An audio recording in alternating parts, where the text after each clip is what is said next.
Your mind can always tell you one thing, and you don't even have control of it if you let it. I think that's why I try to take things into my own hands and to prove everyone wrong.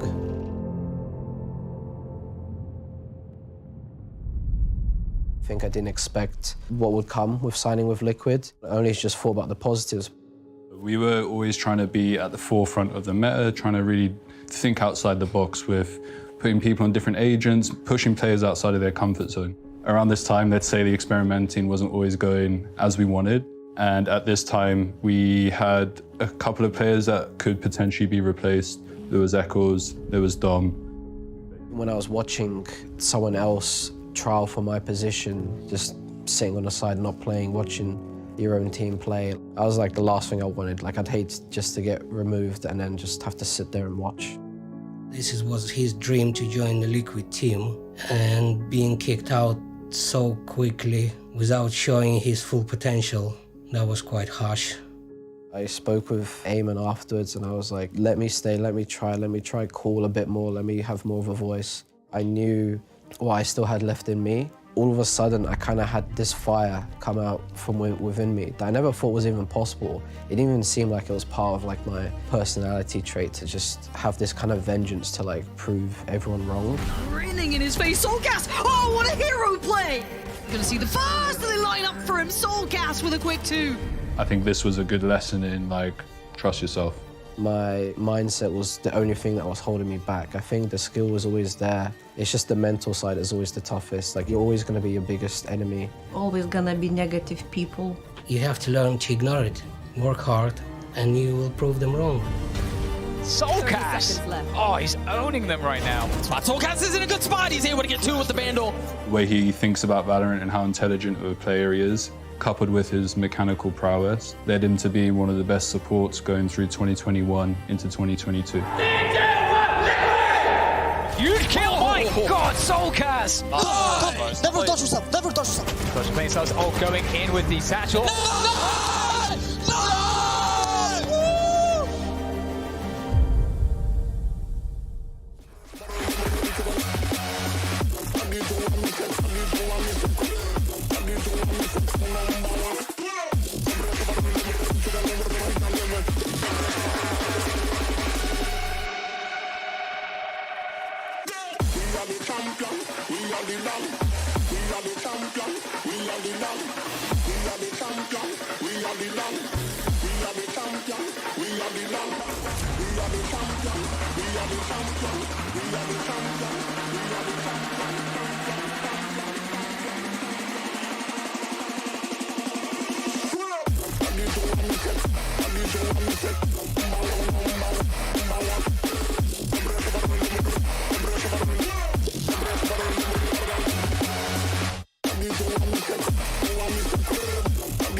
After our loss, I think it was full empty in my head. I don't remember that I was thinking about something. Just probably disappointed, and that's it. I'm not sure that we were talking with each other. Like, we understood that we lost, did so many mistakes. In near future, our goal is just fix some mistakes before last chance, like focus on stuff which we didn't focus, which like was obvious under our nose, we can say, and we just ignore this thing and move forward, qualify to champions and win champions, of course. Yeah, I was confident going in LCQ. Our bootcamp went insane. We, like, I don't know, have 98% win rate across all the pracs. It's very hard to tell because it's also a question for me. Like, we're just having troubles with doing the same thing we do on pracs. Because pracs doing well, like all the strats working, all the setups are working, but when it comes to a game, we're either scared, either just not shooting back, which is important part of any strat. Doesn't matter how smart and your decisions is, if you in the end you're gonna lose a duel, it doesn't matter.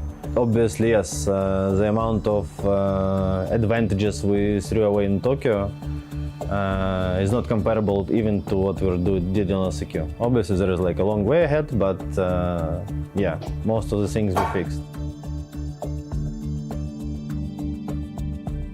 Pushing me banana.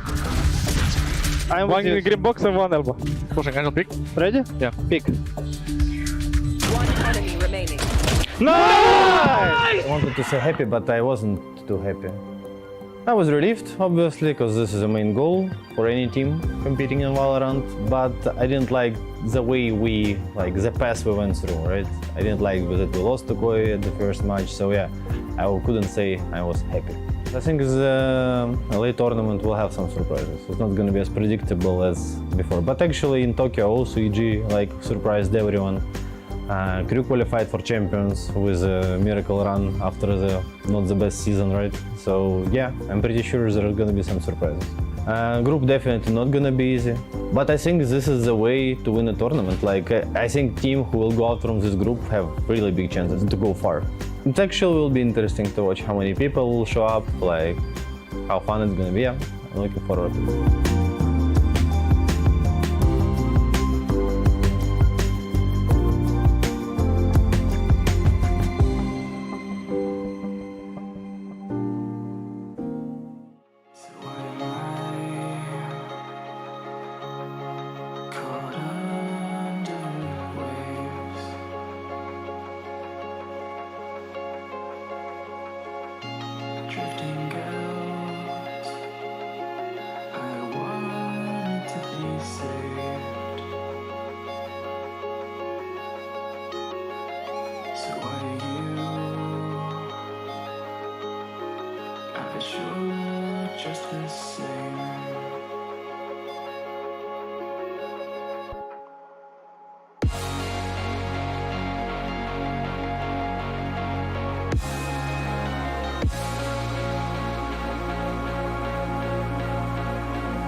This stream contains fast-flashing images that may affect viewers who are susceptible to photosensitive epilepsy or other photosensitivities. Viewer discretion is advised.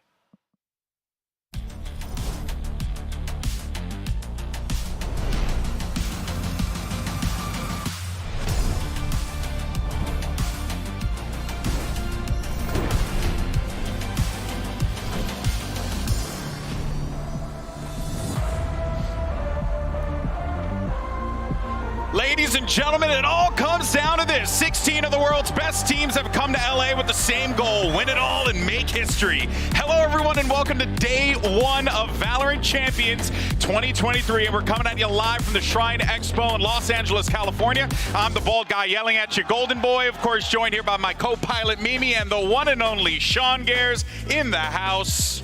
Let's give it up for Sean Gares, ladies and gentlemen. Thank you so much. It's so Appreciate cool. it. Hey, can you do me a favor? Could you get up for Mimi as well? Yeah! There we go. That's what I like. All right, guys. Well, look, here's the thing you got to know about this event, all right? It's going to be played on patch 7.02. Now, of course, that means a big headline here: Deadlock is playable. But the question on everyone's mind, will we see her debut here on the world stage? Mimi, I want to get your thoughts on this agent, because I would like to see it happen personally. I feel like one team will play her. Someone's going to try and get ahead, get that edge. You know, if you're the first to master an agent, you show some new tech, you can catch people off guard. But right now, I feel like she's not super strong in pro play, so I don't think she'll catch on and be like meta-defining for the tournament. But I could definitely see her as a gimmick. I could see her as a gimmick on certain maps, maybe like Bind or Split. I could find value for her there. But I really struggled to see who's going to run her. DRX has been quick to pick up some of these new agents with Harbor and Gecko in the past. But honestly, I've been keeping my ears to the streets, GB, and to the streets. It's not looking too good for the Deadlock picks. The Deadlock stonks are at an all-time low right now.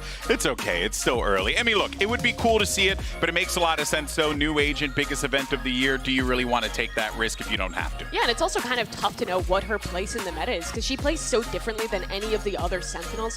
And also, for a lot of these teams, there hasn't been that much time. If you were playing LCQ without Deadlock, you have like 2 weeks off. You're flying to Los Angeles, getting set for this event. It's just really hard to turn around the new agent that I don't think anyone really knows fully how to implement yet. Yeah, I feel like my pipe dream is that Angel locks Deadlock, right? If someone's gonna do That's it. actually what my hopes and dreams are made of. Angel insta-locking Deadlock, but he even said in the interview, they only had like 4 days of practice after LCQ, so yeah.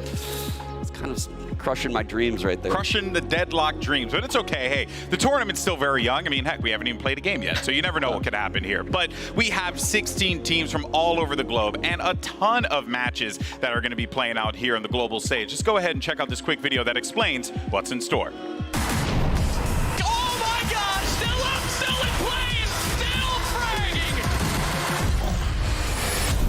VALORANT Champions is kicking off on August 6th. Here's what you need to know before the tournament begins. Champions is the global finale of the 2023 VALORANT Champions Tour. 16 of the world's best teams will meet in Los Angeles to compete for the title VALORANT World Champion. Let's take a look at how each of these teams earned the spots for this event. 9 teams qualified directly into Champions by finishing top 3 within the respective international leagues. 4 more teams earned an invitation through 3 last chance qualifiers hosted by the ILs. Each LCQ qualified 1 team, with the exception of VCT EMEA, who earned the right to qualify 2 teams as a result of Fnatic winning Masters Tokyo. Finally, 3 team representatives from China were selected for Champions based on their strong performance at regional tournaments. It's all on the G2! On the back! Taking place from August 6th through to the 26th, Champions will begin with a group stage followed by a double elimination bracket stage. First qualified teams will be sorted into 4 random groups. Each group will play through a 4-team double elimination bracket, with 2 teams emerging from each of the 4 groups. Those 8 teams will then be randomly placed into a double elimination bracket, with teams from the same group being placed on opposite sides of the bracket. Teams will play through each round of the bracket until a single team remains, earning the title of VALORANT World Champion. To learn more about Champions, check out ValorantEsports.com and follow our socials for further updates. Good luck to all the competitors, and we'll see you in Los Angeles. So now that we know how this whole thing works, let's actually go ahead and take a look at the groups, because when the groups were drawn, all right, we had a group that maybe could have been a group of death. We just weren't too sure, and we decided to call the other groups different names as well. And Mimi, I believe you got Group A. Why'd you name it that? I mean, I picked Group APAC because the Asian teams are going to win here. PaperX, EDG, the clear favorites, but I'm really curious about this Why, but Mimi, why didn't you call it Group APAC? That works. Can we talk about the paragraph here? Well, you're writing a dissertation? Yeah. No, I just went off. Yeah, what does that say? It's what came into my head when I saw the group, just like you with Team APAC. Okay. When I saw Group B, I just thought, oh my God, there's no way EG can lose this group. They've been given the easiest group in Champions, and our entire region will be in shambles if EG fails to qualify out of this group. My brain cannot handle the thought of EG failing to make playoffs. Please just get out of groups and end the second place curse narrative that Yinsu just keeps talking about. Please. Also, a huge event for Turkey because Foot also makes it out too. Brevity is really your strong suit, I think. I tried my best to be short and sweet. Yeah, you really nailed it. I mean, we asked you for just like a 3-word name. You gave us 30. So look at you, thriving. Only way you know how. Above and beyond. Group C, I decided to call this one Fnatic and the Other Guys. Because, you know, I mean, no disrespect to the guys, but, you know. Respectfully. Respectfully, they're the other guys. Disrespectfully. Simply not Fnatic. And the last one was Group D, the group of disappointment. It should be the group of death, but in my opinion, it's the group of disappointment. And These why are is all that? the teams that have consistently disappointed us, that haven't been as good as they would. Not consistently, but at Tokyo, people were having rough performances. Loud went near flawless to win in Americas, and then they go out early. Team Liquid upset Fnatic, and then they like win a game and then go out.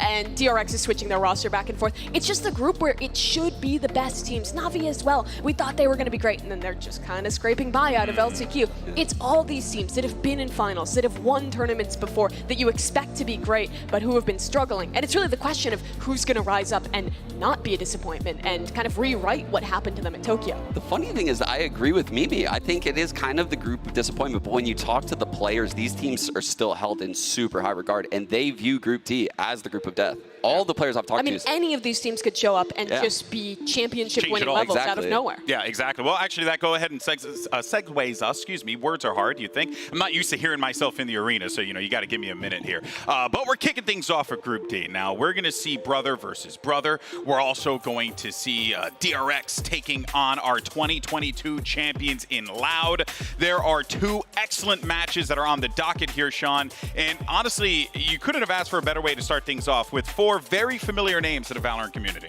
Yeah, I can't wait to see this opening game actually between Team Liquid and Navi. I think this is going to be quite a banger. I have very high expectations for both of these teams coming into the year, and I still do. I think if one of them can just make it out of this group, that's the hard thing about Group D is you don't even know which team is favored to make it out.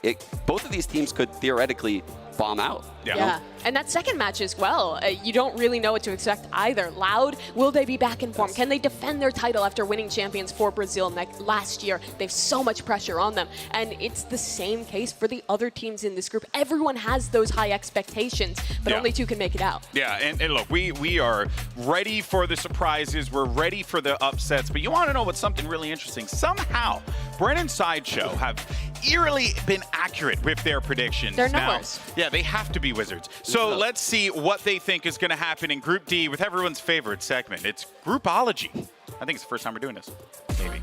Welcome to Groupology, where me and Bren peer into the future. Group D, does it stand for death or disappointment? One thing's for sure, all of these teams are going to play the exact opposite of the way you think. So I think for this one, Bren, we should be predicting the opposite of the way that we think they should go. So Okay, the teams that lose, advance. That implies that we're aligned on what teams we think are going to go through. And well, I don't have anything on my side, so you're the person that has to decide everything. Team Liquid Na'Vi. Yeah. Which team do you think is not going to win this game? Team Liquid. Unbelievable pick. That is emphatically wrong, and yet somehow we're going to end up with the correct team advancing, I think. Okay. DRX Loud. DRX Loud. Which team loses this game? They're in the next room. I feel. I know. We got to keep our voices down a little bit here. DRX Loud, Brent. Probably. I think Loud lose. Okay, well, you've got to have them advancing there. Okay. You're literally picking the underdog in all of these games. Okay, so that means then that we have these other teams down here, but Liquid Loud, get me those stickers. Okay, Liquid Loud. Yep, I'm on it. Which team do you think is going to win? I think that I think Liquid win that game, so you'll have to put Loud through. Okay, Loud, top seed, Don't top tell seed, them. Don't tell them. They're in the room next door. Give me the Liquid one. Sorry, there you go. Down here. What else do you need? I need Na'Vi, I need DRX. We're running out of time. We're running out of time. DRX quickly. DRX, yep. Who loses that game? I think DRX. No way. Okay, put them through. Okay. Absolute nonsense. And who loses this one? Liquid, DRX. I think DRX. 10 seconds, Brennan. Put a team through. What have we done? It's DRX and Loud. What have we done?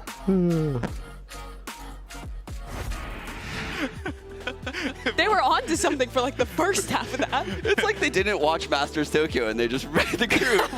Loud and then to make it even better was like I can't confirm they were in the other room, which made recording that segment even better. Oh man. Okay, guys. Well, listen. All throughout the event, when you're posting about champs on the social medias and whatnot, make sure you use those hashtags VALORANT Champions as well as VCT. And that, of course, brings us to today's MasterCard fan poll. We want to know who's winning today? Who's winning champs? Sorry, that wasn't me. I made that one up. Team Liquid's Who's winning champs? today's opening matchup? Don't start with me. Team Liquid or Na'Vi? Scan the QR code, and then we'll have the results on screen in just a little bit. But what's been fascinating about this matchup as we get ready to talk about it here, it's that, this is kind of like a weird changing of the guard, right? Like, Mimi, you have a Na'Vi, a team that really has been stalwart in staying in that top 4. They've won Copenhagen. They've had incredible runs in their career. And they've always been that EMEA gatekeeper. And now Liquid have taken that title, it feels. I mean, not even a gatekeeper. Na'Vi was always the second, and at times considered the best team in EMEA all through last year. And the last time these two teams matched up between Team Liquid and Na'Vi, that's when that kind of changing of the guard happened for the first time. TL beat them, went on this huge run, ended up winning in EMEA, and knocked Na'Vi down onto this kind of downward spiral that they've been in for a lot of this year. And now in this matchup, I think if Na'Vi win, they have a chance to kind of settle that score and have an opportunity to maybe be considered that second best squad in EMEA again. Yeah, I think you have to say Liquid is the favorite in this matchup, right? They won EMEA. They're the only team this year to have beaten Fnatic. Yeah. That is such an incredible According feat. to Bren, though. No. Apparently Na'Vi are supposed to win, Yes. Liquid's supposed to lose. Honestly, I kind of agree, though. I think Na'Vi has been cooking with some of these comps, and they're crazy.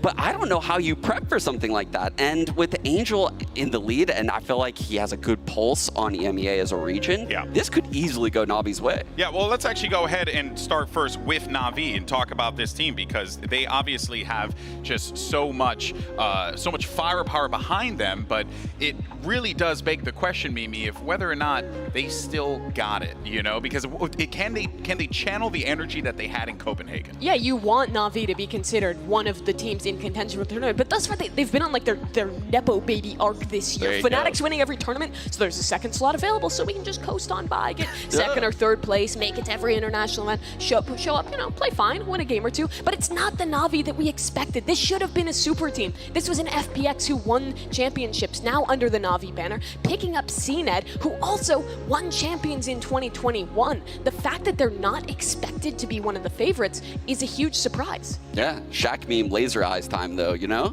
They're about to turn up for champs. I'm telling you, CNED, they're gonna put him on real roles now. He's gonna be playing Jet. They finally changed their split comp to have him playing Jet.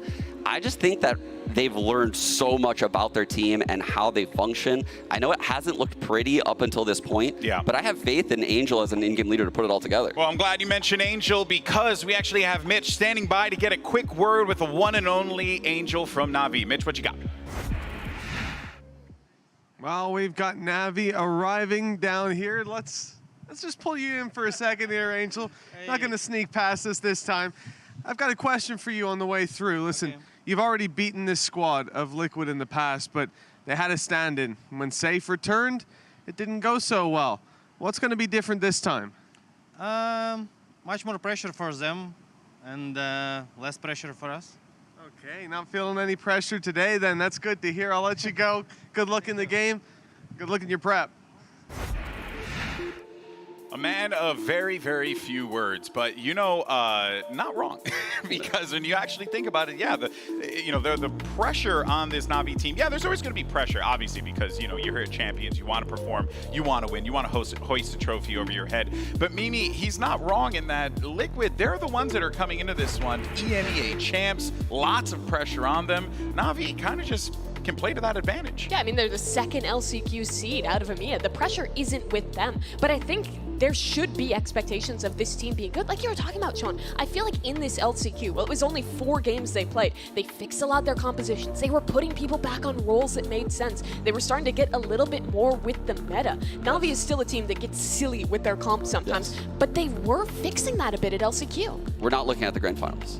Don't talk about that. We don't talk about the grand finals. That actually games did not happen. That was completely a troll grand finals. But I agree. I agree completely. I think they fixed a lot coming into this. And if you look back at that LCQ run, so many things that went wrong are so easily fixed. They lost 1v3s, 1v4s to Coldamenta. They lost silly situations that I think, Angel and Doombros can fix in an hour and 5 minutes, as Slinky says, yeah. Potentially. Very specific time frame. Yeah. It's possible, though. It is possible. You know what, though? Actually, you bring up the compositions, and we really wanted to illustrate this point here. So, and maybe you guys in the venue can have fun with it as well. So, here's what we're going to do. We have an image here of 4 totally random compositions, and we need to pick out which one's the actual Na'Vi comp. So, which one do you guys think is 1, 2, 3, or 4? Go ahead, say it out loud to have people in the house. I heard someone say 5. 5's not on there. I mean, it could be. What do you think it is, Mimi? I think that, oh, dude, I feel like it might be number 4. They were experimenting, but that's kind of a sane comp. I think that's a loud comp, actually. Maybe it's 2. The crazy thing is double 1 is too double sane. sentinel. 1 is too sane. That's the double duelist split comp. There's just no way they run that. I feel like it's either 2 or 3. I don't remember Phoenix. I feel like they don't run Harbor, though, so I'm going to go 3. 3? Okay. Mimi? I'm on 2. 2. We got 2 and 3, and crowd said 80. So let's see what we have. Let's see. We move this forward. I'm actually very curious because, and it's 3. Oh, my, wait. That's when wild. was this? I don't even remember. What map would that be on that they're playing Breach? Is that a Pearl? No. It would have to be Potion. Angel's What a was that? chef. The TLDR is that Na'Vi gets very silly, and that makes them a tough team to prep for. I think on average, it's something like teams play like 12 comps across the year. Na'Vi has played like 25 or something along those lines. They're constantly changing. It's kind of the ethos of Angel as an IGL. And sometimes it's too silly, and sometimes it makes him look brilliant. And it's kind of the question of which Na'Vi are you going to get on the day? Yeah, I think he just really overcooked a lot of these comps, like that one right there. What he's going for from like a CS mentality is just, you're so hard to read, you're so hard to prep for, and so when your opponent comes into the match, they can't even watch your VODs because honestly, you're about to change your comp, and they know that. So they have to focus on their game, and you know what they're gonna do. And the thing has been that everyone, when Na'Vi's been struggling this year, has been coping. The players have been saying, it's all about champions. Doesn't matter if we win champions, if we make a run here. And the question is really, were they actually being silly? Were they actually making all these mistakes? Or have they been saving the good stuff for this event? And I think that's kind of cope, but there's also a chance of it. And you can't throw that idea out completely. Yeah, and while talking about like the bigger picture of it all, right? Obviously you can go into the compositions, the map picks, all that stuff. But, focusing on the individuals here, it's really hard to say that like the individuals of Na'Vi wouldn't pop off when you consider that like Sugetsu and Xiao, for example, just absolutely immaculate. They're so good all the time. And on a stage like this, I have no doubt in my mind that the Xiao show is going to come back for a sequel, and Sugetsu is going to try and maybe pick up another MVP. Of course. I think Sugetsu might be one of my favorite players in the entire scene. His setups have always been brilliant, especially in these big moments, in the big tournaments. So I'm sure he's going to bust out some tricks here on the Sentinel role, and that's honestly what Navi's going to need to carry them through.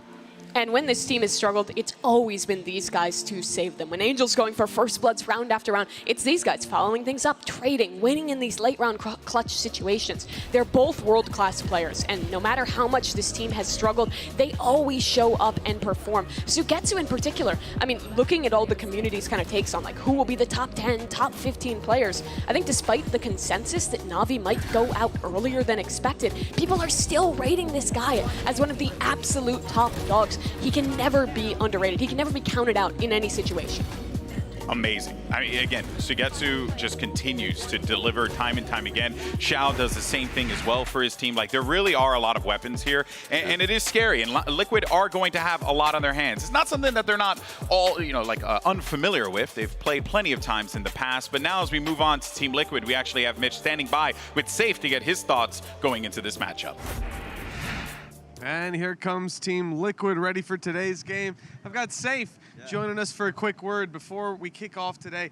And listen, last international event, it maybe didn't go according to plan. What can the people at home expect to be different this time? I think they should expect a Liquid that wants to redeem themselves on an international stage. I think we're going to do good things here. Oh yeah, this is going to be a big swing back for Team Liquid. Definitely. We're going to knock people out. All right, looking forward to seeing you on the stage today. Best of luck. I'll let you get off to it. Thanks. All I'm saying is I saw that jersey. That was all I could focus on. Was the Star Wars jersey. Sorry about that. I actually went and just bought a jersey right now. I'm sorry, too big of a Star Wars fan. In any case, though, guys, well, I think that what's interesting about all this is that Team Liquid have really been up and down more ways than one. Whether it's the whatever happened at Lock-In or their run at the EMEA finals and even like what took place in Tokyo, it just feels like this Liquid team has really been struggling to keep that consistency on check. But the thing is that the highs are so high. Remember, this is the only team to beat Fnatic this year. We can't say that enough. Liquid has already made history, had their moments where they've stepped up and looked like the best. But I really feel like their issue is pressure. When they come to these international events, they look good in the early rounds. They show us the performance that they have at home. And then when it comes to late rounds, when it comes to adaptation under pressure, we often see the cracks forming. A player like Safe or Soulcast going for some solo plays, breaking out from the ideas that normally make Liquid so good. And I think really getting that mental under check, getting used to the pressure here at Champions is going to be so pivotal if we're going to be seeing the Liquid who won EMEA. I couldn't agree more. I think what Liquid needs is a big performance out of the two players that they don't typically get it from, Solkas and Redgar, because I know Nats is going to get his, and I know Yampi is going to get his, and I know Safe is going to have pop-off games left and right this event. So it's really on those two to be, you know, a fourth player in the server. I think it's fine if one of them goes missing because of the star players on the other side of the scoreboard, but they need something out of Solkas or Redgar. They absolutely will. And those IGLs are going to be important. And Sean, I know you're a pretty experienced guy. You've coached teams in Valorant before. You've been a pro player. GB, you're gold. So you guys are going to be pretty knowledgeable about this one. We have two players who are both some of the best Omen players in the world. The two IGLs of these teams. I love Omen. Angel, Redgar. I know you're an Omen player yourself. So I wanted you to try and break down some of these plays. This one's from Angel. Can you talk me through this, Sean? Yeah, so let's see here. So Fracture, Omen, they're running the double controller. He's sending it through Dish. What the? Wait, why did he TP to cut that distance? Can you talk to me about that? I don't know what to talk about, actually. I'm so confused. How could your opponent know what you're doing what about when you this don't one? even know? This is Redgar. Maybe a little better for you? I have PTSD from the. I remember this. Play. Look at this. My. Look at this TP. Magic. Absolute magic. These guys literally warm up by watching Flex and Joe. It shows.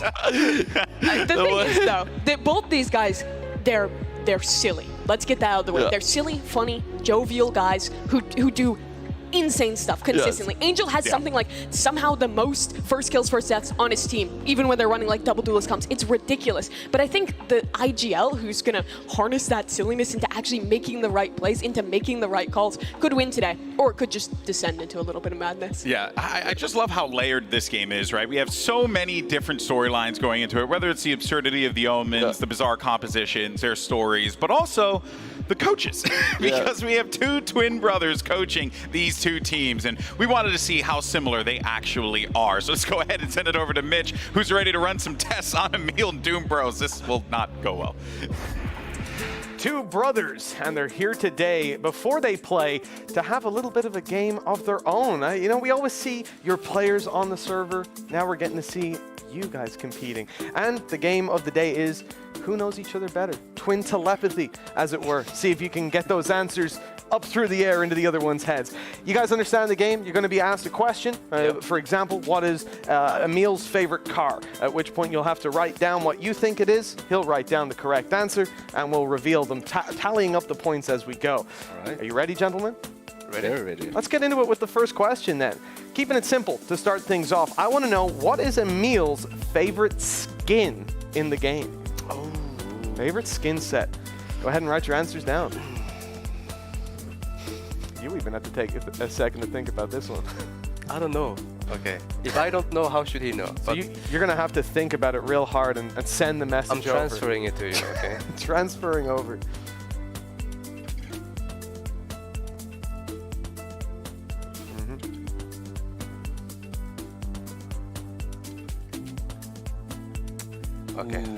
Okay. So I didn't went with my first gut feeling. You didn't? No. You might regret it. What was your gut feeling? My gut feeling was like just the default skins in the game. The default skins? Oh wow, you think that lowly of them. Well, let's see what you went with in the end. Reaver. The Reaver skin set. Oh, has he let you down on this? Let's see what the correct answer was. Don't say Prime. Hello? Champs bundle. 2023 version as well. Okay. Okay, the thing is, my favorite is Reaver. I do play Reaver, so I did him dirty. Oh, wow. Yeah, so he does know. You've played him. Yeah, but yeah, I guess if we go on currently released skins... I thought he would know this. Have you played a single game with the skin yet? Yes. Oh, this is almost so... You're kind of game theorying it here. I like it. So he's throwing curveballs in. Well, let's see if you're going to throw a curveball on this one. A little bit easier, perhaps. What is Doom's favorite agent in the game? Oi. I think... Okay. Are you happy with your answers? I'm happy. Okay, well, let's see what the answer submitted was. Emil, show us your guess. Killjoy. Killjoy. And let's see the answer. I actually don't believe this. You've also both drawn a smiley face afterwards. Oh, okay. That's what I know. Okay, well, that is an astounding success. I would almost say neck and neck, because the Champs Bundle curveball was a little dirty. We'll see how we get on with the next one. Emil has a favorite map, but what is it? Oh. What is it? He's going to say a map that's released next year. Yeah, I'm playing meta right now, you know?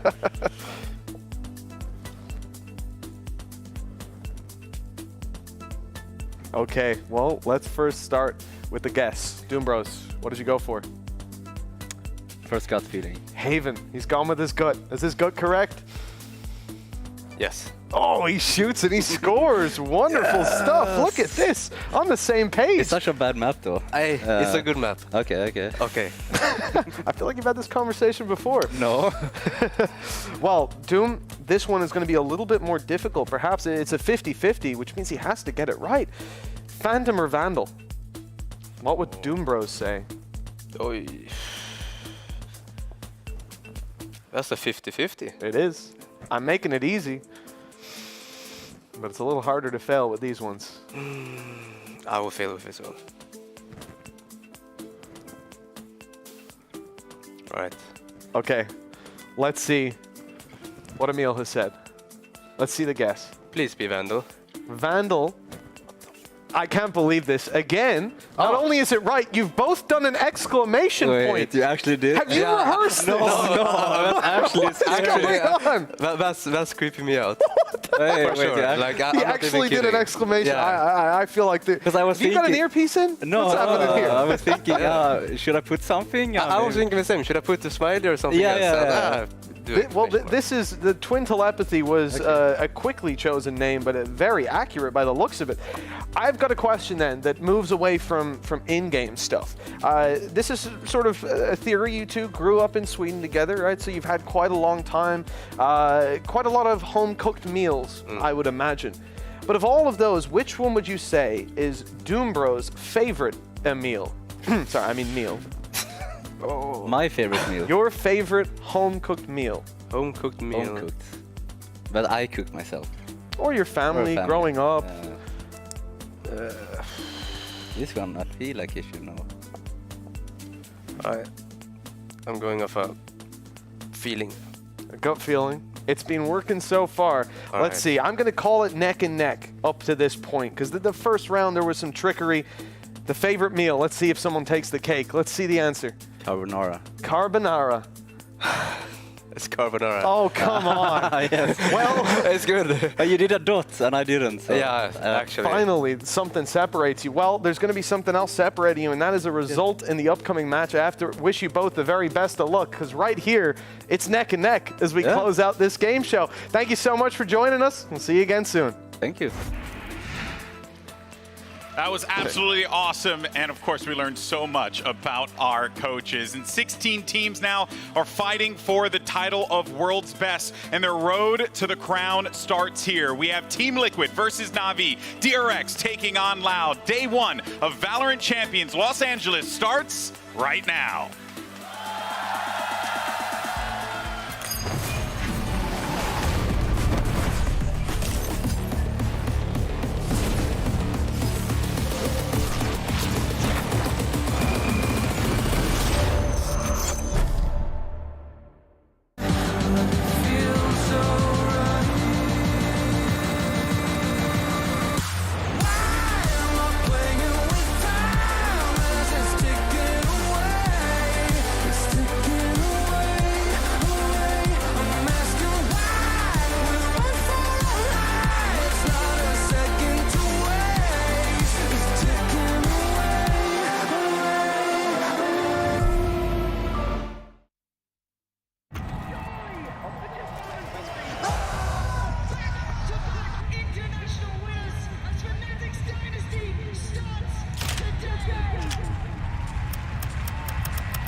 They showed consistency and they've gone where no other team have gone before. But if they want to call this a dynasty, an era, 누가 제일 빡셀 것 같아?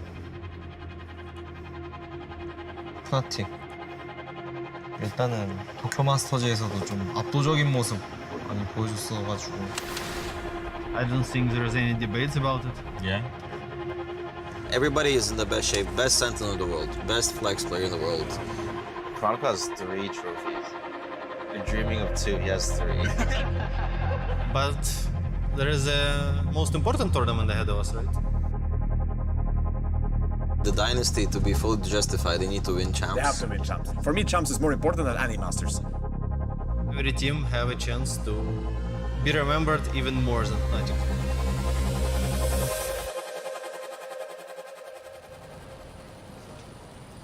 And whereabouts is that? Is that where my hotel is, in there?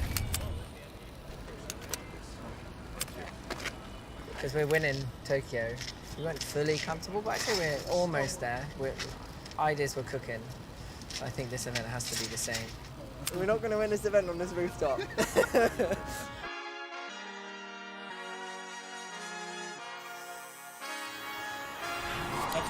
One you. Nice. I think when it comes to European playstyle, I think it's something that Asian teams are not used to it. It's like they are good at punishing all this.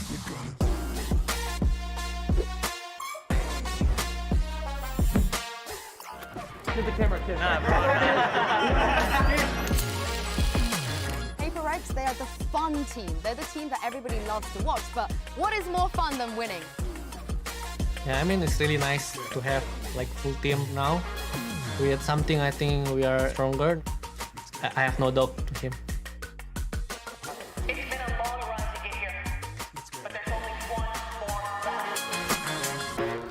We have the greatest teams in the world here to compete.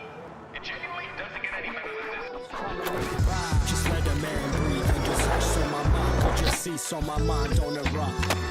At times I feel I can't get enough, but I sip a double cup and I spend a couple bucks.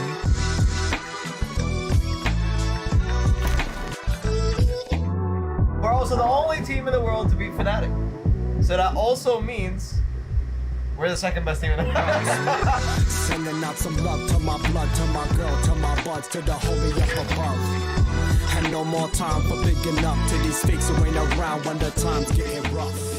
We went to 8 lands together. Me, you, Vic, had an insane year last year. Should have won champs last year. Close, we should have won, but yeah, redemption this year.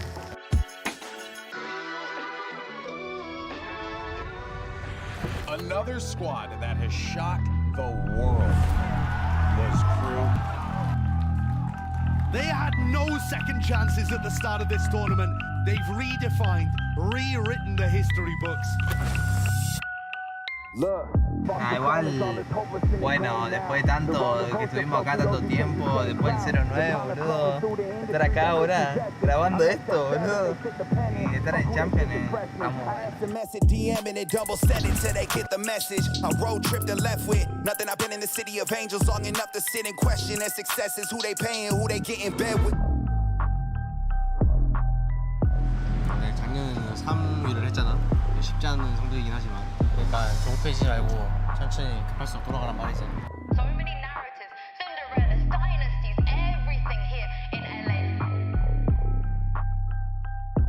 I guarantee you that every single player will have a little bit of a doubt and feel some genuine fear when they hear the name Kangkang.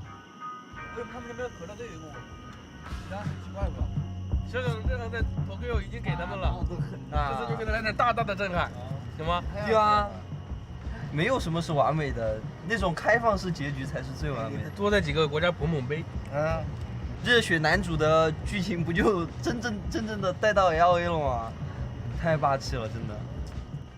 先碰，我都想好了，要不就先碰一下Fnatic进了小组赛完，打到淘汰赛，再干一下那个Fnatic，让他们见识一下什么叫做 Chinese Power。Chinese 功夫哦 ，Chinese 功夫哦，高兴。我们先干掉巨人，好吧？然后再复仇一下 PRX， 不要让这件事情4不过3，好吧？要让这个事情。3、2、1，一击！ They're the best team in the world for a reason. But we can do it this time. We ain't that far behind, bro. We're not. We're the only team at Tokyo that took a map off them. So True. We 2-0 and they beat them in a best of 5. Yeah, how is that possible? They can lose. They can lose. They can bleed. We beat it once. We were born to do this, guys. But let's not forget, we've never had a reigning world champion before. So Loud, they could also be the team that break a couple of records this year. I'd say our last game was pretty close, and I think you want to get some revenge. Locking was good. Japan is really important. But after winning like one after another one, it's kind of hard like keeping focused. We need one more. This is the important one. Champion is champions, you know, man. I'm really happy that you guys are succeeding, and I want a rematch for sure, man. I'd say let's meet each other somewhere in playoffs. Let's have it. Yeah.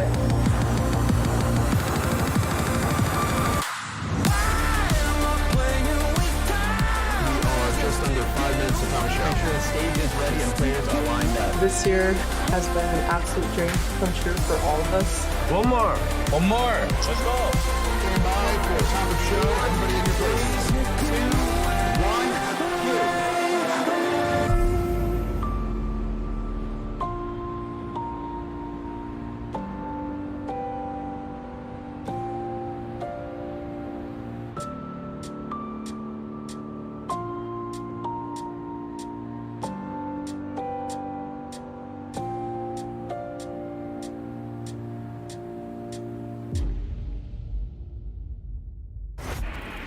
All right. First of all, congratulations. It's champions. It's somehow already here. So congrats to you both on making it.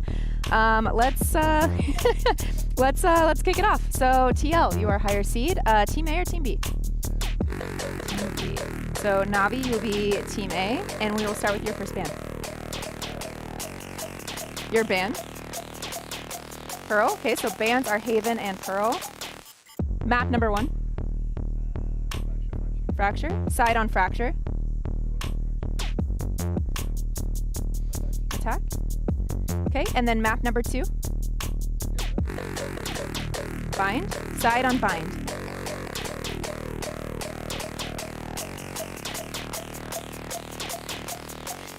Defense. Okay. So we'll go with the next set of bans. Starting with Navi, you have Ascent, Lotus, and Split. Ban Lotus. Okay.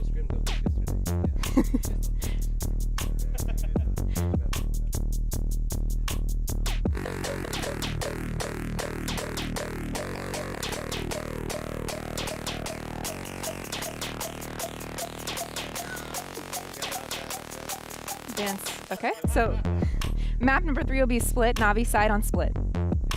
Okay?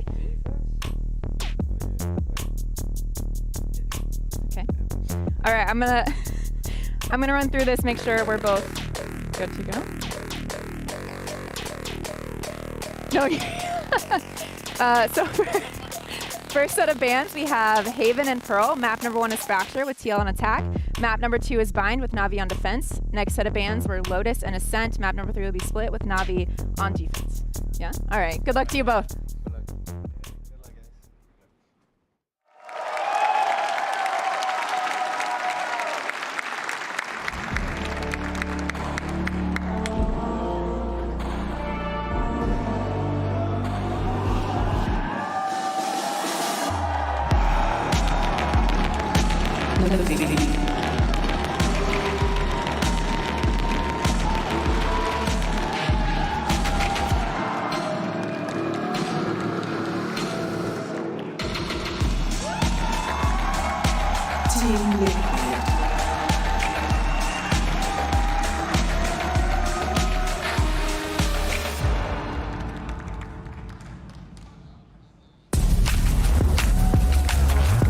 Love on the stage, but you best believe there will be no love on the server as we have two teams that have not only defined esports, but have also, those 10 players, as well as their coaches, have defined professional Valorant for what it is here in 2023. This is going to be an excellent matchup between two hungry teams, Mimi. Navi has always been considered the best or second best in EMEA. That was their title up until this year. Team Liquid beat them in EMEA, overtook them, won in that tournament. But now coming into this event, there's a chance to change that score, to flip things back in the favor of Navi in the tournament that matters most. Yeah, and like you said, GB, there was love right there at that hug, but man, these map beaters tell me there's blood at stake right now because the picks, they're both went into the weakness of the other team. Liquid has just been blown out in the recent Fracture games. Navi, on the other hand, got blown out on Bind. I mean, they've looked very sketchy with Angel on the KO. I expect to see some comp changes, I mean, obviously out of Navi, but even out of Liquid throughout this series. And that's really the question surrounding Navi. What comps are they going to play? What is the Navi that's going to show up here at Champions? Is it the team that's still changing back and forth, making really strange decisions? Or will it be that Navi who finds their style, are hard to predict, and can be a contender for top spots? This is a team that has won Copenhagen, that has had so much success in their journey here in professional Valorant. And on the other side, again, the same can be said for Liquid. These are two teams that have had very, interesting stories here, up and down, but the ups have been, or the highs rather, have been incredibly high. So now you have to wonder, who really wants it more when they walk into that server and start this game? I think we're going to find out pretty quickly on the pace Navi sets. I think they're going to want to get CNED a little bit more active than what he's been in his recent games. And I think we're going to see a lot of CNED going up against Safe throughout this series. We absolutely will. Those two players have defined their respective teams. But on map 1 here, which will be Fracture, I think this will be an interesting style clash, because for Navi, they were the first team, back when they were FPX last year, to start playing Viper Omen, to institute kind of a new idea here on Fracture. They've carried that through, and it's become super popular in EMEA. And Team Liquid have actually been playing a very similar composition to them as well, but the implementation has been nowhere near the level that Navi has had. Yeah, and I'm surprised Navi has stuck with it for so long after the Omen nerfs to the one-ways. I think he got a little bit hindered on Fracture, more so than any of the other maps. So the fact that Angel is still comfortable picking Omen on Fracture says a lot about their confidence in this comp.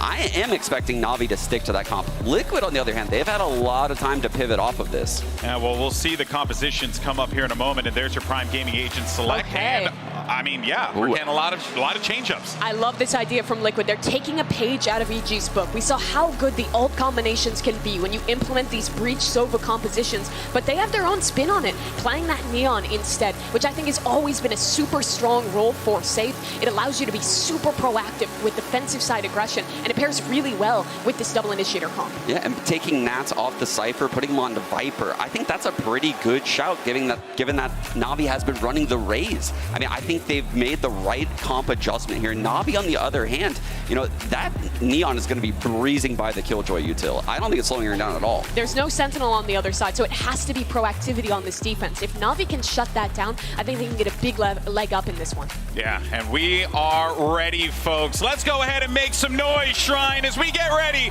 for our first match of the day. And what better way to kick it off than two fan-favorite casters? You have Bren and Sideshow.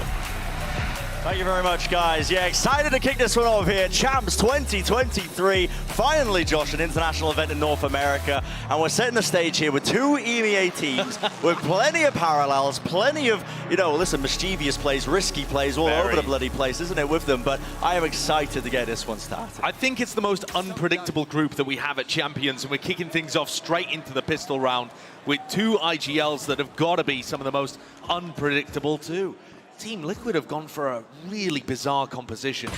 And Soulcast taking liberties over here on his own towards Arcade. Fast lane up, there's going to be a fault line to the side. No stun connecting. Great seize though onto Yampi. Yeah, and look at that. Yampi nowhere to run, nowhere to hide. Dart a little bit late. Angel still tucked to the corner. Safety in numbers. Rest of his team helping to support him out here. Team Liquid forced to really readjust, set their sights onto a different goal maybe. So Sean was saying that the Neon is going to try and get past the Killjoy utility repeatedly, but here you see they have more tools to be able to work with that. The seize is going to be excellent for dealing with Yampi, and that's got to be something that he baits out early or tries to find a way around. Now, Team Liquid stalled out a little bit, but safe still with a ton of utility. And a call is made for a reclearance right into the Maw. Team Liquid still holding. It's a triple face. Nats is claiming two. Stun is beautiful. Nats so cheeky with a three-piece. The beginning after a rough start for the pistol. Let's see how it really gets going though. Plan. We'll get it going. Still a fight to be taken by Na'Vi. And it's really just trying to take tempo into their own hands. But that's the pistol round claimed. Off a huge play by Nats.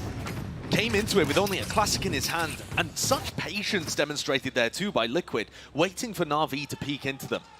If you think about how both of these compositions are going to play on the defense side, Na'Vi should have more passive information. They have the Killjoy setup. They can be throwing out Haunts and Prowlers. Team Liquid, without the Killjoy, are going to have to be fighting and using that recon information constantly when the sides swap. But for now, it was Na'Vi that got a little antsy and punished for it. All Sheriffs on the Na'Vi side, and both of these teams have been deadly in eco rounds across this year. You can't call into question that individual skill. Toxin screen down. No, I don't really think that that's been the issue with Na'Vi this year. It hasn't been the individual form of the players. It's been finding a team system that really works, compositions that fit them, and ways of putting their players in positions to succeed. That constant struggle to find their style. For Team Liquid, they clicked a little quicker. Oh, and faced it away. It's a game of timings. Wall up, smokes propped up. Close to the corner is Angel. Does he suspect the reposition? Doesn't seem likely. Yep, wades right into it. Aftershock on top. The stun. Sending it flying with the util as well. Looks like Team Liquid looking to try and clear this one, but again, too much emphasis being placed. Now through. Main choke point. Redgar and Nats landing it. The better weapons for the job. Na'Vi being choked out of this one still. Reveal, I believe, Shao able to claim that one through the smoke. Zipan as well. This is getting potentially dangerous. We'll leave it just up to Shao. Not likely to win that one, not against the rifles. So they save Phantom and a Bulldog here into round 3. And Team Liquid have not been particularly successful at converting these bonuses. This one doesn't look like it's going to have too much behind it. Redgar only bought a Ghost in the prior round, so he could invest some of that economy and build it up. But it's going to have to be fast and explosive for Team Liquid to carry this momentum forwards. Still, a much better start than the last time we saw Liquid on Fracture. The previous iteration, coming out at Tokyo, playing against EG, they got destroyed. This map pool, incredibly close between all of these teams. And Angel looks like he wants to fight really early on. Listen, might be seeing a classic Angel play. He wants to take the initiative for his team. There's a flash blinding them all up. Haunt. Thoughts are back. It's an excellent stun. Great bolt from Yampi. It pushes everybody back from Na'Vi. And now they're looking to head into Soulcast. Now, Soulcast has been playing on his own here, arcade side, pretty much the entire time, all 3 of these rounds. And that's the danger of it. Yeah, that's the punish. If you get a read on that. it really doesn't seem like a safe place for Soulcast to be holding. He doesn't have the ability to get out on the ropes, doesn't have too much utility to be able to hold on to either, and no support. You know, it's not like playing a Killjoy on the north side where your turret gives you information if there's a crunch going on, or, you know, some way of escaping, for example, if you're playing Chamber or something like that. Call was made here for Liquid. Redguard trying to fake some presence over towards B with the dart and the drone. Making it feel like, again, all that attention is placed there, but nobody's given up their positioning right now to hold it down. It's Sugetsu. Fast lane in his face. Ripping all the way through, can't deal with the turret.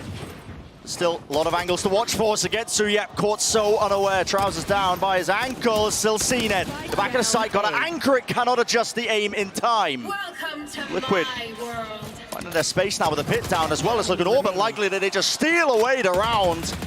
It's a scramble from Na'Vi, desperate to try and get in. All down to Xiao in a 1v3. Does he anticipate Redguard behind? Yes, the adjustment's there. Works, still got the haunt as well. No reveals. So difficult to get a reveal in the pit. Yeah.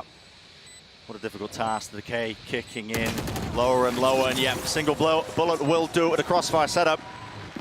Plenty of safety there. This is Team Liquid. Really setting the tone, I think, of this map here. Like you're saying, Josh, you know, they've changed up quite a bit with their compositions, but winning the bonus round, keeping it going. And they came into the bonus with almost no equipment. And it's Nats and Yampi who are just carrying this map for Liquid so far. On top of that, major mistakes from Sugetsu. It's an interesting wall setup that he was using over towards the A site, and he's gone for it again here in the next round, but he was just caught wide out in the open. Had no way of really dealing with the neon fast wall in his face. Cool's made to try and push out here. Yampi, that's okay, off of his contact. There's a fault line and a flash into the corner. Will collect the 1 kill. Plenty more players waiting, though, to receive, and yep, he's diligent with it.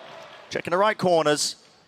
All that map control gain. There is a push out from Na'Vi on the north side of the map. And look, they seem to be ready for it. There's 2 players holding that direction already. Almost expecting. And this is the way that Na'Vi like to play. If they're pushed on defense like this, Zipan and Angel are going to try to flank. I mean, Sean was forced to break down a version of that play, actually, where Angel went for a bit of an ambitious TP. Yeah. But Team Liquid look like they're ready for it, and you've got to remember that this is going to be a battle where both teams are familiar with the other's playstyle. And now it's all down to Angel and Zipan coming through on Dish. Soulcast has already spotted them. He can just back up and play with the rest. Purposely not planting the spike. Maybe to farm some orbs or what. Not too sure, but they're collecting the kills anyway, and now they get the plant down. I mean, yeah, even the ace. Well, that's going to boost up the energy and the confidence. Team Liquid are a very momentum-based team. They constantly talk about it, bringing energy into the matches, feeling like they're putting their best out on the server. And when Yampi's 9-1 coming off the back of an ace, sure, it's an anti-eco. You know, he's not facing the most stiff resistance in the world. But even before this, he was still 4-1 winning massive duels for his team and helping them get into good spots on the bonus round. That's how you know things are going well for Liquid. Feeling good. Redguard very close to his ultimate here. We'll see if Team Liquid have any ult plays cooked up. This is one of the major powers of the Breach Sober compositions, but Yampi's just sending it. Yeah, all the way through as well, and the bullets, the damage concatenated on top there with the Nana Swarms. I think they could have come up with a better strategy there. Yeah, it was very all in. Another first kill going away at Na'Vi, but they haven't been able to convert the rounds after it. It's Team Liquid. Still Soulcast on his own towards Arcade, now getting reinforcements from Safe. There was an opportunity for CNED to duel him, but he didn't take it. Chose the more safe of the options. They're gathering up here. Redguard still not really playing for the orb, not playing for any kind of Hunter's Fury idea in this round. There's danger in this as well. The more you tick the clock down, that showstopper in the back pocket of Zipan becomes a round-winning ult. But recall what Na'Vi did on the pistol. Same kind of situation as this. Team Liquid cut noise and Na'Vi peeked into them. Going for information, got punished. 30 seconds left. Let's get to it a jiggle there. I think he did see something. Angel had to let the paranoia fly as well. There is that trade. Zipan is quick with it. Now the showstopper let loose on top of the staircase. And yet he finds his mark. This time, Team Liquid not able to battle back and crack into that defense. Na'Vi were very prepared. But let's talk about the ults a little here. Mimi was saying that these Sova Breach compositions can be excellent on Fracture, and they can. And we've seen that Evil Geniuses cook up tons of different ultimate plays to carry the momentum forwards and win rounds just like this one. But here, you don't have the Brim ultimate, you don't have the Killjoy lockdown, you don't have the Showstopper, all massive tools that Evil Geniuses usually uses to be able to carry their momentum forwards. If you have a Sova that's one away from getting his Hunter's Fury online, I think that's got to be the priority. And that maybe can be a gap that Na'Vi can exploit. If Team Liquid haven't done the prep into cooking these big ult combos up, maybe Na'Vi will get some easier rounds here. This is a bread and butter move. The Na'Vi composition, the one-way smoke, a bit of a prowler to set them up on a line. It gives them that A horse control, but they've given up drop as a result of it. Let's put their attention towards it. 3 players grouped up, and I believe that's a stun being held, yeah, along with the dart. This is definitely a set play. Hunter's Fury, right from the spawn, and all the kills being collected. Combined up, beautiful turn of events, right when they needed it. That is absolutely wonderful. Choosing to invest it here in round 6 rather than round 5, but Redgar had the perfect angle to catch those players as they went back into sight. That was wonderfully done. An A split with a Hunter's Fury that was excellent for Yampi to be able to capitalize on. So, just as I was having doubts about whether Team Liquid had done their prep work on the attack side, they come out with that one. And now they're starting to build up to Breach Ultimate as well. Things that can keep Na'Vi constantly on the back foot. Remember, this is Na'Vi's map pick. It's probably their second best map. The way that the vetoes went, Team Liquid got rid of Pearl, which Na'Vi have been incredible at. That's why Na'Vi have brought them here to Fracture. Well, still close to the corner, trying to hunt down these kills to get to. He's holding his ground, and still the aim is sharp, isn't it? Good form towards the end of the round. We'll do some economic damage, but still enough money to buy. It feels like, yeah, in the back pocket, plenty of it for Team Liquid. Look at how well coordinated it is. And look at the angle. I mean, as Zipan is caught in the corner, it also catches Xiao, who's trying to escape into sight. The reaction from Safe is exactly what I'm thinking too. That was very clean. And Na'Vi take a timeout. Brent, I thought it was so interesting listening to the press conference before Champions began. Much has been made of Emil going up against Doombros, the 2 identical twins battling. But one of the things I found to be most incredible is that they said whenever a tactical timeout is taken like this, they can almost tell exactly what the other brother is going to be saying to the team. These guys are physiologically identical, and they've also gone down almost the exact same career pathway, coaching a Valorant team, finding themselves in this kind of spot. They just know what the other's thinking, and it makes these tactical timeouts such a mind game. They were saying they often have to ignore what their first impetus would be and go to plan B or plan C of how they would adjust things, just to try and win the mind game over their opponent. This is not just a matchup of 2 EMEA teams that know each other really well. It's a battle of 2 IGLs that have a ton of experience. 2 brothers in the coaching slot that whenever they have input, have to second guess everything. Yeah. Secondary plans. Plans on plans as well, on actions, just in case the other side is going to predict what you're going to do. And Na'Vi have swapped things up here. They've completely rotated the Killjoy to the other side of the map. So Viper Killjoy playing on A. The more info-finding aggressive component of the Raze Fade and Angel fighting Arcade. Yeah. Dart, Flash, Stun, all combined. Try and net them some early control towards Arcade. It was a nade that pushed them back, but do have that ground. Now the drone a little bit further. Angel tagged. Not in the open, but skips across back to safety, and there's a pit laid down in A hall. So lots of ults online for Na'Vi. Sugetsu presumably putting that down because Nats made some noise over here. We're going to have a Viper standoff where Nats is not favored. Going to have to creep through a pit if he wants to create any space on this side of the map. So for Team Liquid, it looks like another slow round that's just this pinch on B. These have gone well when Na'Vi have peeked into them, but otherwise Team Liquid don't seem to have that ability to get into the site. Perhaps the Breach Ult can make the difference here.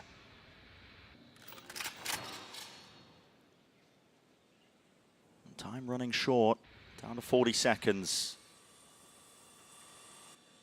This Viper's pit again, it just pushes Team Liquid into the B site. Should be expecting this one. Zipan still has to watch multiple angles, and here's a Nightfall.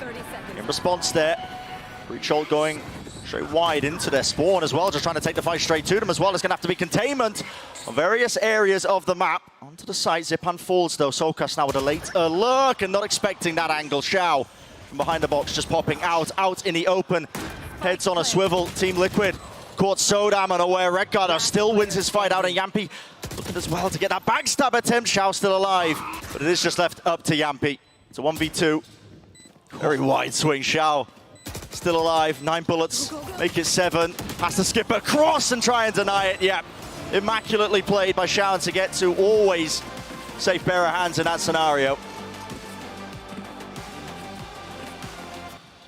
There it is, Emil's favorite skin. Team Liquid's slow attacks into B have just simply not been successful. They're not able to get the same value, and here's what happened over towards Halls. Nats caught CNED, who was trying to push out through the pit and meet up with the rest of the players on B, and it just ended up being a 1-for-1 trade where Nats was essentially out of the fight the entire time. So Na'Vi have another in very similar fashion to how they got round 5. They're going to look to try and take some tree control as everybody on Liquid sets up for an A split. On either side of the map there, there's not going to be any contact. Look at that recon dart too that Redguard's throwing. It's all the way from the south side and it lands to clear out Dish. It's cheeky. Clearly a lot of prep work been put in here. This rotate though is incredibly early from Na'Vi. Already stacking, aren't they? With the exception of just Xiao. Redguard's droning out towards B main, maybe just making it feel like they could be pushing if there was players there, but no, Na'Vi are stacking this, and Team Liquid, do they still choose to pull the trigger? Yeah, there's the stuns coming through, gliding down, but Yampi's caught in between 2 players.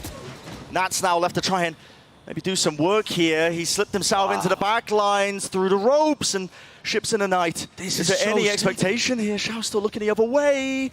Angel. Util in his hand, zip onto the side. Doesn't expect it. The comms going to miss. Leaves things in the 2v3. Team Liquid still have Safe and Soulcast and Astro Wall potentially to get out onto a site somewhere. As Xiao still feels like he needs to commit to the B side. They don't exactly know where these Team Liquid players are, but the time, Team Liquid's worst enemy. It's working against them. Got to get a move on here. Cosmic Divide. Going to split up the site.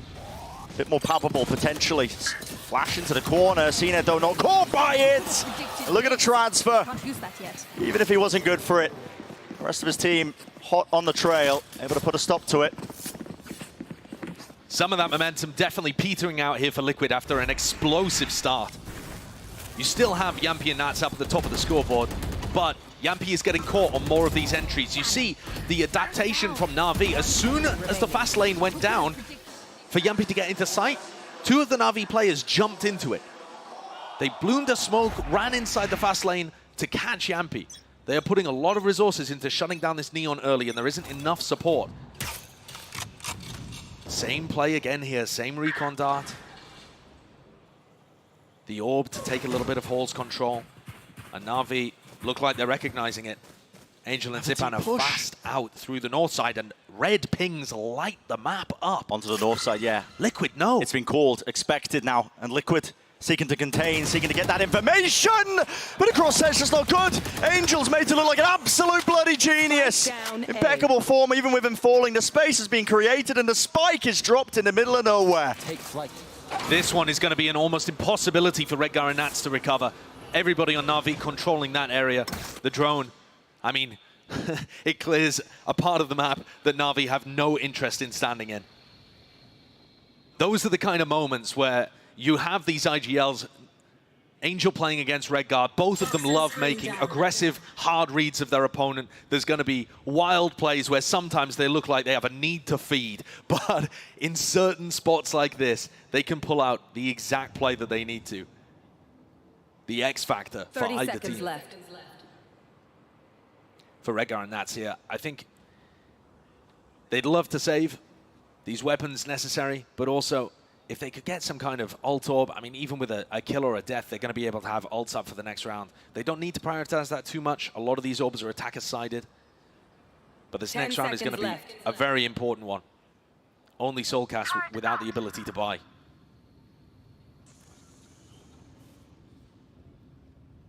Maybe the rifles will make a difference. But This is Na'Vi. String of rounds now, almost dragging it even. One more round will do it. And yeah, Angel. I mean, again, the aggression is there, isn't it, from him? Doesn't shy away from it. When he has an idea and a read on the map, what's going on? He's always going to be the first one to take that contact. This is where we're really starting to see how deep does that Team Liquid playbook run. It's a new composition. What else have they cooked up? Because the idea is starting to run dry ever so slightly. Preparation in order with this one. Dart down to the side, making it feel like, again, that A presence. But this time, it's Team Liquid trying to work over towards Arcade. They don't have tree control. And previously, this haunt has not really been followed up. So Team Liquid may disrespect it. Redgar's using his drone over towards halls instead of using that to re-clear trees, so Angel's got himself in a spot where he may well get value. And even if he does get pushed, punished, he has his ultimate to be able to escape. Great awareness from Yampi, checking the high ground there for Zipan. And is that the opening that they were hunting for? Well, that and more. With Angel falling, 3v5. Has to be heroics and shout, you can't do it. Opting now into the retake. I mean, Cena with the operator in his hands, not a chance in hell. Not going to be doing that with a player disadvantage. Have to get out of there and save. So, well set up round from Team Liquid. It is, but almost in some sense, just a slow contacting and clearing out the players from Na'Vi who are in spots that, you know, were a little more dangerous. You can't really say that about Zipan. Holding on top of Generator, very common, but also great awareness, I think, from the other side of things for Team Liquid to have crosshair placement trained in that specific spot. It's often an area that ends up catching people out. And I think one of the reasons that they can afford to do that is that there just hasn't been aggression coming from tower. When CNED's been playing in that spot, he's been playing passively, hold up inside tower, not looking for aggressive swings, so they're not worried about it as they get through Arcade.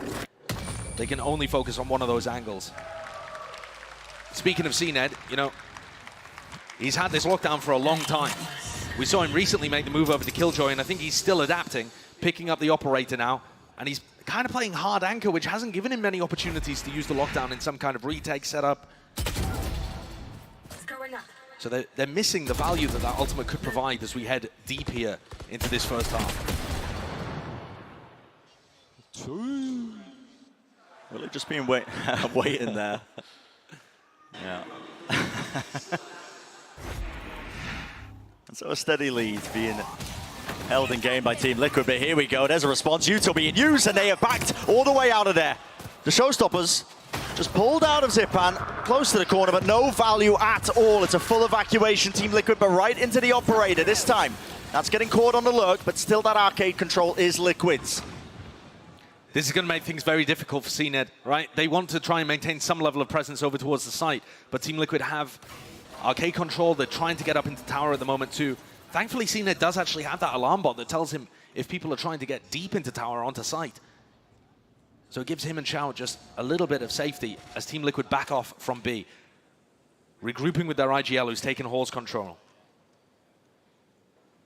Looking like they wanted to go towards A, but no.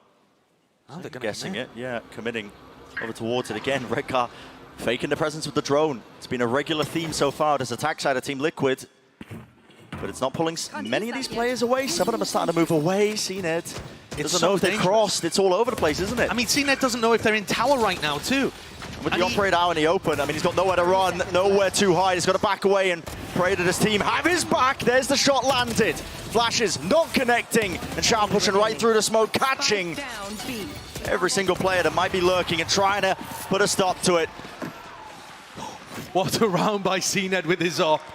Put in really uncomfortable spots and delivered every time he was asked to take a shot.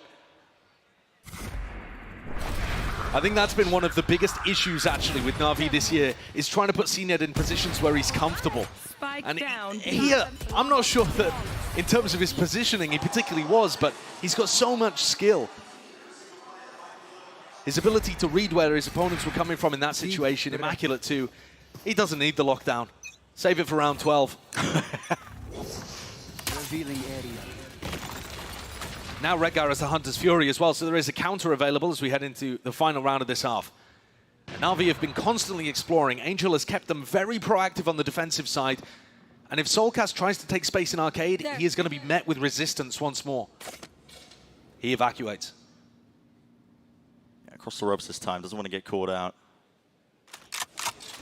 Regrouping with the rest of them. Still that tree control is theirs. In tunnel as well, looks like that's where Yampi's setting his sights, but that is being watched as well. If he decides to push deep into it, Angel has got his rifle locked onto it. So safe, so slow. What you come to expect from some of these teams. This time the drone coming in.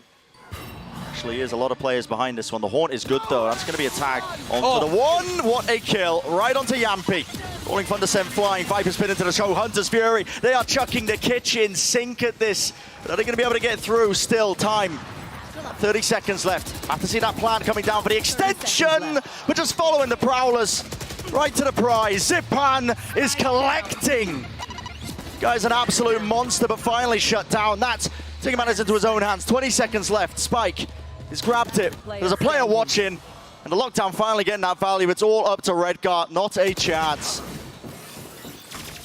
And Na'Vi ties up at 6-6 in the first half of Champions 2023. It's a tight game, a close one, a slow one too. And a bit bizarre. If you thought this was going to be defined by the big battle of Safe against CNED, it hasn't quite gone that way, with that being a Breach v Killjoy matchup. But the first quarter dominated by Yampi and Nats until Na'Vi found a way to respond.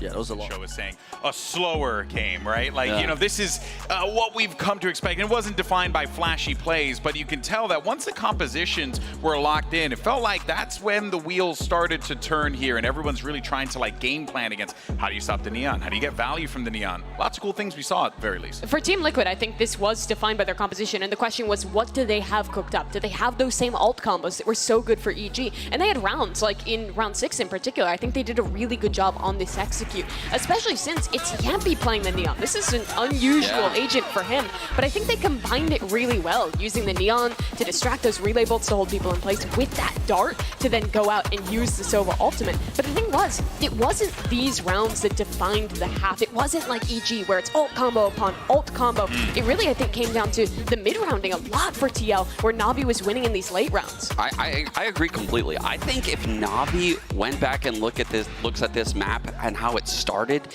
it is eerily similar to what their LCQ run looked like. They got first bloods on their opening pistol round and the bonus, and they couldn't convert those rounds. Those are massive swing rounds in that half, and I think without that, Na'Vi wins this half convincingly. That said, I want to give Liquid their flowers like you just did. I love the set plays coming between the Neon, the Sova, and the Breach.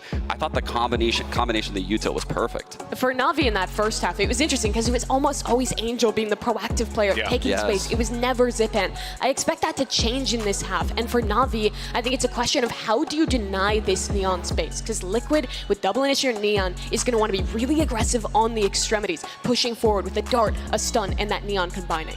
Yeah, that is really, you know, we're going to see how this plays out, but what we've gotten so far, a closely contested matchup between two teams that are so familiar with one another. But let's go ahead and send it right back over to Brendan Sideshow and take us through this second half. We said this was going to be a game of parity. You think about the identical twin head coaches, you know, the IGL Omen players that love to make the risky plays. And yeah, 6-6 half is what we're staring at. The issue here, though, for Team Liquid is that Na'Vi, in my opinion, are a lot better on the attack side of this map than they are on the defense.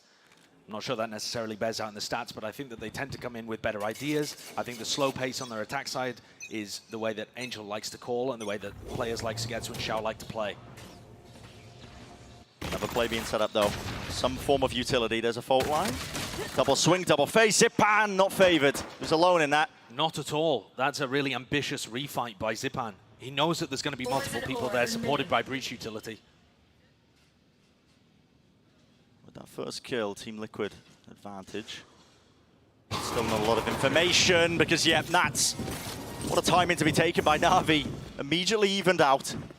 Gained access to the site. Should be a free plan for them. B main control also held. Still giving time for Team Liquid to rotate. Yeah, where is this spike going? What is the call here? The call to push into spawn. This is a complete adaptation. Redgar could be an absolute hero here to stun, to capitalize. Redgar heard it all. And the util is good. It's fantastic. It's still coverage is there into the smoke. What am I watching? It's anarchy. That's the spike again. 2 versus 2. Safe has it. Knocked down right by his feet. Picked up though. And so, which way does this go? I mean, the smoke's still covering their exits, but again, tip-top, it's just pure RNG.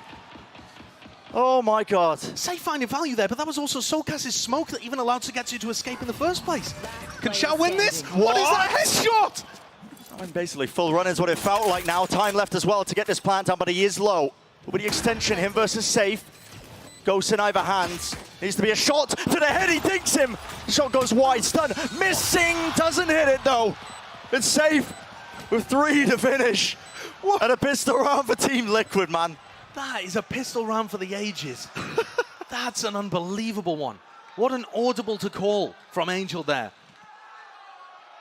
And I think that's been another theme actually of Na'Vi throughout this year, is overcooking situations like that just a tad. You could see the idea. You can definitely see what he's going for there. And there's only Redgar holding him back. The issue is, when Safe has a fault line into spawn and you're all running single file into Redgar, that fault line connected on everybody and it just stalled the entire pivot. Madness though, absolute madness that puts Team Liquid up 7-6. The reaction in the Netherlands, the same as mine here. You're going to get disbelief at times when you watch these two teams. For better or for worse. Everybody on Na'Vi flooding through Arcade right now. Prioritizing orbs onto CNED. Makes sense, the lockdown. Massive tool. Although Xiao is technically closer to another big ultimate in the Nightfall.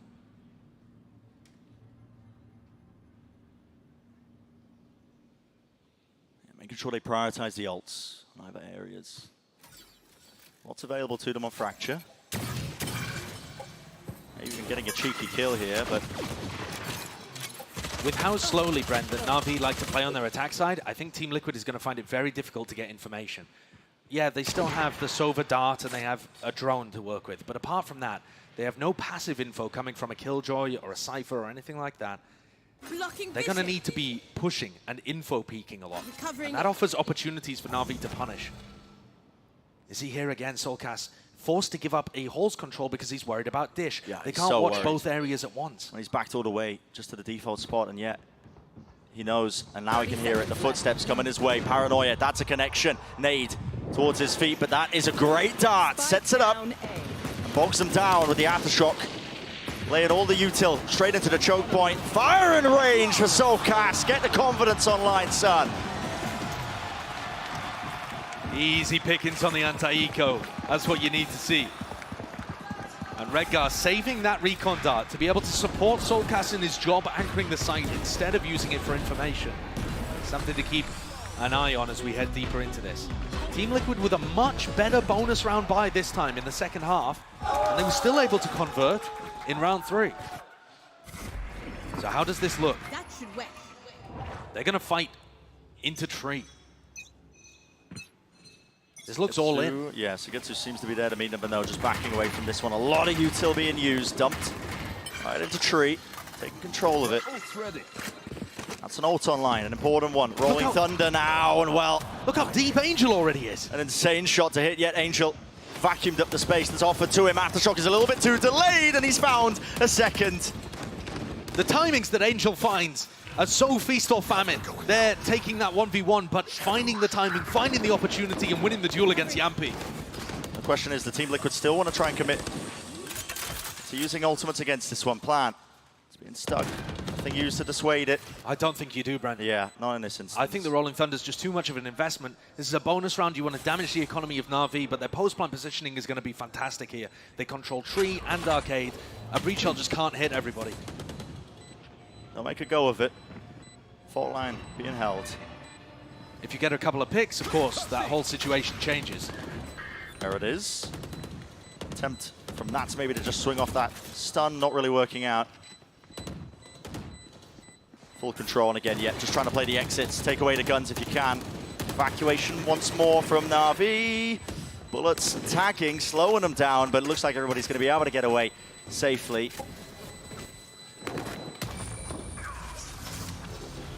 And Safe and Soulcast throw themselves into the maw. An extremely gentle bonus round, especially compared to what we saw in round 3. Na'Vi escaped completely unscathed. All rifles maintained. When Zipan gets going, and if Angel's hitting entries too, this attack side could be very difficult for Liquid to deal with. They have the lead for the moment. Coming back. Redgar is picking up the Sova operator. Okay. You always know there's going to be something when Yeah. Angel and Redgar are on the field, but I didn't think we were going to see this. Not going to anticipate it, are you? Great tool to stop the contact plays, but what do you do when there's a smoke in your face? Not much. It's got to be the reposition. Well, famously, Bren, the Sova has really good tools to be able to disengage if you get caught out of position. So, you know, he could take a more aggressive angle. Uh-huh. Guy's just lying, spreading misinformation over the internet. CNED's one away from his ultimate. That's a fact. You can take that to the bank. So he's going to pick up the orb at the moment, probably head back into tunnel and go for this. Now Redgar's going to be forced to play retake with an operator. Yeah, and there's no big odds to try and push this one back, is it? Or is he? I mean, Redgar's going the opposite way. Anchoring onto the side, you really just have to get out of here. He's got the shock dart lineups and the aftershock as well. Yep, is the Util goods?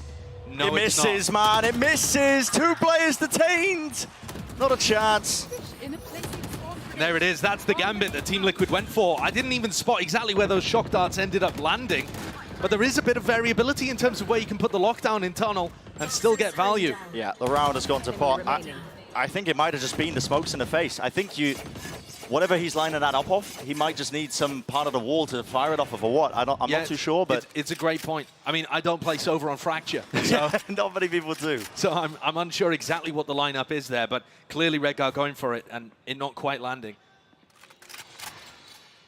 So that's given Na'Vi another incredibly clean round. This economy is going to be through the roof. All of these players getting an extra 3K at the end of this for the one round. Yeah. And the suppression on the side of Team Liquid, exactly the opposite. Na'Vi are now in the ascendancy. They're hunting out this gun, though. Take it out of Safe's hands. Paranoia does miss, but yeah. Out into the open. Zipan plucking him. So 8-8, it's evened up. As we were expecting, and another timeout now going to be called here by Team Liquid. We're seeing things from Shah's perspective here in the replay. Just easiest cleanup for Na'Vi. So we're heading into a tactical timeout here by Team Liquid as well, as they try to reassess what the situation is. They're going into an eco for the next, so this one really about how they're going to adapt in round 18 once they have guns back available. One of the big things that Team Liquid was talking about coming into this tournament was focusing on their discipline and cohesion. Emil said in the past as a coach, he has allowed his team to have a lot of freedom. If they want to overpeak sometimes, if that's something that they're doing because they're confident, he'll let them. He doesn't want to keep them too closely leashed. But in the run-up here to Champions, he's tried to create a more cohesive Liquid, a more disciplined Liquid. A Redgar on operator Liquid. Yeah, I was rolling back the rounds in my head and I was like, I'm not really seeing as much evidence of this, but listen. I mean, I do feel like that's what they're aiming for with this kind of composition. They're having, you know, it be based on very set utility being thrown by Redgar and Safe. Yeah. Soulcast has been extremely disciplined in terms of the areas of the map that he's been taking, although I think he's been a bit too alone on his attack side. The question for me is really how they deal with Na'Vi. Now let's take a look at this. Now where did the shocks land? Shocks were nowhere near, were they? Oh, there they are. You just see them to the left of the screen. I mean, maybe being placed for a different position of the lockdown, but and it's one just a little heavy. late. Like, I mean, just a massive gamble, right, to just anchor onto the site. Yeah, you have to be extremely confident those lineups are going to land, and it didn't. Knocked the money down, so Na'Vi, lots of chances here. Risks need to be taken. That's why you're seeing that fault line push out, defensive aggression onto the north side of the map here by Team Liquid. Nobody ready to punish, and I'm not sure that Angel even got the information that north side has been compromised. The Na'Vi players left very early on. Could end up with a round coming down to guesswork, but look at this, fully stacked up. Team Liquid now actually running all the way to A. With Na'Vi also grouped up, not willing to give away any advantages. They want to be playing together nice and tight so that they can trade. 55 seconds on the clock. Redguard got the recon dart back. So he's got that available to try and They are punish. grouped up, yeah. Team Liquid, they have presence, they have bodies here. It's about hitting the shots at this point. Lovely recon. There's the punish with a fault line. Yeah, the stun. Listen, it was good. Supportive utility there, but still Angel, man. He's ripping them apart, isn't he, with the rifles? Just can't quite get it done with the Sheriffs. Nats has picked up a Vandal here. If there was going to be anybody to make this round winnable, it could be him. He's out in the open. Door opening. Caught on the rope. Yeah, to get to. Taking him out here. Just min-maxing, making sure that they can prioritize. Still with 10 seconds left. There's the plant. No chance for Soulcast here. They know his positioning. I mean, he'd have to toggle, basically, the big stage to pull anything like this off. Yeah, it's not a possible situation for him, but it's more about, if you can, trying to put a bit of suppression on the Na'Vi economy, because it's currently out of control. You look at Sugetsu, CNED, Zipan, these guys are going to have almost max money. Ooh. That's a good one. Make Zipan have to rebuy the rifle. These kind of things could end up being important if both teams are able to put more rounds on the board and we head deeper and deeper in this map.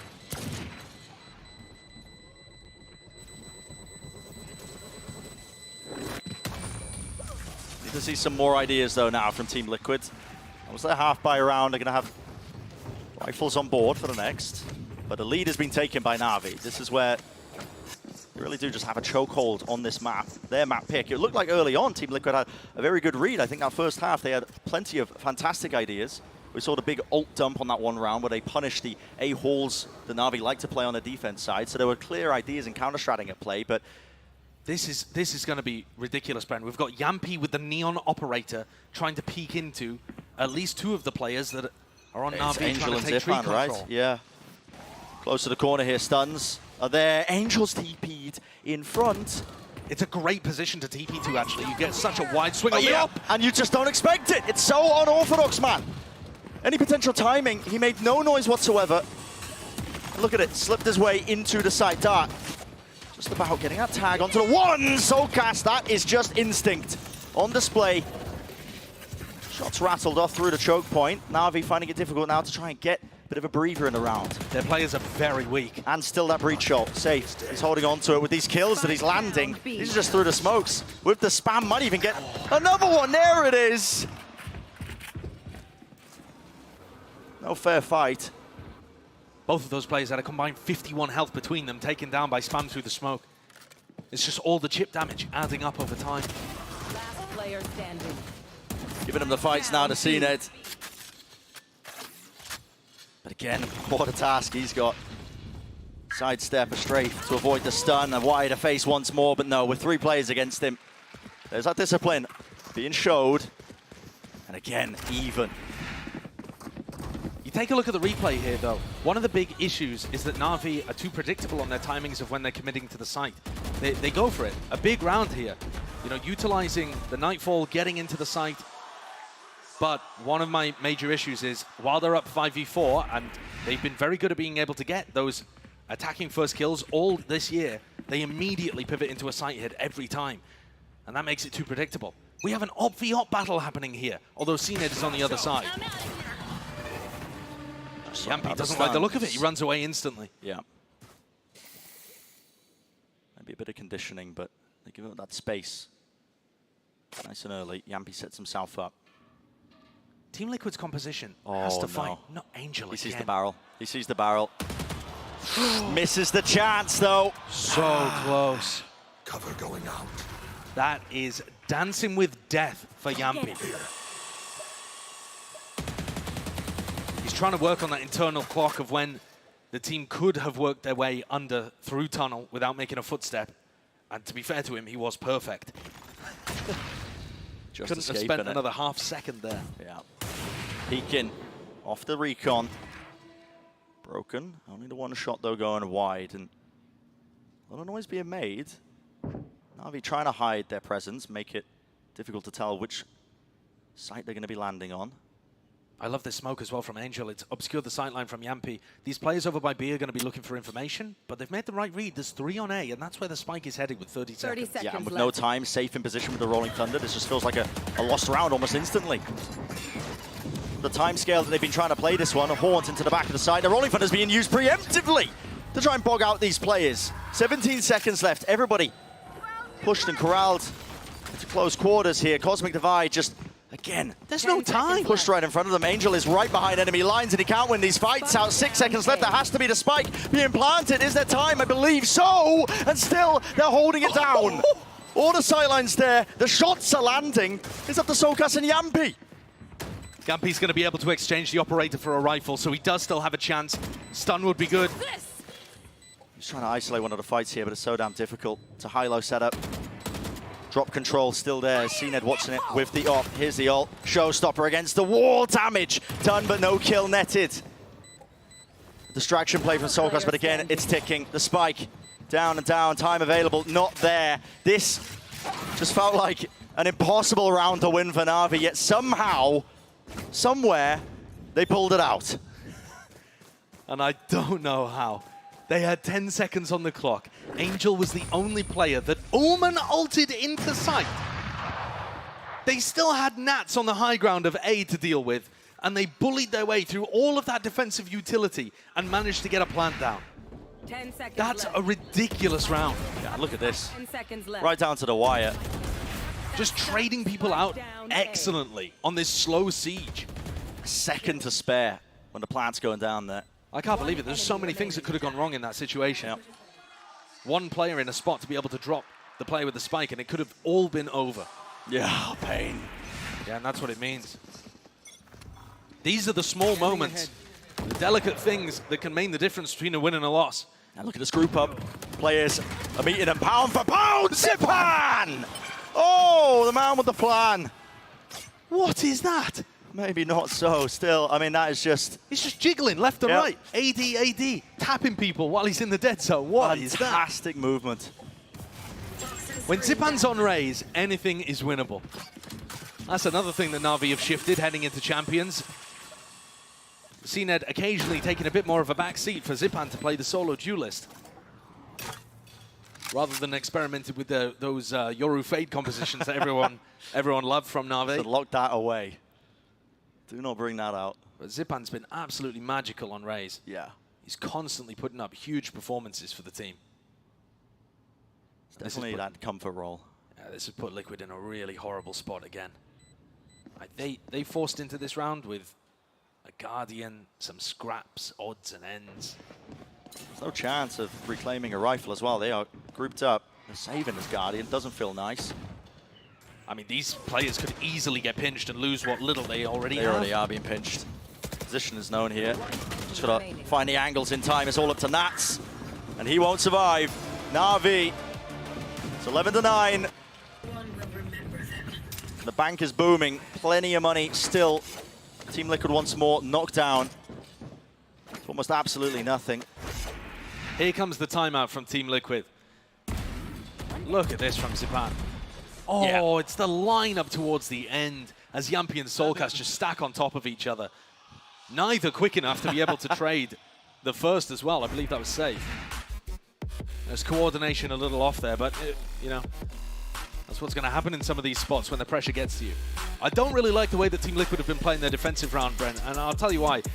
Their composition doesn't have any of that passive information gathering, and so your two options are to try to fight for areas of the map on defense, to play aggressively over towards, you know, let's say tree, and then you back off and you try and re-push another area, and so you're constantly finding new information around the map and creating presence. Or the other option is to try and get, you know, some passive information from an op.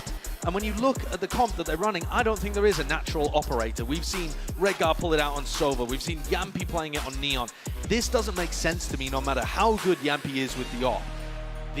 When you have a Neon comp with a Breach and a Sova, you've got to be aggressively taking information, not trying to sit passive behind an operator. I think that's been the wrong call for them, and I think it's put them in a really bad hole that even with the right strategy now, it would be almost impossible to dig their way out of. Na'Vi look like they should be able to wrap this one up very quickly.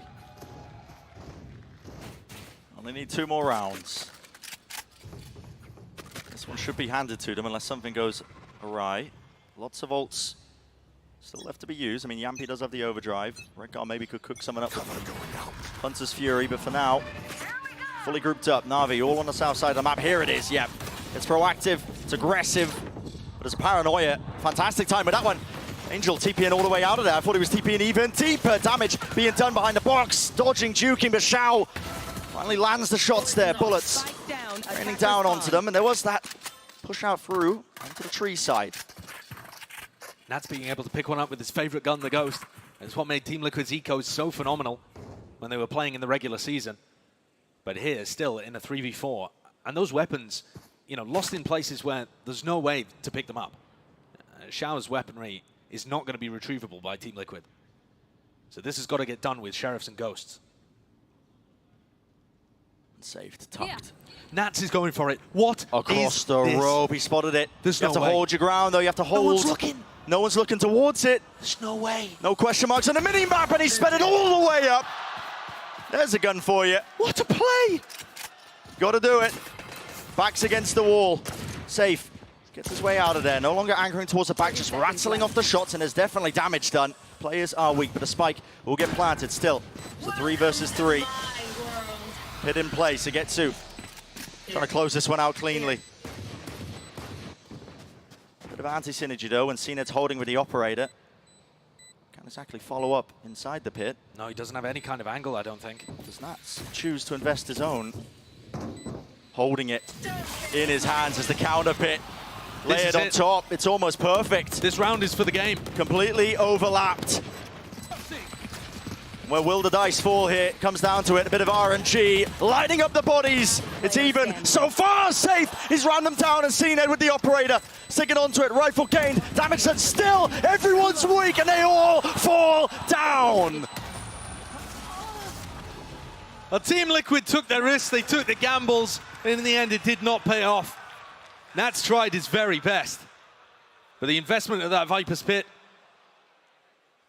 it was a good idea. I mean, you saw what Safe was able to accomplish. Everybody on Na'Vi dropped down to fractional health, apart from CNED, who was outside with the operator.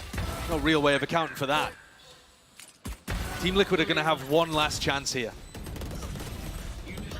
Na'Vi only need one more. One enemy remaining. The round's already begun. Straight back to it. CNED, no time to set up his turret actually to watch that angle. He was late towards the north side. Angel walking up, Solcast just spots it. Damage being done, a tag with the bullet, but not enough to really bring down his opposition, and now there's a pace increase. All the way onto the side, but Yambi's still watching it with the op. Disengaging, dodging away from all this utility with the Nightfall scattering across. I'll be definitely finding it difficult now to get a bit of a foothold here. The one player onto the side, they have to make a call to try and fight, and it's over towards Sand. Still the spike is in halls, and Angel, he is in no man's land. He used 2 TPs to get into this spot. He's got to be able to get them out of it. I mean, he's the playmaker now, but he's so far away from being able to make a play happen. Behind the box. Another smoke up in 5 seconds. He could use that to try and isolate a duel or get himself out. Trying to force a fight. Stun. Dart. Everything being used. Attention dragged towards him. Safe. Marching towards the objective, but no. Backing away, playing it because they realize they have time, and well, 30 seconds left. Spamming the common angles once more. Xiao's going to be falling. They shouldn't be allowed to plant here. Safe and Redgar both have ultimates that can stop it. Tap They're once anticipating. more, looking for the fight here. Completely grouped up, but yeah, Team Liquid. They had the advantages there in that round. It was handed them. We'll see it 12-10. The amount of chances now that Na'Vi has to close out this map. And things get easier for Liquid the more that they can win. Yampi's picked up the operator again. You don't anticipate them really going for too much defensive aggression when he's got that weapon online. But these ults are going to be constant threats. Whenever Safe and Redgar have these ultimates up, it makes it very difficult for Na'Vi to be able to get a plant down. And it also counters CNED trying to go for any kind of space acquisition, taking control of the B site with his lockdown. Again, lacking that information, aren't they? You can see it. Got having to jiggle with the knife out. Yampi's actually taken a lot of space in A holes, and that's going to be beneficial for them. I mean, 2 players right now are getting early information towards A, so they can stack 3B, and they don't have a bad defensive setup. You should run. Nade over the top. There's a lockdown. There's a Hunter's Fury to try and push this back and actually deal with it, and this time Nats, yeah. Definitely aware of it for the towers push. Rolling Thunder. But that's every ultimate. The 2 big ultimates have been used, and Na'Vi still have a minute to work with. Sure, they're in a 4v5, but I think you've got to consider that a bit of a win. The entire time, though, Yampi has held on to that A-Halls control. That's what's important, because it gives Team Liquid peace of mind, knowing that they can stack players onto the B site. I think Nats and CNED both just caught glimpses of each other there. And here it is, crossing. Using the smoke timers. Again, it's just random bullets. It could come down to sheer chance. Whether or not they can get into the site itself. There it is. Follow the traces. And Nats will just pounce. 3 in a round in total. Xiao left to do so much more, and he just cannot get it done. 12-11, Team Liquid. Steadily getting there. One more to bring it to OT. Nats has just been the hero for Team Liquid today. He was at the beginning of the first quarter here on Fracture. He was electric. And now here finding all the important kills. He caught a spot of CNED early on while he was positioned at Dice, repositions into tower, deals with CNED by counter-spamming through the smoke, and then also catches the player in tower who's trying to push him and squeeze him. Amazing play from Nats. He's up 20-14. That's what Emil needs. Star player stepping up.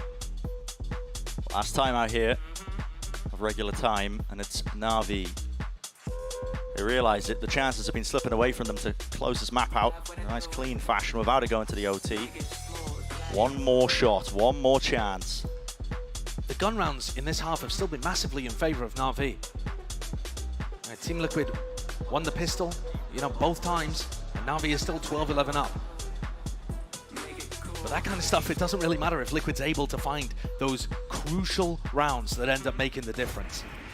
The rounds that count for more than just one. Now, Zipan is going to be one away from his showstopper here. There's definitely a plan that Na'Vi can construct around that ultimate. And like I said in the prior, with the Hunter's Fury and the Rolling Thunder being removed, have the same level of tools. They're going for a double op setup. You've got to be kidding. Yes, they are. Why not? Do they have spare rifles on the floor? I don't think. I believe so. I mean, Rek'Ar was they must chopping and changing it around. If they don't, they should, because Soulcast has the money for it. Yeah, and it's the last round for it, so they must do, surely. Well, I mean, this is one way. Try and hold some of that passive map control. Bring them down. Meanwhile, on the other side of things, Angel only with a Sheriff in hand. Slowed down entirely. Yampi. He's got to be worried about tunnel. There's danger. Oh, there's more than danger. There's players right in his face. Prowler shot, landing through. Damaged under Zipan. That could be crucial. I mean, Zipan will now die to 2 Vandal shots to the body as he pops his showstopper. The damage that was just done through that Prowler may end up making a massive difference. But just picking up the orb has dragged 4 players from the defense over towards B. Recon Dart being used. That needs to be broken. If it isn't... Doesn't get broken. Okay, down Team Liquid know that this hit's coming through on A. They can stack it through. It's Nats who's holding it again. Anchoring stall. Defender close to the corner. Doesn't stand a chance. No one is up against the rocket. Here with the door open wide. That is a beautiful face. The fundamentals on display from Na'Vi. They found that advantage. Get into the site, though. Plan needs to get online here. Op revealed. Yampi holding it from drop here. It didn't clear, so get through. Against is not cleared, yep. Still from Sand. This is Dire Straits, and this is the map. Na'Vi standing their ground. And heroics from REBROADCAST, not enough in the end. 13-11. That's map number 1 wrapped up. Na'Vi performing on their map pick there of Fracture. They needed it. All of these maps, I think we can anticipate being just as close as what you just witnessed. These 2 teams separated by a hair. Yeah. And this has been par for the course, honestly. This entire year, if you look at these 2 teams and they're playing, I think at most it's been a round differential of 3 rounds on every map that they played against each other. And what a time for Na'Vi to get back into a form where they look like they've actually got a chance to compete against squads of this caliber, against the EMEA winners. You know, they've recovered from the worst streak of Angel's Valorant career recently too, with 4 losses over the course of the recent tournaments. Recovered from that with the qualification to champs, and now looking to start out on the right foot here at group stage as well. You know, Angel said actually in the press conference that we don't have the consistency yet. That's just true. But winning champions is not about consistency. It's about being good here, right now, at this day, at this week. If you peak, if Angel plays well, if Zipan's getting the entries, if they have good strategies and are able to get onto maps that favor them like Pearl and Fracture, they've absolutely got a chance of taking down the big dogs like Liquid. Oh yeah, it's what makes tournaments like this so special. Never know when a team's going to go on a run. We've already seen it. You know, we know the caliber of player on either side. And this Group D games that we're watching as well. I mean, group of death, group of disappointment, whatever you want to call it. It'll be disappointing for whoever loses. Exactly. But it has been electric so far for our beginning here at Champs 2023. Plenty more action left to come in the series, of course. Do not go anywhere. We're right back after this.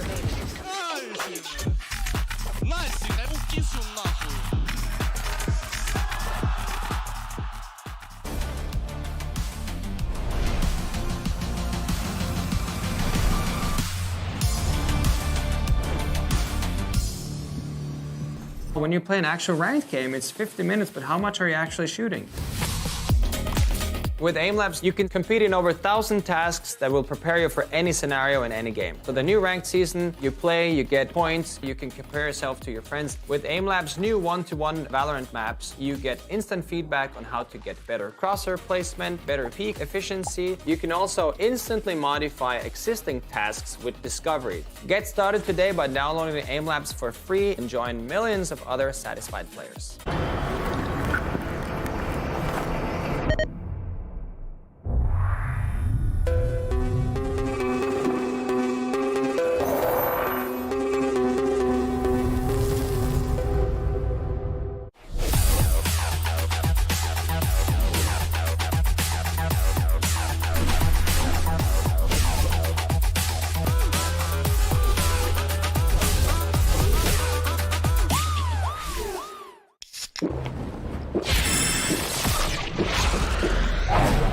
Red Bull gives you wings.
Well, Doombros, your map is in the bag now.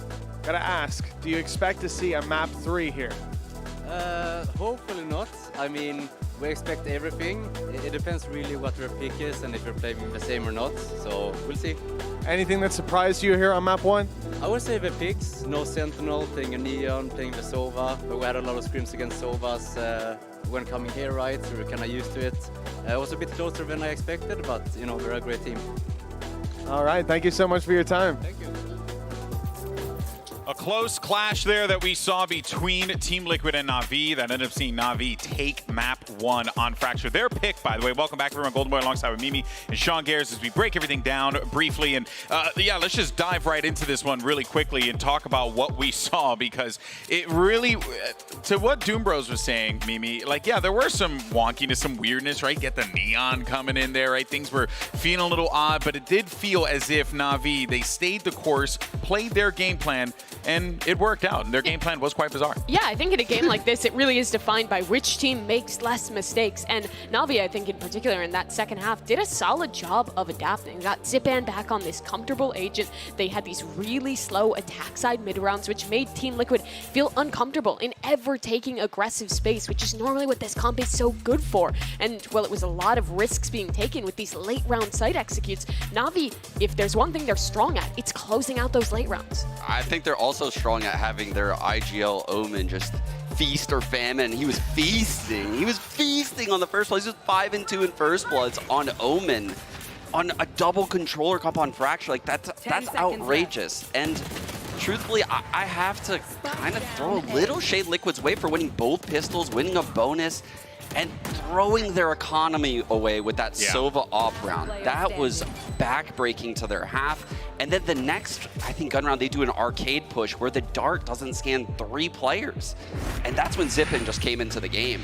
Yeah, it's those little mistakes like that that just snowball things out of control, and Na'Vi was absolutely taking control of that half. Angel in particular, the way they play on this map, their defense, Zipan is never aggressively taking space. It's always Angel pushing up, taking these risks. But here, like you're saying, he was feasting. He was rewarded. This is one of those games where Angel actually looks brilliant in the aggression, in the risks he takes. Yeah, it makes me wonder if like the game plan is like, all right, Zipan, you're way too valuable, so you stay back and then I will go. Because that's what I would do. You know, honestly, I know that I wouldn't be able, because Zipan was playing immaculately and he was doing such a great job, and it was nice to see him back on that familiar role. Yeah, he really became activated on the attack side, if I'm being honest. And meanwhile, on the other side, you know, Liquid was struggling to get the operator in play. Yampi in particular, you know, after the amazing first half, couldn't match Zipan's numbers here. Like, look at what he ended as, considering how that first half went and the fact that he got pushed topside on the pistol. Yeah, and compare this to the rest of the year for Na'Vi, where Zipan has been really being forced to flex around all these different roles. When this team was at their best, when they won Copenhagen, it was when Zipan was playing the waves, when they had him on comfortable roles, and when he was playing as good as he is right now. These are the roles that Na'Vi needs to be playing, and the form that they need to be hitting if they want to be a contender. Yeah, most definitely. And if there's a team that can do it, we've seen them do it before, most definitely is going to be Na'Vi. They'll just have to get over that hurdle. Liquid as well. But earlier on the show, we actually asked you guys for our MasterCard fan poll. Who do you think is going to be walking away the victor today? And, well, 74% of you might be sweating right now because you went for Team Liquid. They're down 0-1. I mean, that was, I think, the consensus going in. Yeah. Liquid won EMEA. They're the team that should be the favorite in this matchup.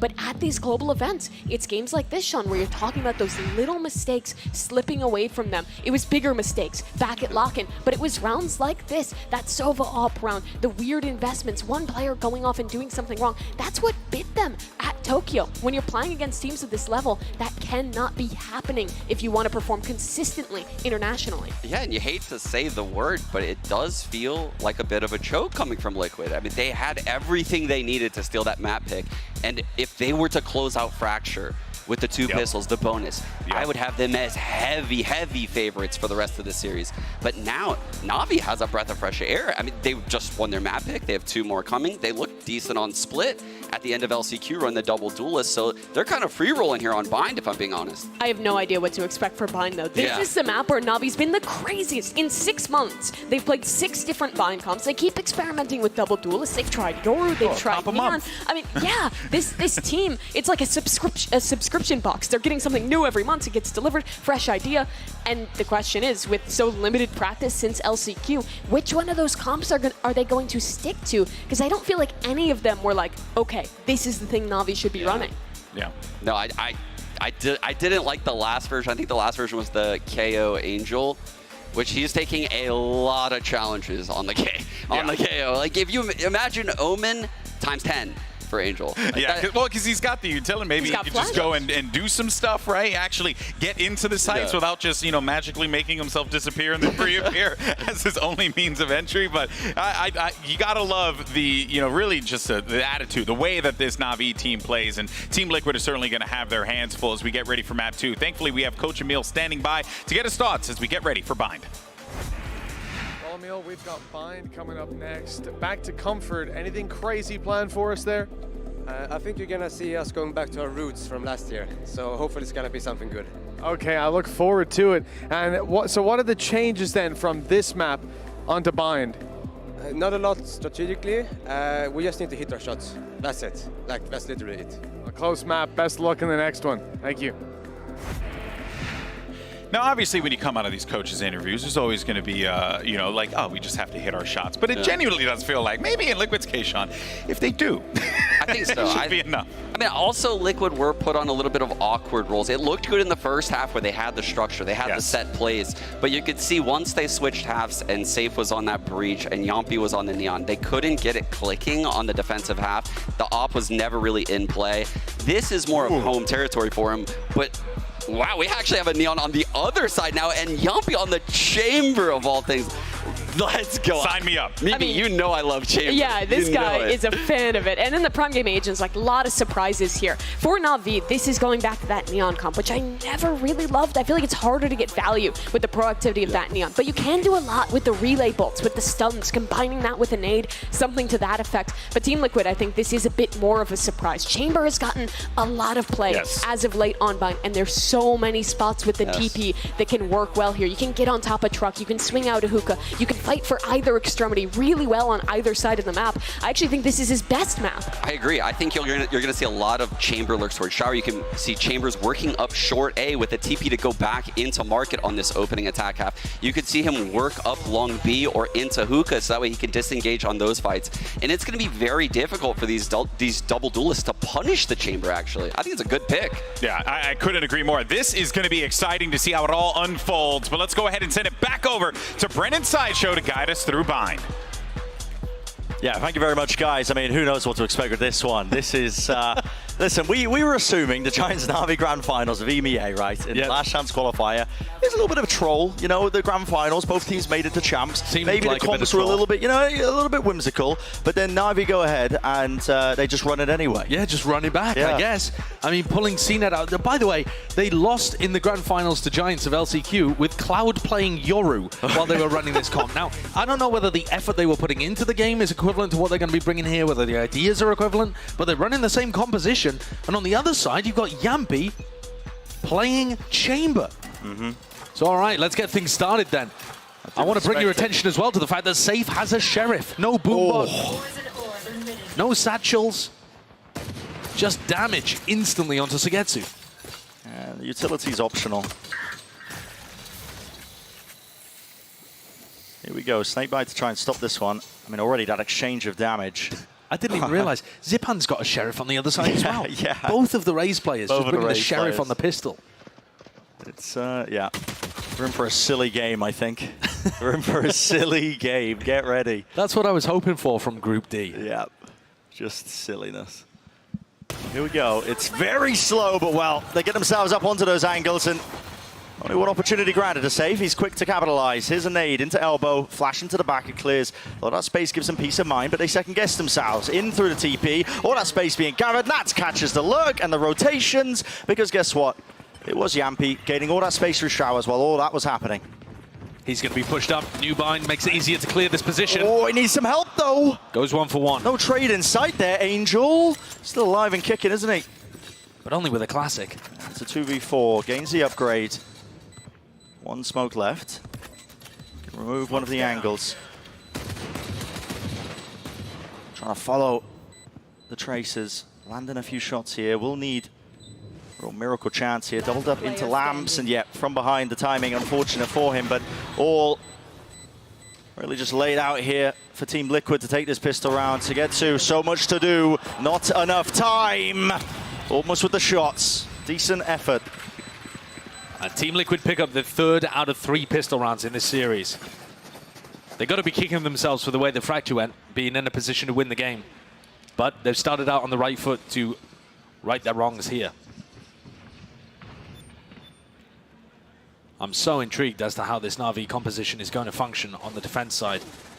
There'll be fumes coming out of your head by the end of the map. Yeah, well, already we saw CNET going for the push through the teleporter, right? And Nats took him down execution style, just pushed up real deep on sand. So that's something that CNET's going to have to be wary of in the future. Wouldn't be surprised to see Angel just taking fights constantly over towards Showers too, knowing him. He loves it.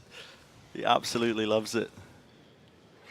Plenty of firepower on either side, though. Flash actually landed top into the corner, and as the recall star was dropped down, it opened up the sightline.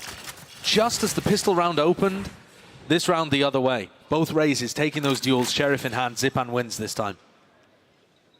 Na'Vi have 4 players over towards B. They're going to try and re-explore B long and make sure that Team Liquid are not grouped up over towards there. Liquid would love to try and respond reactively into A off the back of that, but they can't. Not grouped up, no spike in hand. Yampi just continues to take Showers control slowly as Angel hoovers up the ultimate orbs around the map. CNET though, look at him. Left to right, doesn't know which way to look. And Yampi.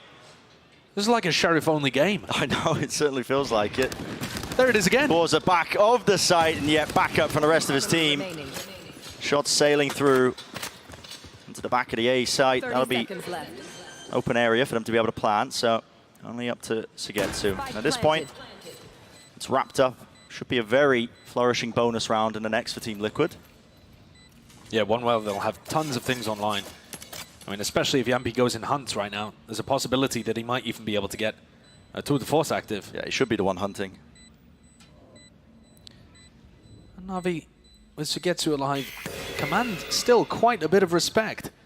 You know, Sugetsu was popping heads in the previous with only the Sheriff that he'd managed to scavenge. And Team Liquid playing with a lot of that discipline that they said they were trying to bring into Champions here. Yeah. Oh, and the grab well. Locking him in place, vulnerable up. I'm thinking with this one, Yampi hits it. So that's great. A really big ultimate to start building up towards. And Yampi's put a serious focus on taking Showers control. It might not be at the very start of the round, but that's certainly the area of the map that he's going to be contesting. I think you should anticipate fights happening around that area. Na'Vi have players that are going to love to try and contest early. We've seen Zipan fighting over towards B. Sinez on Neon, he's got to want to take early engagements. And Angel, you couldn't keep him out of a first duel. He throws himself in willingly. Yeah. Now, Yampi's not buying a weapon here, which is really bizarre, and neither's Redgar.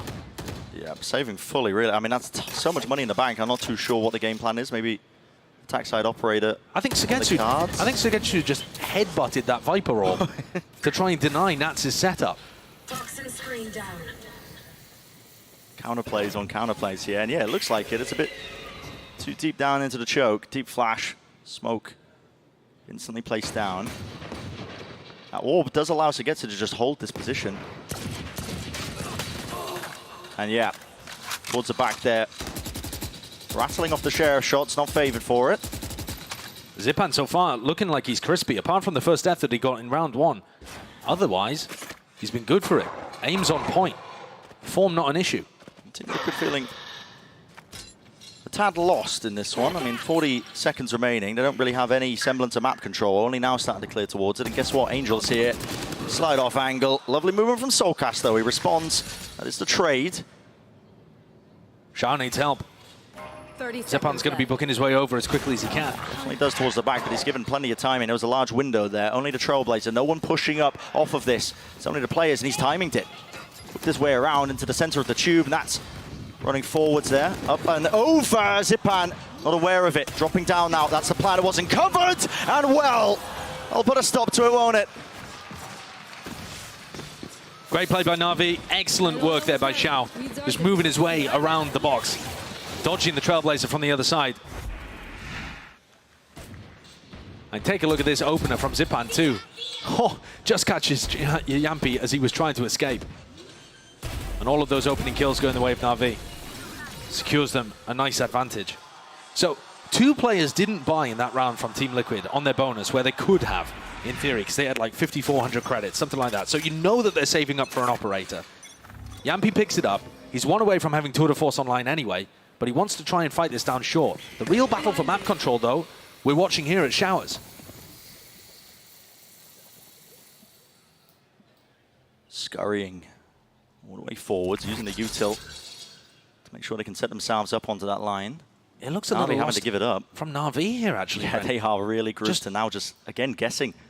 Yeah, 3 players just on top of each other in backside A. No map control at all, and they're just trying to play full A retake. What sound cues are they going off? I mean, there was a couple of recalled stars over towards B, and they're leaving it. They know there's nobody down B long. I mean, this is a gamble and a half to think that it would be a full 5-person B hit through hookah. Another flash committed as well on the other side of the map. That should give them, again, no indicator, no sound cues, so they choose to commit elsewhere. So get to finally catching the shoulder of Safe. This is so much responsibility and pressure to put on Sugetsu's shoulders. But he's out of there. Gives it up, doesn't play towards the back of the site. It's a bizarre round, but they have both duelists flanking through Market. It's a weird way of playing the defensive side of Bind, because you're going to be running into these trademarks more often than not. 30 seconds left. Yampi's got one positioned at Market. There it is. How do you get past that? No chance. Have to break a bit of waiting to see if somebody will just walk into that sight line. It gets triggered. Nats now aware. Repositions all towards the back here. Orbital strike clearing out Lamp. Stun is clean, but here it is. Util flying backwards and forwards. Yampi got close to the corner here, and it's all up to Nats. He's playing his lineups. His whole team has just fell down. Not a chance of holding it. Pushed off the defuse though, but half gained onto it. Maybe a chance, a possibility. 56 health left. No, the faces there with confidence. And the rifles, it's all done. Evened up now to 2-2. I certainly had doubts, by the way, that Na'Vi was playing the defensive side there, but the retake was sublime. Angel found a spot to be able to use his Brim ult, and they supported the double duelist coming through short exactly as the rest of the team were retaking back through, you know, Spawn and Heaven. The coordination on this was exemplary. Redguard taken down in a spot where nobody was able to really support him, and Yampi's operator is just way out of position, stuck in on site there. Doesn't have the maneuverability that he would if he had a rifle in hand. Yampi's going to have a tour de force online this time. Hunt up from the previous rounds. It feels like a premium is being put on the attacking side for Team Liquid of Showers control. They want this area of the map. Now, CNED with the opping Neon on Bind, I think is just going to be running between his current position and Heaven, depending on what he hears around the map. So strange, isn't it? Trailblazer, that was used towards B long as well, cleared it out and did spot Safe. Was holding there, earned his showstopper up. It feels like Team Liquid are setting up for potentially a bursty play. With Redguard being an extremely late lurk kind of option. So Redguard, though, open angles. He still doesn't have any stars available for this. Sugetsu is close to the corner, damage done through the box, and this is it, the off angle. Sugetsu! Of course he doesn't. No shying away from that fight. Spots the legs, damage done even more so. Backing away, almost the kill. Zipan all the way through the back as well. Reinforcements have arrived. And 3 players left standing here for Team Liquid. It's a bizarre approach to the attack side. It's a mess of a round, really is. But they're going to try and end towards B. Angel's got this. Yeah, I mean, Yampi with the tour de force is waiting for somebody to come back through the teleporter towards him and falls straight into Angel's hands. It's the backstab. Spike is nowhere. Redguard is in elbow. What am I watching? It's just all over the place. And it feels a little... I mean, EMEA Bind at its finest. It's not defined, is it? It's not focused on the attack side. It certainly isn't. I mean, Yampi's looking for an opening pick. And when he's not rewarded with one of those, Team Liquid didn't have a plan B to fall back towards. Tried to go into an exec, but were waiting for so long for Redguard to get his stars back online. He recalled them, and they were waiting. There was only 30 seconds left. And by that point, they'd already lost Nats, who was going for a lurk play. they're confused as to what the plan B is if the plan A of Yampi go kill doesn't work. And making things a bit too easy here for Na'Vi. Liquid are going to take a timeout. Presumably, this is for Emil to address the philosophy issues with how they're approaching the attack. Oh, yeah. I mean, even when committing there, surely, you know, you want to be grouping up, not having Redgar over towards B and sending the showstopper in. Looks messy. I'm just working out as well. They should have money to buy, Team Liquid that is. Taking his time out. They have a big ult in the back pocket, which is safe. Picked up the showstopper in one of those prior rounds.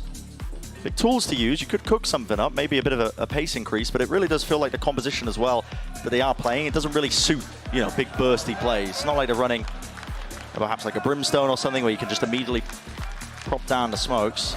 And you're running a chamber as well. I mean, they're quite I think there are still options though to go for burst plays. Sure, it's not a double duelist composition, but you know, if you're able to combo your utility with like a snakebite over towards B long, a dog to be able to get up there, take some hookah control with the boombot, and then you get into a B exec within the first 30 seconds, that's going to put a lot of pressure on CNED, who you know is opping on Neon.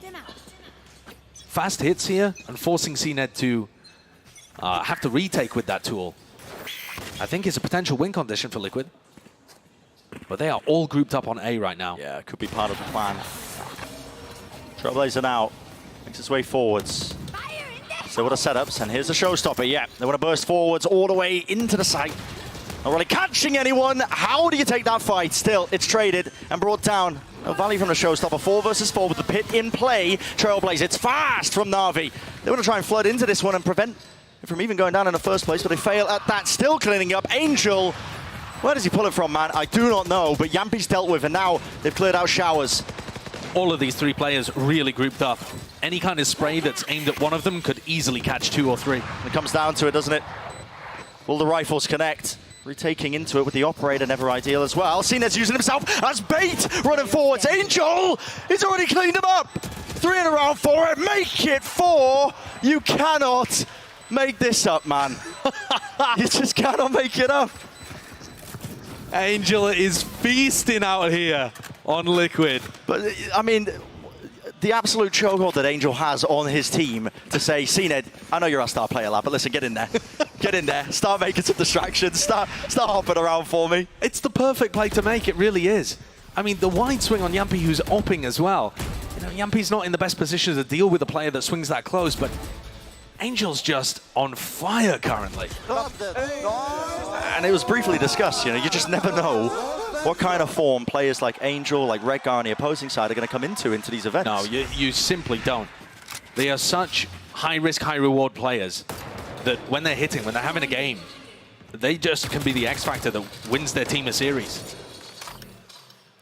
I mean, again, think back to what Angel was saying about winning champions. He said, it's just about being good here right now at this day, at this week. It's all about form, baby. That's it. It's all that matters. An attempt there to punish the jump spot.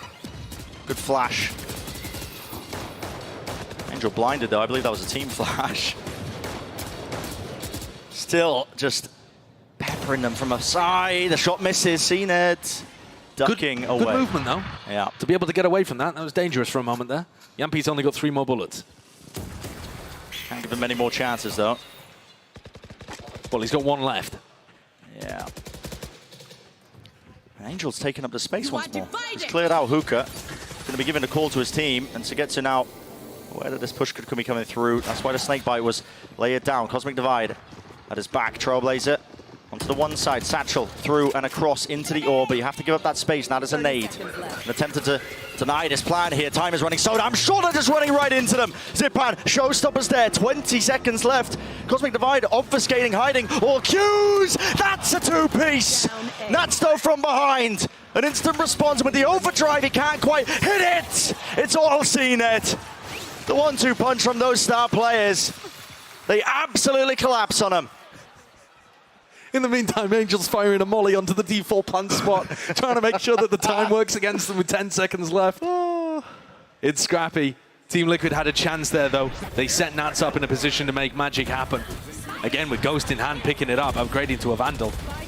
I think this is one of their best options to win here on Bind is to try and put Nats in a position to win. And whether that's creating distractions for him to lurk down short or using a lot of utility to push him into lamps. In the meantime, though, CNED taking his op for a walk. Round's He runs already straight began. into Yampy. He's ran straight into him with the op sight line.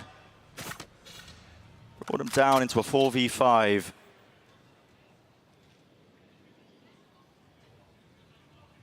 Proactive is the call here. Flash play out the smoke.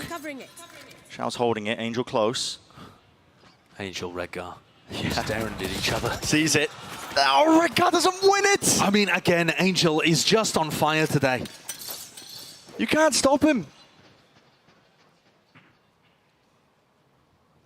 And things quiet back down.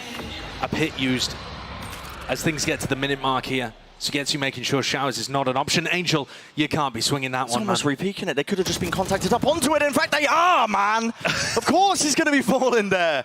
Jekyll and Hyde. It's so silly. 3v4, the defensive side now going to be scrambling. Sugetsu forced to abandon the pit. And Xiao to try and push them back here from the back of the site. Seekers not actually broken. Trailblazer on top of it as well. Flash round to the side. He's going to get stunned up here. No chance in hell. Ton of util coming his way. His team helping him out, though. There was a nade in response. That's from Zipan off to the side, but they have gained that ground all the way. And Xiao, he is on an island, essentially. Plant. It's tapped. Forcing out the response once more. Safe over the top here with a boom bot. He wins out the fight still. There's no time on the clock. Sugetsu dodging the flash. Round to the side. It's onto Yampy. He's got to hold it. He misses it. The spike. It does go down. Extension into it, but it's a 1v1. Sugetsu versus Yampy. With the up held down. How does he win it? Jiggling it. Finds the shot anyway. It's Yampy who finally lands the important one. These rounds are absolutely bonkers. Oh, I mean, we've lost all semblance of sanity here on Bind. All semblance of it. Just enormous hero plays coming out to be able to put teams in position to win. I love the idea from Xiao there, tucking towards the back of the site. But this is what gave Yampy the advantage early on. CNED went for a play like that. And Sugetsu did what he could. Sometimes this guy's aim is just ridiculous, but he couldn't land the final kill. Yampy there to open and to close for Team Liquid to get their first rifle round on Bind. So far this series haven't been favored with the gun rounds. Not at all. Where they've been failing. Maybe this is the turning point, though. Anything to clear this? Sugetsu playing it relatively safe. Jiggle with the knife. As soon as he hears the Trailblazer, yeah, instantly there. Doesn't opt to use a snakebite. There's a pull, there's a nade. He can't get out of there, just about. Oh, the nade just too slow from Safe. A very nice idea otherwise from Team Liquid. These are the kind of little combo plays that they've been missing throughout the rest of the map that can really set them up for advantages and give them other options and ideas. Just getting used now at a mid-round portion here. That's going to give Na'Vi lots of information. Points him in the right direction. Where are these players sitting still with 45 seconds left? They're broken. Stacking 3 players on B. I mean, it's slow to crawl. The spike is not over here. The spike is going towards short. It again seems a little uncoordinated from Team Liquid. I don't know what the end goal is here.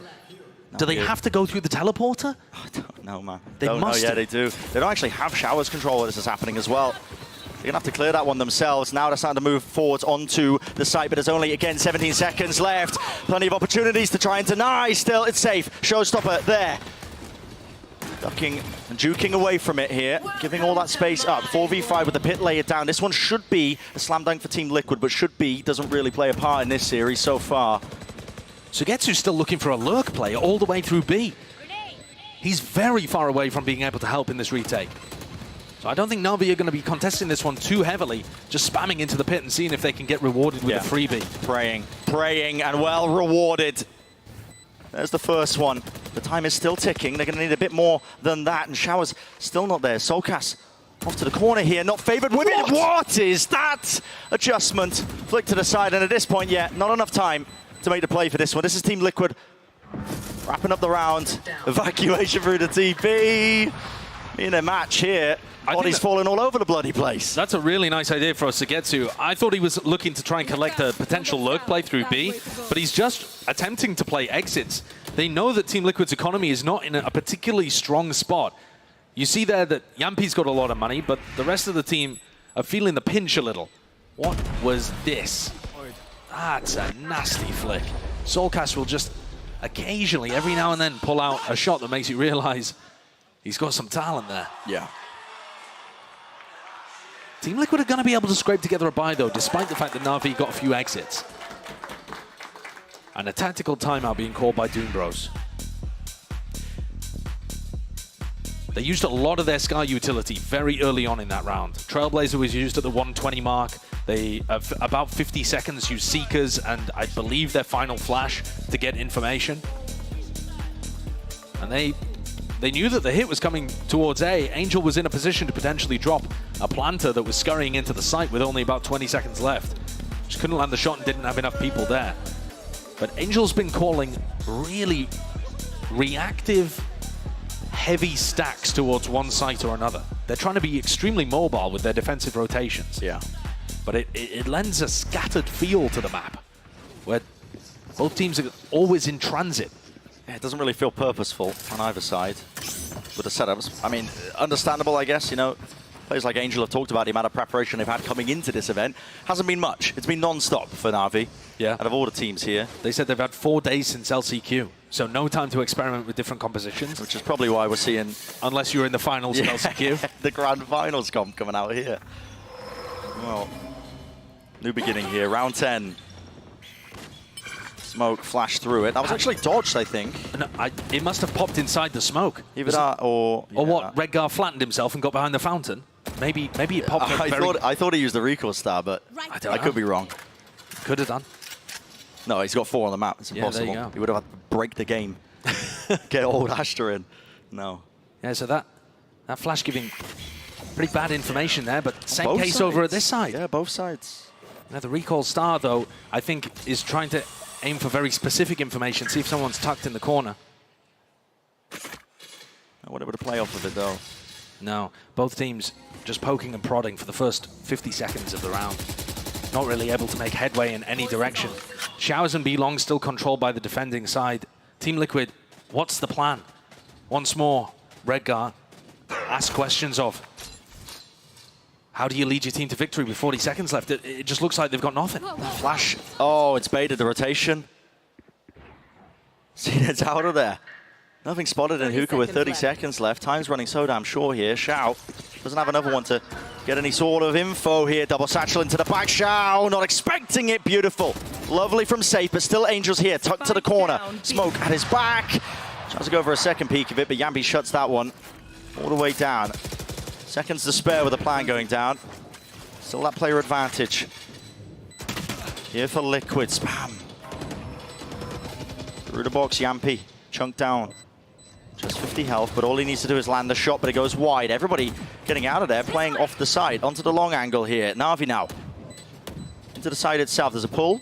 Onto the smoke. Nade as well for the first layers of this one. Waves of the utility, but it might start to get rough here. Tap onto it, trying to force it out.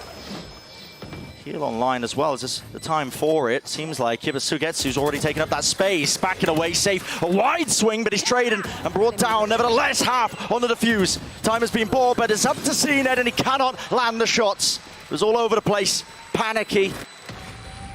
But a nice post-plant positioning there from Team Liquid to make sure that that one was secured. A little fake flash as well from Soulcast. Helped Safe get positioning back into Hookah and win that duel. Ended up being incredibly important. I'm not confident in terms of the way that Team Liquid ended up approaching the site. They didn't know what threats were in Hookah. Angel wasn't cleared over towards Long. But once they actually got there, the fake utility being thrown onto A had pulled 3 of the players and allowed them to hit a soft B site. Let's play. Both of these teams in the first halves of these maps could not find the difference between them. Op v op, tour de force. Will it make a difference? The angle opens it up. It's Yampi to capitalize. Throws down his trademark as well, which makes it very difficult for Zipan to try and recontest this area, only with a Guardian. So 2 and 2, the defense spreads.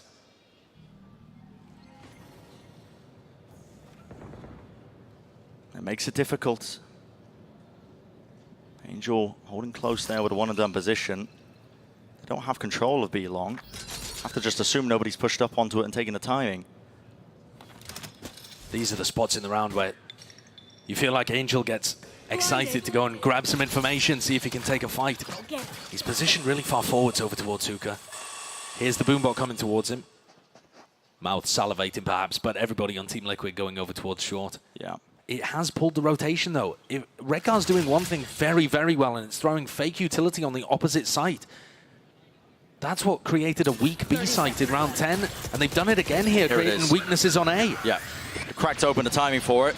Good orbital strike though, that's going to split up this push to the A side here. Safe alone onto the angle, but still with that tour de force in the hands of Yampi. Is watching it all the way from Shower, so gets too close to the corner. Angel brought down. Beautiful. I love that adjustment. Bit of spam just trying to bait out the shots here. Leaving it just down to Shao. Can't do a lot there. Really clean. Clean stuff in round 11 from Liquid. The approach now getting really refined. That's 4 rounds in a row that they've been able to put on the board there. With a timeout too. Having a very nice adjustment. All of the fake utility that's being thrown on the opposite side to where they're hitting is pulling rotations away, creating space for Yampi to get set up, and then they're double swinging, triple facing. The discipline that Emil was talking about being showcased here. We're back into the round already. Flash deep through. That's just spam into it.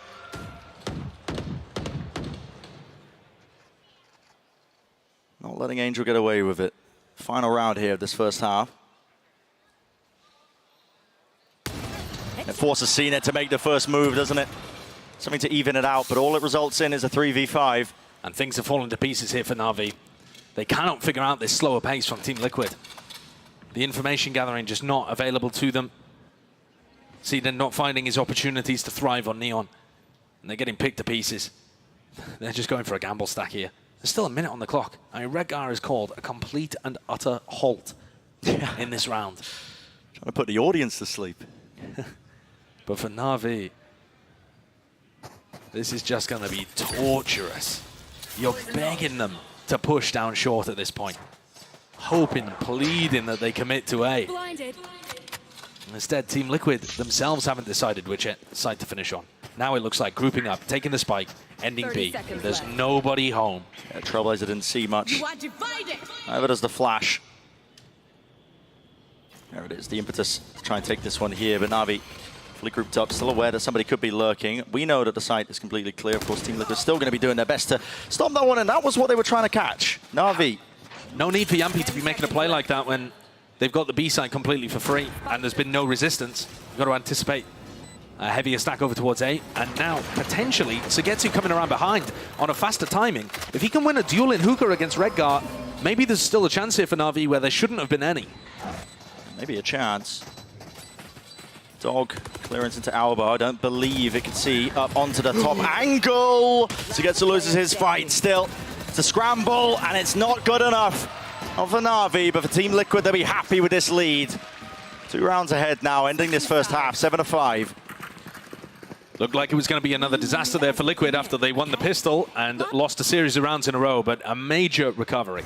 A question really for me is, Brent, what is this Raze Neon composition going to look like on the attack side?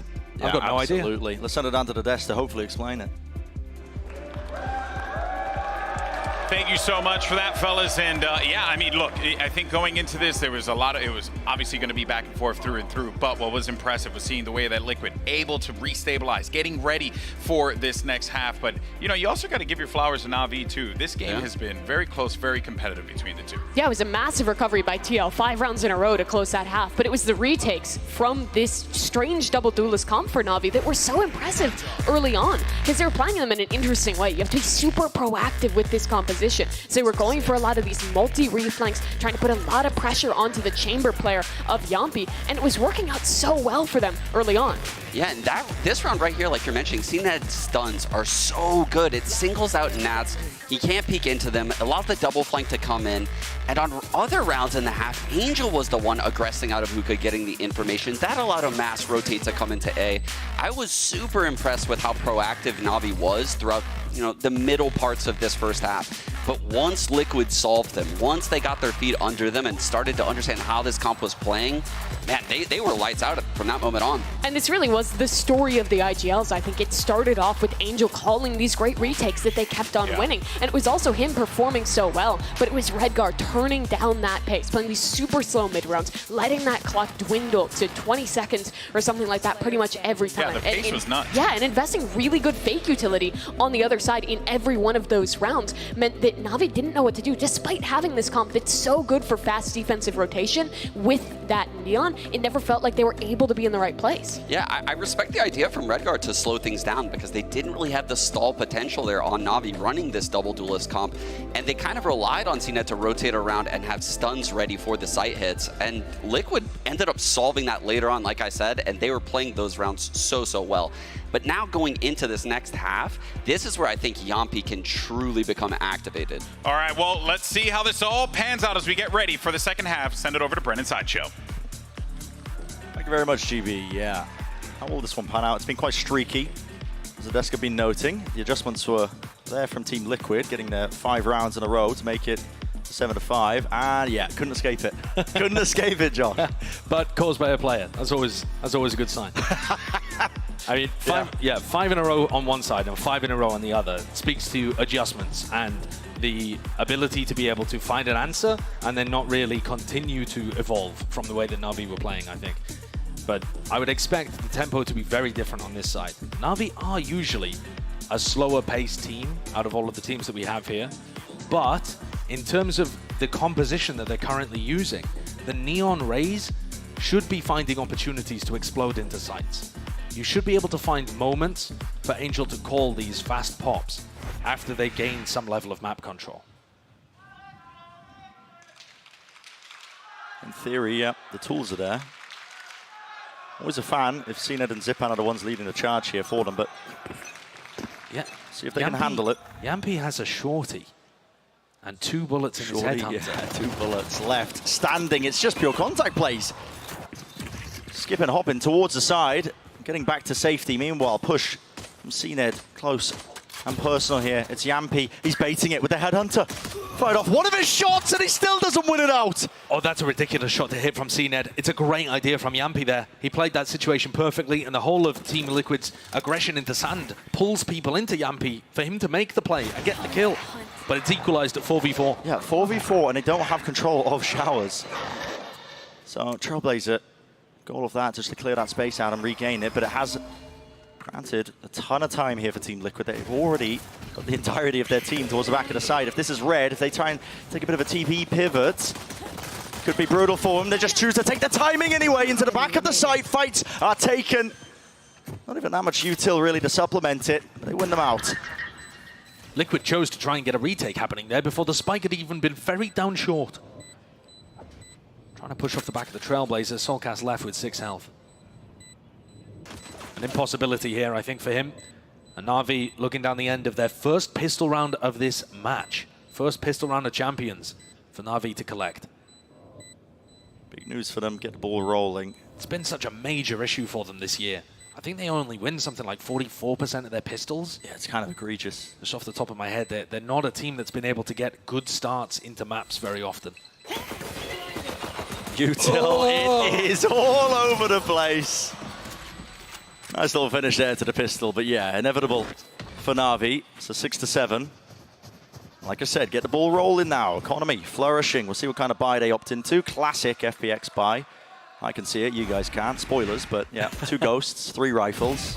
And speaking of the ghost, I mean, what a shot that is. If CNED's able to start entrying effectively, and remember, he wasn't really given a chance on the first map that we saw. He's playing Killjoy on Fracture.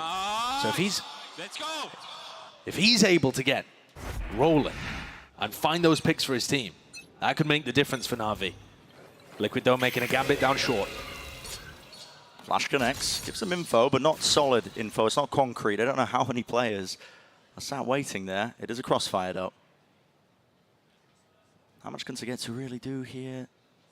When does the fight get taken? Safe, nade, rebounding, almost a hard read in terms of it. Flash over to the side here. Shao is out in the open, and that's a rifle. Drop down to the floor. That's one that Team Liquid are going to be able to recover very quickly, and they pass it immediately to Nats. who has been their best player, I think, in terms of his performance in this match. Yampy doesn't have any contact just yet off his trademark that's in hookah. So Na'Vi's kind of fake noise and pressure in that area doesn't really net them too much. Team Liquid can still keep 3 players A. They got the read again. They got Nats taking that contact with the rifle. He was holding for the higher position, the higher swing. He wants to have another go of it, and of course, he is feeling it! Nats breaks them down. What a player to pick up the hero rifle. He's just been immaculate today. Every fight he takes is magic, pouring from his fingertips. Angel's going to give it another go. Distraction from safe to set up Nats, who's ready to swing again. This round has gone to pot. Yeah. Na'Vi, they could not find a pistol round win at all. Finally get one here in the second half of the second map, and it's taken away from them. The rug pulled out from underneath them instantly. I love the proactivity from Team Liquid, though, at the beginning of this to set it up. I think the call in the middle there to rebound the nade, it's a common position that Viper players like to play. Yeah, and they're just trying to play a slow default. And I Good mean, chance of getting value, and they did. This time catches Xiao, right? Yeah. He was just playing in that spot, trying to stop some short pressure. But the problem with playing on top of that cubby is that, I mean, if you want to swing, you have to drop, so you're inaccurate. And then also, you're kind of stuck if people use utility like that, separated from the rest of the squad. So, not particularly a fan of the positioning, and Team Liquid punished really well. All of the momentum in Team Liquid's hands now. No investment still from Yampy, of course, probably saving for the operator here. Flash with the connection.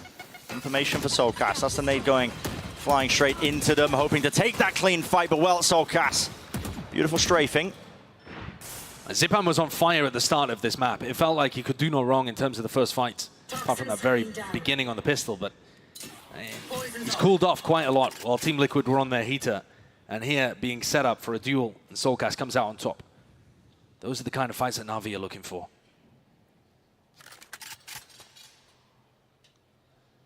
Down to the minute mark. Still a 4v5. Going to be walking right into the sight line. Can Yampy deliver shot? Not quite landing. Gets the information though. Backs away to safety. Ooh, giving him a haircut. At this point, quite obvious where Na'Vi all grouped up. A lot of noise being made. Trailblazer used, flash over the top. Not too much else though, no opportunities granted. 25 seconds left, what is the call? It just feels so lost.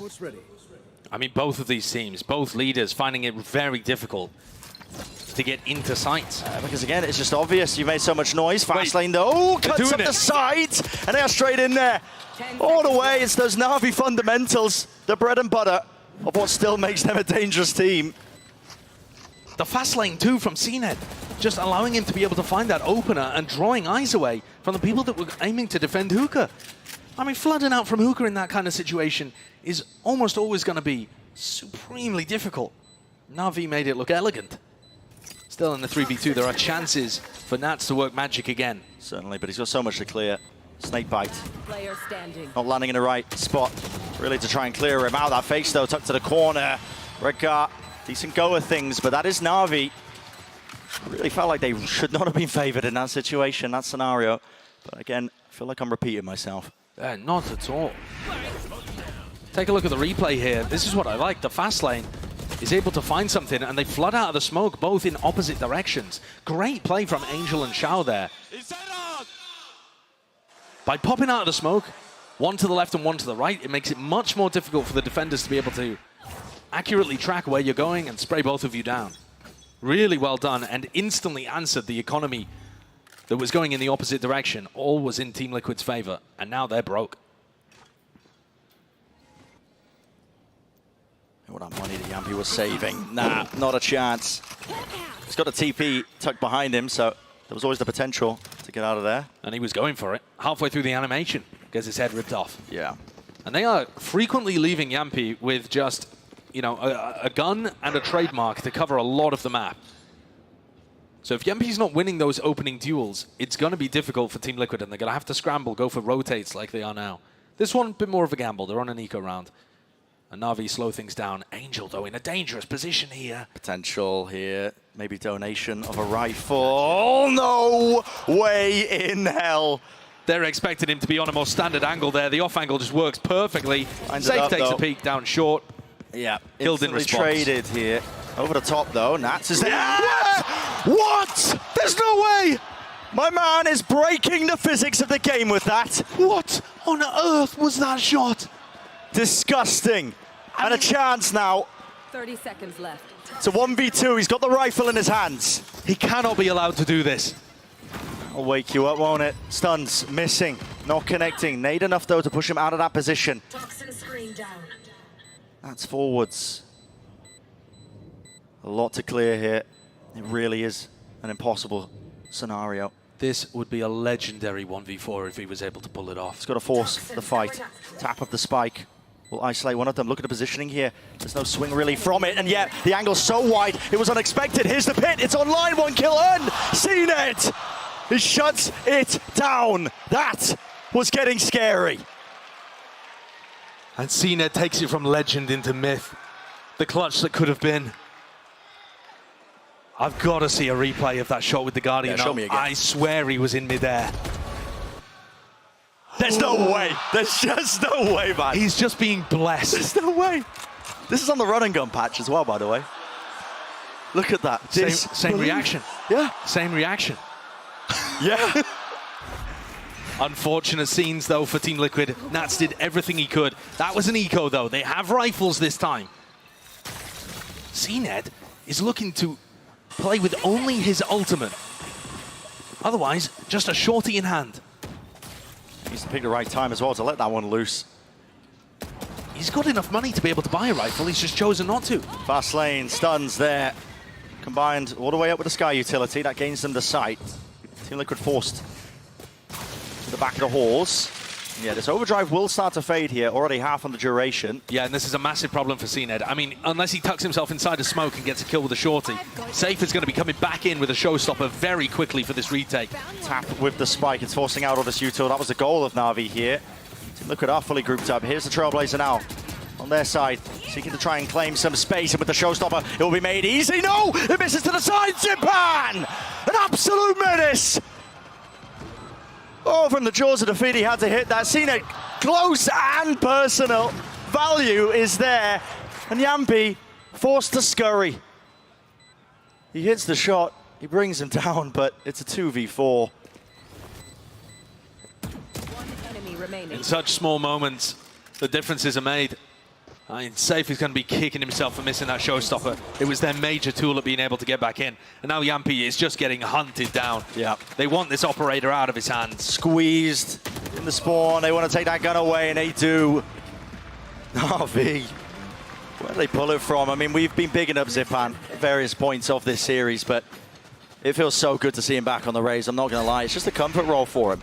In that instance, it wasn't even utility that he's using. He's sitting at the bottom of the scoreboard for them, but I mean, just look at that. I mean, to be honest, is that really what Zipan does, or is that just Safe? Just not taking a moment to appreciate that he's tucked himself into the corner? Those are the kind of rounds that make you curse the Rays ultimate. Yeah. I've seen worse. Definitely. I've seen worse, I'll tell you now. But what a pinch this puts on Team Liquid. A real credit crunch for them. They're in a spot where they could have potentially tried to go for a force-up, but it's a horrible, horrible economic state that they find themselves in. Keep counting the roses. End of this tournament, it'll just be an entirely filled up board. Don't have any more space, probably. At least until Kesnan starts playing. But here we go.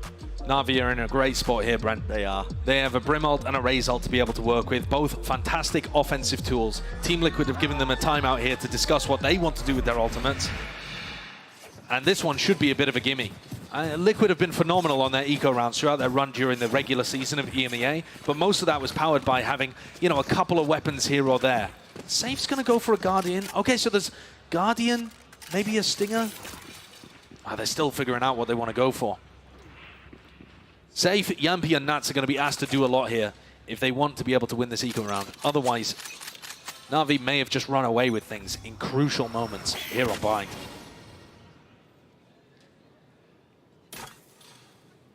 No tag with the flash. That's still there. Fast lane's used. Cause him to use that snakebite. The pull is really quite nice and damage enough for the kill. There is that follow-up though. Seen it all the way through into the site there. Safe reactions, flicks and adjustments. Opening wide, orbital strike. It is a scramble and it is messy. Safe's doing it though. He's finally taken down. Absolutely. He's made it just that much more winnable. Still Sugetsu, he's left it into that 1v2. Spike, it is in his hands. Doesn't have the hard job of retrieving it now, but my God. Messy beginning for Na'Vi. Team Liquid, another lifeline, another chance. Player advantage, guns are plenty. They can pick it up and gain those upgrades. Sugetsu is going to have to put on a masterclass in terms of how he plays this. But he did hear both of them going through the teleporter, so he knows that spawn is safe. Gives him info. Flash to the back. Does he take the timing? The flash didn't lock on. He hears the jump out. It fades away. Force it to the 1v1. And Sugetsu with the breakthrough. He shouldn't have been asked to do it. Na'Vi put themselves in a difficult position, but he's always good for it. Sugetsu with 2 incredibly clean kills there towards the end, and a masterful decision to push through the smoke based on the drop. That audio cue gave him everything. Phenomenal crosshair placement. And look at that heartbreak on Emil's face. Na'Vi get up to 10. More difficult than I expected, but 2-round lead with ults in play. It's theirs to lose at this point. Yampy. Oh my. Your TP is stuck there, son. There's no getting out of that spot. Still, Showstopper getting the pull. Latching away and pushing them all the way back here, Zipan. Not much left with the fuse. Threading the needle with it, and still coverage is there from the rest of his team. They do not have showers control. I know Yampy's still there, seeking to try and pivot. Break away here, safe. He's holding down the angle, locking down the line of sight, bringing down 2. Eventually going down, but maybe he's done enough. It's 3 versus 3. And they were delayed getting into B here, so there might still be some doubts in Na'Vi's head. No, instead, Shao connects with the rest of his squad. It's Solcas in a position to potentially make the difference here. Hit on lineup, used right into the spawn, cuts it up. And Solcas doesn't go for the play. Just holds passively onto elbow, waiting for the rest of his squad. Perhaps a hero move may have been needed in that kind of position. A retake into a pit is going to be so difficult, especially with Yampy's op. Just how do you win it out? Almost impossible, but that flash is really good. It pushes them deeper into the pit, gets them onto the angles, has to be the push back in to re-clear! Sugetsu again! What is that adjustment?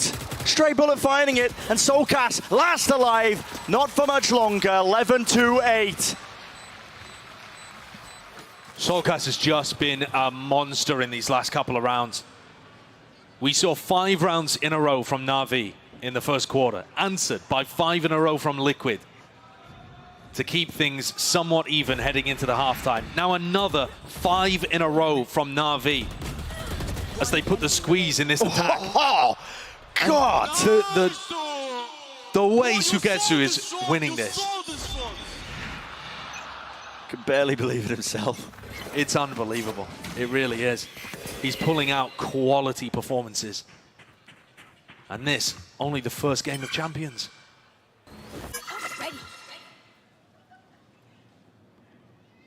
Safe's been a bit of a hero, though, for Team Liquid. He's made these rounds winnable when otherwise they may not have been. And now he has his showstopper online. Miles away from the action, though, as Na'Vi look like they want to be taking Shao's control and potentially pivoting into an A split. Flash is the duel nice. is now grouping up. Yeah. No, the Showers is occupied. Taking a fight anyway. Angel. Again, classic play, Redgar. Plenty of moments here. That is fantastic.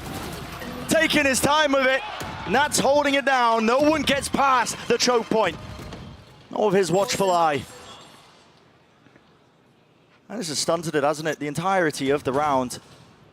What a time for Redgar to make a play like that. Enemy remaining. The timing could not have been more perfect.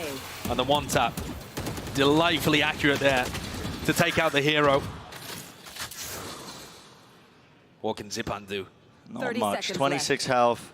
No real time. Spike out in the open. All Team Liquid need to do is face it together. No noise cues though. Zipan doesn't want to give them anything. The information, but there it is. Top of bench, always favored. I need a stop. And Safe not even required to use the showstopper. And both of the IGLs having major performances in that round, but Redguard just doing one better. Angel swings out and gets the opener, and Redguard timing on the Trailblazer. Knows exactly where to pre-aim to get showered, despite it being through a smoke. Nice! Nice, Egan! Massive plays. That was what was necessary. Forces Na'Vi to take the timeout. Things now getting very tense. The decider, if we do end up going there, is Split. A map where I really feel, again, there are chances for either team to be able to win. You were saying earlier, every time these teams have faced, it's been decided by the slimmest of margins. Oh, yeah. So one big play, one moment, one shutdown of a clutch, a hero play like that from Redguard, an individual hidden form, these can all make enormous differences to the outcome of a match like this. It's Na'Vi's timeout, but Team Liquid still need to dig deep. They're 2 rounds behind, and they've only just broken that streak. Been fully almost on the attack side here for Na'Vi. Brunt of all the rounds that they've been gathering up. Interesting time for the timeout as well. I mean, like you said, it does offer Team Liquid a chance to talk about how they might come back into this one when they've got ults of their own. And you've also got to think, is that replicable? The way that Team Liquid won that defensive round? Is Redguard going to be able to make a play through a smoke every time and timing a Trailblazer? Not really. No. Can you find other ways of being able to stop them? Have you noticed a theme to what Na'Vi are doing? If that's the case, we still may have plenty more to play with Bind. Slimy drop down at the feet, gets them on the faster line towards Showers. Either side again, just hunting for that information. They did set Yampy up though. And Safe, close to taking contact here. He can take a very thin line and fall off because he's still got the trademark there. But it looks like he wants to actually fight. Pull forced out early from Redguard. Previously, Zipan's been caught in that a couple of times. Oh yeah. This time they baited out. It's been bogging them down. Do they want to try and play off that timing? Spotting the jump peak. Is it really just going to come down to, again, contact plays? Smokes drop down all the way through. There's a snake bite. The angle's watched. Redguard is closer to the corner as the smoke is propped up. No, the damage, not enough to bring him down. 8 health. Redguard survives. I thought he was going to try and get in off the Seekers there. He was at risk of being able to be caught by a shred of the spam. And healed all the way back up here. There's Na'Vi is still going 34 for seconds. Yeah, they want to try and put the squeeze again. They know that Redguard is here, close to the corner. His team are bailing him out once more. Redguard playing inside the smokes. Team Liquid sail through. So it's fundamentals and Safe in the difference maker. Safe really has stepped up. He's finding many crucial kills here that his team needs. Joining Nats towards the top of the scoreboard. That's an ambitious play, but it really just gets destroyed as soon as CNED has a snakebite caught onto him. The vulnerable, just too much, and Safe clears everybody else up. That's dropped Na'Vi down onto an eco round. And things now certainly as close as they could be between these two teams. We're likely to go 11-11. Well, that parity between these two teams, yeah, it just feels so likely to go even. I think one of the biggest issues for Na'Vi is that they're never really able to disrupt Yampy. And he is being allowed to maintain information on one side of the map, and they post Yampy up with a little bit of Soulcast utility. He has a trademark somewhere else, and then Soulcast goes and rotates, or Safe goes and rotates. Yeah. And they just leave Yampy either alone or with one other player, and it lets them stack a stronger side away from the chamber.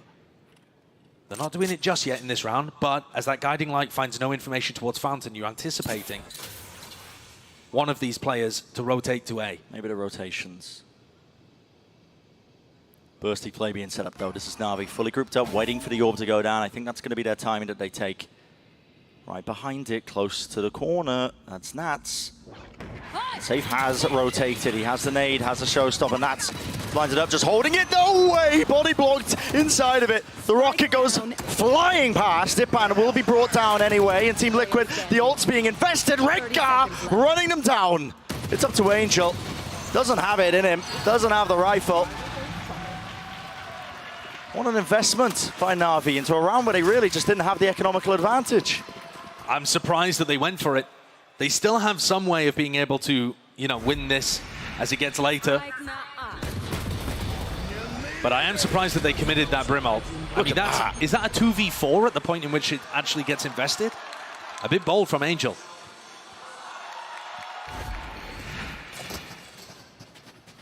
So very, very similar defensive setup here from Team Liquid. Yampi getting set up, Belong with the Sky utility, trademark in Hookah, never been broken. And this time, though, the pit just adds that extra layer of defense. Good luck getting through it, Yampi. Do you overstep yourself? He's so deep. He's so open to this close corner. Can he get out? Yeah, flash. Connects into his face. It's bold. Who was close enough to the corner, he could get out. He's testing the limits, though, isn't he? Oh, yeah. Doesn't get punished this time, though, and keeps that trademark up. I think that's going to be crucial. It's going to allow Team Liquid, you know, 10, 15 seconds from now to rotate over to A if they need to reinforce. If Nats gets pressured at all. Flash tags into Angel. That might tether a couple of players of Team Liquid over towards B. Feeling like they can rotate. And look where the spike is heading. It's heading over towards short. Shao with Seekers. You can follow these Seekers and have an attempt at getting rid of Nat. Yeah. Angel was making a go of it to break the trademark to again throw in a bit of that false information all the way through Showers now. That's a fast lane to try and get them out of this. Nat still holding down into the pit. Who will meet him? Anybody to greet him? Doesn't look likely, does it? Just spamming, hoping for a random shot. And with all of that, the plan goes down towards the back of the site. It's been taken. They're squeezing Redgar into Lamps. Any util to set this up? Not quite, just taking the fight. The Trailblazer missed Nats. They have no idea exactly where this Viper is, and Nats could remain the thorn in the side despite Team Liquid being a player down. It's all about backstabs, isn't it? On every single front. Na'Vi, they don't really have control or an idea of where these players could be. Yampi creeping onto the side to get to. Shuts that one down. Nats has fallen on top of it. And just like that, it's flipped. The Na'Vi players are feeling it. It felt like every advantage in the world should have been there for Team Liquid. It's Na'Vi. They orchestrate something. I mean, what a creative round for Angel to call, genuinely. I mean, using the Seekers deep there and taking space off of it, knowing that Nats is trapped inside of his pit and removing all the rest of his support. They get a plant in the back of sight, and they're surrounded on every front, and yet still manage to make that work. Take a look at some of these. I mean, the re-clear through Lamps is excellent. You could argue maybe Redgar should be trying to support Nats a little more heavily rather than isolate himself, but I think that's a really confusing round to react to if you're a defender there. You just don't see that in scrims or matches. Yeah, you don't. That's an audible being called. And now it brings Na'Vi one step closer for the map, for the series, our opening match here. Champs 2023. I think a lot of people had written Na'Vi off. Their run this year kind of peaked at lock-in with a 4th place. But they've been 4th place in the EMEA recently. Recently refinding a bit of that form, footing, compositions looking good, and now they're one round away from advancing in the group of death. Angel said it. It's not about the consistency. It's just about making it to the events. Peaking at the right time. Smoke's down. For Liquid, they want to put a stop to it. I feel like an overtime is almost deserved in this one. Yeah. It's been so close between these teams. Na'Vi attempting to keep these defensive players locked into A. That's what that flash was for, but as that Trailblazer, really good timing on that one. I mean, must have seen at least 2, maybe even 3 players. Yeah, didn't get broken in time, and they still got Yampi locked up onto this line-of-sight angle. It's all giving information. Safe was thinking about rotating and has decided not to. Surely with that flash, though, the Raze has to come over to B. With the Trailblazer, no way. Where's the TP? Yampi?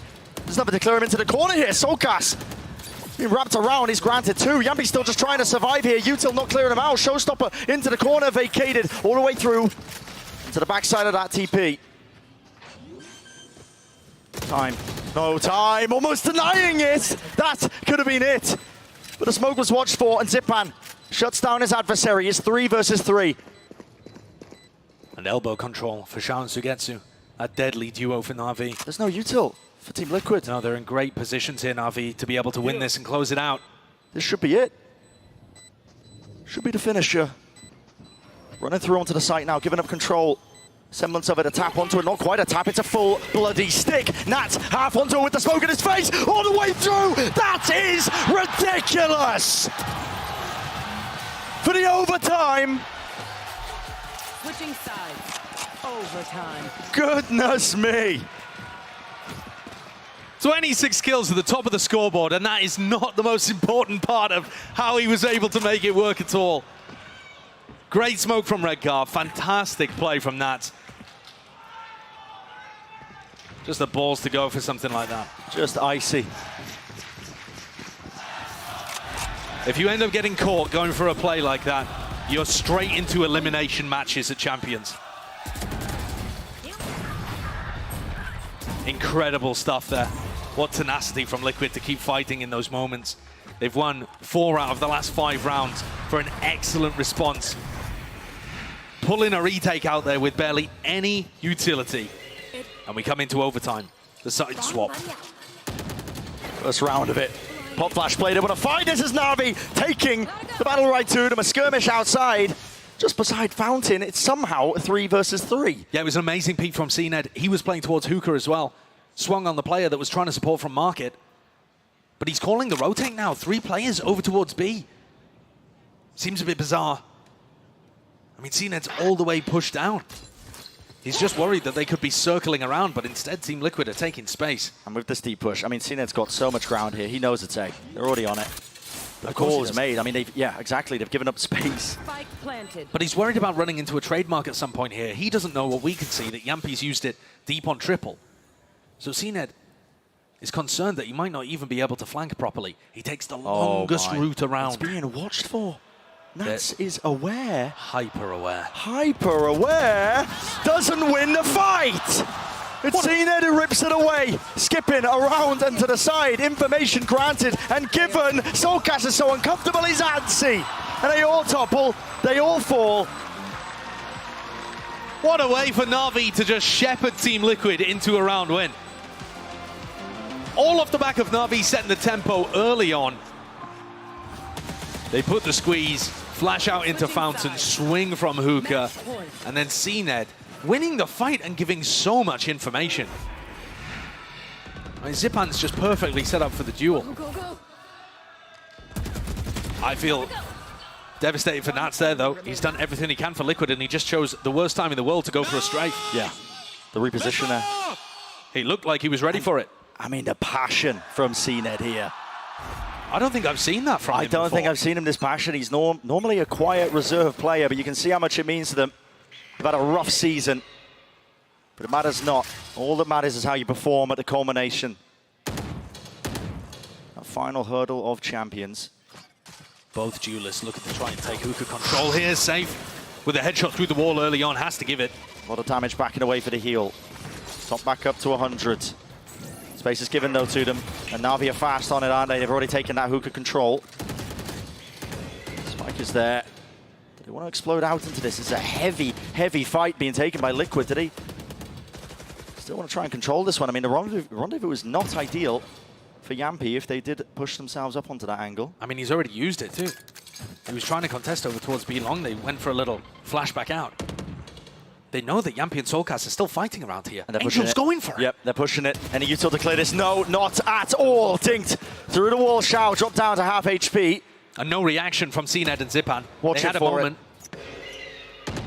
Battle of the Lurkers as well. Nats versus Sugetsu taking place on the other side of things. This is Team Liquid's chance to really grab control once more. Bring it even. 30 seconds left. Another round of OT. Stay alive in the series. Sugetsu doing work on the other side of the map. He's put on Redgar, but he doesn't anticipate Nats yet.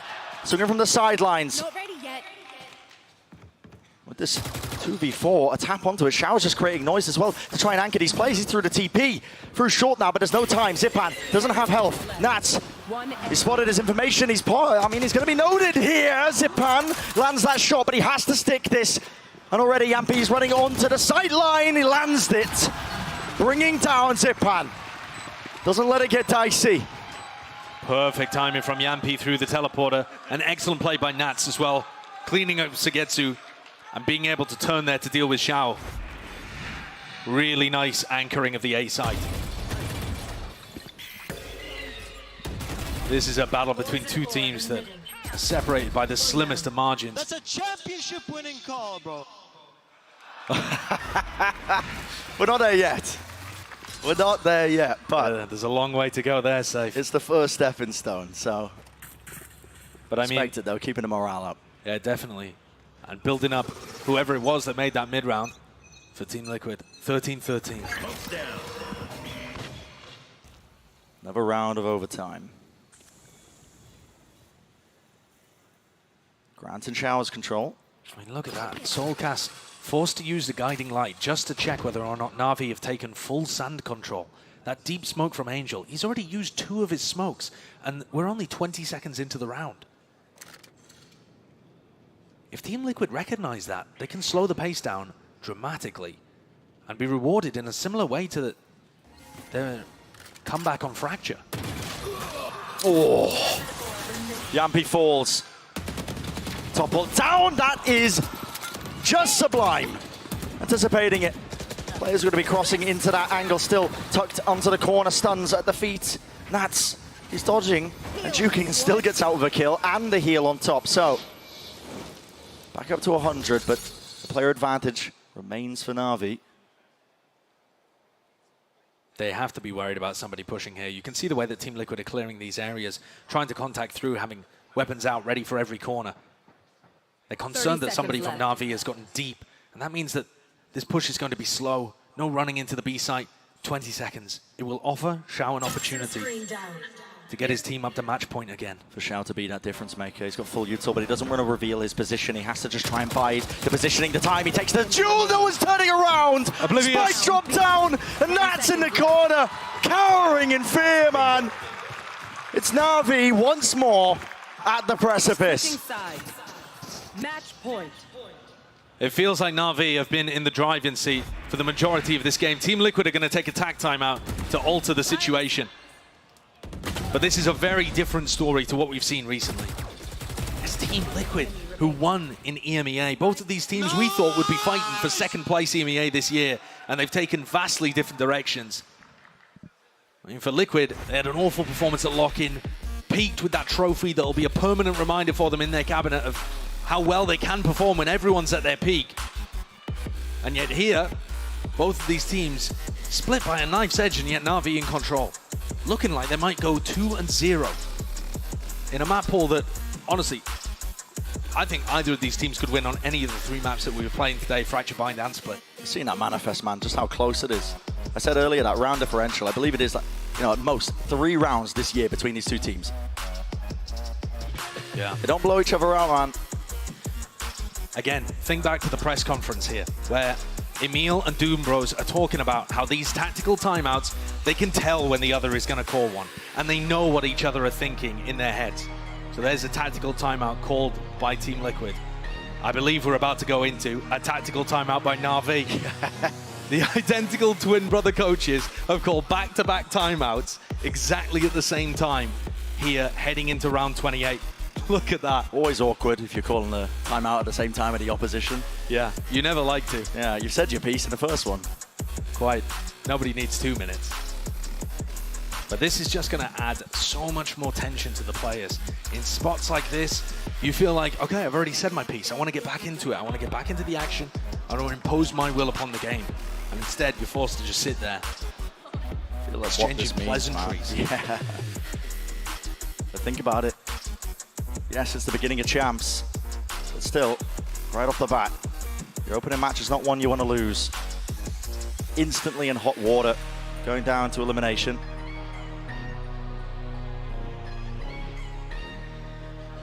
Once more, it's Na'Vi. Only having to take that 1 step forwards, 1 more round. They've been in this position, it feels like multiple times so far on this map. I think one of the biggest things that Team Liquid have had in their favor on the defense side is Yampi's operator and trademark setups. This time, trademark goes towards short. He's going to try and ob showers. That allows them to stack 3 players on B. Usually he's being supported by Sky utility. Na'Vi are not using util to take showers here. They're just wide swinging. Yampi could absolutely get an opening pick. And they're doing it again. See how Yampi gets set up onto the line. He actually doesn't choose to take it, yeah. Yeah, he's taking a very passive approach here with the operator. That might end up being a difference maker, or it could lure Angel into his death. Holding, holding, holding. It comes down to this. Missing it. Just barely. I don't know how. It looked good to me. And just the thinnest of margins. With that, Na'Vi granted some information. They know now where the operator is. And Yampi's forced to take a more passive line. So the info that he was able to get and the confidence that the rest of Team Liquid were able to place in him is diminished. This means Na'Vi are going to be able to get set up for an execute into these two players on A. They can finally hit the weak side of Team Liquid. The pull's late. Zipan's already into the back of the site here. It's up to this gun duel that's about to be taken. Nats! Patience is played by him. Still lands that shot there. Snakebite to the back. Yampi repositioning now. Rendezvous. All the way back to safety now, and time is running so damn short. That's a lovely. The crossfire set up, and that's brought down once more still. Reinforcements are there with Savin to the back. And Sugetsu, enough with the reset. We are going once more to another round of OT. You're seeing the discipline on play here by Team Liquid. I mean, the way that Nats was supporting Yampi there is phenomenal. He's got that trigger discipline to wait as Zipan runs through the smoke, but also instantly swings to try and help Yampi, who's in his reload animation, and stop him from getting punished by CNED. Immaculate team play there from the two defenders on the A side, buying enough time for Safe to come in, and the cavalry arrived. What is it going to take for one of these two teams to get over the line? Will we see that third map, or is it series done and dusted? A bit more left to play. I got the spike. So Cass notified there, that deep flash. And to be long, still that smoke in his face, and Team Liquid are grouped up here. 3-2 split potentially. Trying to force out that util. Oh, what a fight to be taken. I mean, Safe was right off the back of that one. CNED, I believe, on top of the box. Loses that duel. But instantly it's Na'Vi once more. Plugging up the holes in the defense. They want to take the fights right to them, and they're winning them out. Doesn't matter. Somehow always finding the miracle moments in these rounds here. Close to the corner again. Spam into a red car. He swings. Good timing on it. Xiao. He's really being pressured now. He's feeling it. He can hear it. And he's dodging to the side. Left and right. I have the spike. Leaves it to Yampi. 1v2. Surely Xiao's done the most. Still the rendezvous available, but Yampi is guessing. Where are these players? Not a clue. Peeks it. Not able to hit it. The Na'Vi players can just pull magic out of everywhere. What is that from Xiao? And also Angel taking an uncomfortable duel over by Hookah, and he's able to find the flick shot that he needs. That duo coming up with the goods there. Take a look at the replay here. He answers instantly onto a player that had just got the first kill. And the way he dances around this box was just beautiful. And look at the passion, man. Arm rests off. Complete despair on the other side for Team Liquid. CNED's going to pull out an operator here. Attack side op for the Neon. That's going to give them less options if he isn't able to find an opening duel. He's anticipating taking the op fight against Yampi here, who has decided to just opt into the Vandal. He's fired off the shots, though. Now he's made it acutely aware that he's got the operator in his hands. I think that's a really unusual way of playing. Perhaps he thought he'd been spotted anyway. But Team Liquid are going to be now aware of this and looking perhaps to just play a little more cautiously. I do in general like the attack side op from CNED. I think it lends itself more into favoring the contact style that Angel likes to call, because it puts fear into the defenders. They don't want to info peek as much. It lets you contact through, as they're doing now in showers. It gives you free map control. Right, Gar. He's in a one and done. He's got to get a bit more than that, though. Running forwards, his adjustments with it. Already gliding into the back. CNED, he's brought down. Towards the back, a triple here. This should be watertight seal when it comes to this site. Spike dropped down, out. Show's picked up this operator, but can't find an open angle, can he? 2 versus 4 picks it up, running all the way through. And it's brought down once more, 15 to 15. How far are we going to go? It's been Na'Vi with the opportunities every time, though, to close this one out. Team Liquid need a run of 2 even to set themselves up with that map point opportunity. But here you see the difficulty of actually getting into the site. CNED just running and diving through. Not really set up with any utility that they needed to break those crossfires and allow the entry to happen. Zipan is definitely struggling in that department. So cheeky idea with the operator, but it's not going to work to close things out for Na'Vi. When you get this deep, though, into overtime, you've got to go, I mean, beyond the strat book. Yeah, conditioning goes out the window. You keep a rough outline of what the opposing team was doing at a given portion of the map. Na'Vi have been doing this a lot. It's a dodge of the Sky Flash, and they tuck Angel deep onto this corner. Blinded. At some point, the way that Xiao and Angel have been playing is surely going to get overwhelmed. They've been pulling out miracles. Will they clear it? Is it going to be the double face once more? Red guy's not set up. Yampi! He cannot respond, and still rock solid. A complete hold. And the fight's being isolated. It leaves it to Nats. But again, Spike out in the open. The crossfire setup. It's all there. And maybe one day this B-hold will crumble for Na'Vi. Maybe one day Angel and Xiao won't be able to stand up, but it's not today. And that was just immaculate. Able to take the kills through the smokes as required. Na'Vi get up to another match point. 16-15. Neither team able to get across the line on their attack side. I mean, look at that timeline. Just a sea of teal.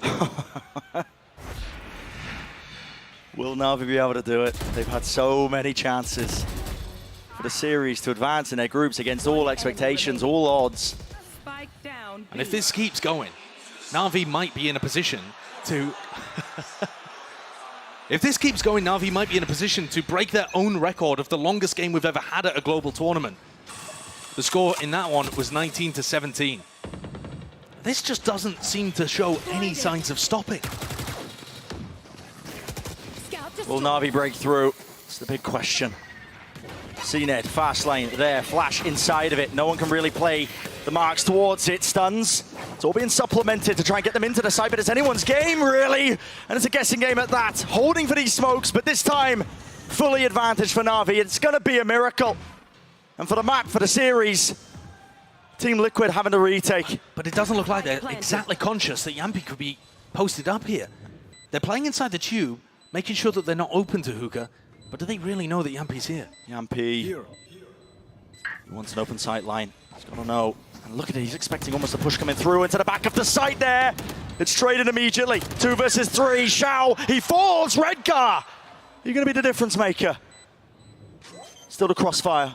Onto the B-long angle, a tap onto it, it's a smoke, you have to force it into the spam. Redgar sticking it, I don't believe he got half, it leaves it to Yampi, into the 1v1, and time. It's against him. Oh, the satchel half on it, pushed away, Zipan will shut it down, and Na'Vi move forward.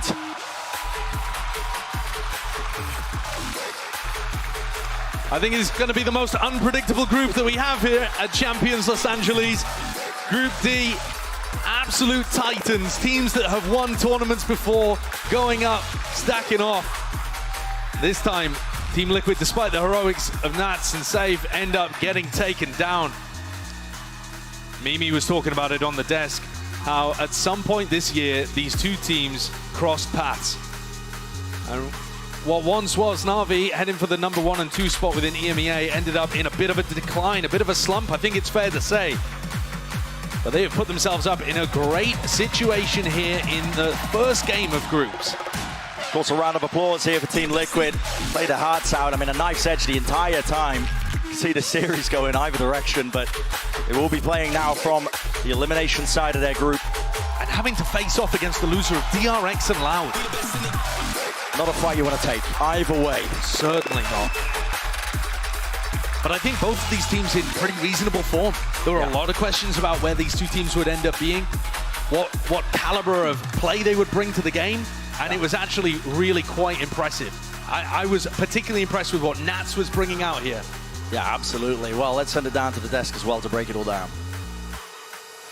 Thank you so much for that, fellas. What a game we saw. 4 rounds separating Liquid and Na'Vi. That's how close this matchup was. Don't let the 2-0 confuse you there. Of course, Golden Boy here alongside with Mimi and Sean Garris as we look to jump into the action. And let's just go straight for our Verizon high-speed moment of the match, because you got to give your flowers to Sugetsu, man. This guy, Mimi, just pulled off highlights. These shots were just absurd. I mean, in this overtime, it was a battle of these two Viper players. Nats, this is his map, his moment where he's always stepping up, but Sugetsu mirrored that as well. And we had this question at the beginning of the day. Would Group D be the group of death, the group of disappointment? Which one of these teams would step up? And while there was some silliness, there were some mistakes made, I actually think both of these teams showed us really stronger form than I was expecting. I couldn't agree more. I was really impressed with the form Na'Vi brought today in particular. I thought all of the players from Na'Vi had really key moments throughout this series.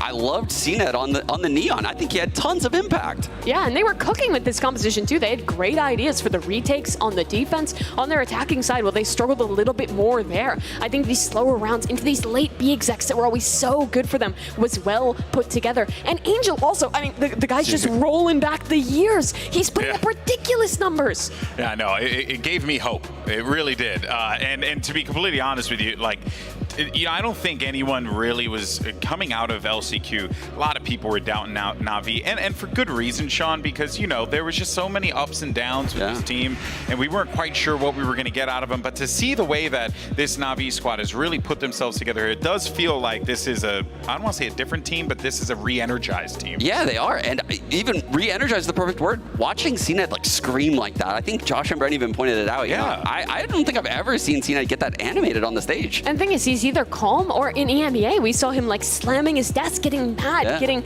annoyed with what was going on for Na'Vi. This is the first time in quite a while where Na'Vi's really breaking their loss streak and finding themselves back in that form where they really can be a contender for top spots. I think it's especially impressive how well they were able to adapt, come up with new ideas late, particularly on that defensive side in overtime. It becomes a totally different game. Yeah, but we do have to be a little concerned, though, about whether or not this is something that could end up being detrimental to them, right? Like, they're showing us some really fun ideas, some unique ideas. Could that be something that plays into it later on when they go deeper into the tournament? We got to see, like, what that, you know, what that Rolodex looks like of plays that they have. I mean, these 2 rounds we're watching on the screen, these B hits with the Neon Wall, that is just all mid-rounding there from likely Angel. I mean, the Neon Wall blocks off the elbow player from the under hookah player from the backside player, and no one knows who's first contact in the crossfire anymore. It's just such good utility usage. Yeah, I think they do have to work on some things. The attacking sides, I feel like some of those ideas got a little bit predictable. There was a lot of those kind of like 2-stage execs where they invested a lot of their utility and then were trying to contact out in the late rounds. We still saw issues, but I think this is a really great foundation for Na'Vi to build off of. We know them as a team who tends to get better deeper into tournaments. Remember, they only won 1 pistol round today, got ecoed immediately after that. There's a lot of room for improvement that I think we could see throughout their run in this event. Yeah, and if there's a team to do it, it would be, you know, Angel, Doom Bros, I mean, the experience. They've won tournaments before. They didn't have Sugetsu for half the time at Copenhagen when they made their run to win it. They're great in these long-form kind of tournaments. Yeah, and there really is something to be said about a team that can thrive in a tournament environment, kind of like what we saw happen with Crew at LCQ, and also Na'Vi here, or Na'Vi in Copenhagen, rather, and then, you know, the season structure as well. It's very hard. It's a different type of game you're playing at times. Yeah, you have to be able to adapt. You have to be able to switch comps, which is what Na'Vi has shown they're capable of doing. Whether it's, you know, at a suboptimal level or not is kind of up to your interpretation. I think personally that they can flex on so many things bodes really well for them now that they won this opening game. And again, for Liquid going down to that lower bracket, they had a lot of opportunities today that slipped away from them. And either of those teams, DRX or Loud, we don't know what form they'll be in yet, but they're at risk of another disappointing tournament here if they can't turn it around. Yeah, well, we're going to find out about that in a little bit. But for now, though, let's actually send it over to Mitch Man. He's actually standing by with me. You got over there, buddy. Sugetsu? Sick. He got Sugetsu for our Verizon post-match interview. Like the flow. Thank you so much, Golden Boy. Yes, I'm down here on the stage with Sugetsu after that incredible opening map here, or opening series. First of all, congratulations. Thank you, thank you, thank you. So, look, this is a really interesting game. Starting it out on Fracture, there were some changes that Liquid brought to the table. What did you make of these changes? Like, why do you think they decided to swap it up? I mean, they probably watched our game when we were playing in the ME League, and they wanted to adapt to us, like somehow counter us, I don't know. Angel was laughing on their pick. They like basically didn't have Sentinel, so it's like it was easy for us, kinda, you can say, to play against. So yeah, it's always going to be a downside. They took the risk. It didn't pay off this time around. And look, starting out map 2, Angel was on fire. He was playing like a different game, but it was later on that you really started to take the mantle on map 2. You were on fire map 1 as well. How did you feel playing here in front of the US crowd? I mean, it's first time experience, so I really like this. Thank you guys, thank you for cheering for Navi. Very appreciate it. Yeah. Yeah, they were certainly cheering you guys on during all those plays. It was beautiful to see. Now look, Liquid are sent down to the lower brackets. They're going to have that lower bracket run. Do you feel like they're going to be successful after what you saw from them here today? Yeah, definitely. I think they can beat DRX or Loud like easily. Like, yeah, I think we will go out from group like V and probably Liquid. Okay. Well, talking about your next matchup, do you have any preference? Do you have any idea on which team you're going to be facing? I really like how Aspas playing, so I want to really face Aspas. I respect him a lot. There's probably one Jet which I respect. Is just don't count CNET, of course. So I'm looking forward to our match against Loud and that's it. Okay, feeling Loud for sure. And look, you obviously, that'll be an international matchup, but you're starting here on the stage against an EMEA team. Do you think that helps, like feeling like you're at home out here? Honestly, yes. I feel more boring, like full, and it's like, when I saw Bracket, I saw Liquid, and it's like, again EMEA teams, why EMEA teams, always like, so, yeah. Yeah. But it's like, we have confidence to play against them, it's like, yeah. We played a lot against them. Well, one guy that had a lot of confidence out there today was Nats, actually, on the other side. It almost looked like he was back in his prime form from back in the day, taking you guys down a couple of times from behind. Did you feel that on the server, that you were playing the Nats of old? Yeah, I feel Nats was killing me all the time, like behind. I didn't face him almost, so I don't remember when I was 1v1 against him, I mean. But most of the time he was like killing us in behind. Kinda annoying when we were attacking on Lamp's position. They were delaying me and my team. With Astra Utilities, with Nat Smoke, with Mollis, so it was kinda hard. On Fracture I didn't feel anything, but on Bind, yeah. Yeah, definitely. He was unleashed on Bind. Well, listen, I'll unleash you backstage, back to your team. Thank you so much for coming down here for the interview, and best of luck in the rest of the tournament. Thank you. Thank you, guys. Thank you. Toss it off to a break. We'll see you soon.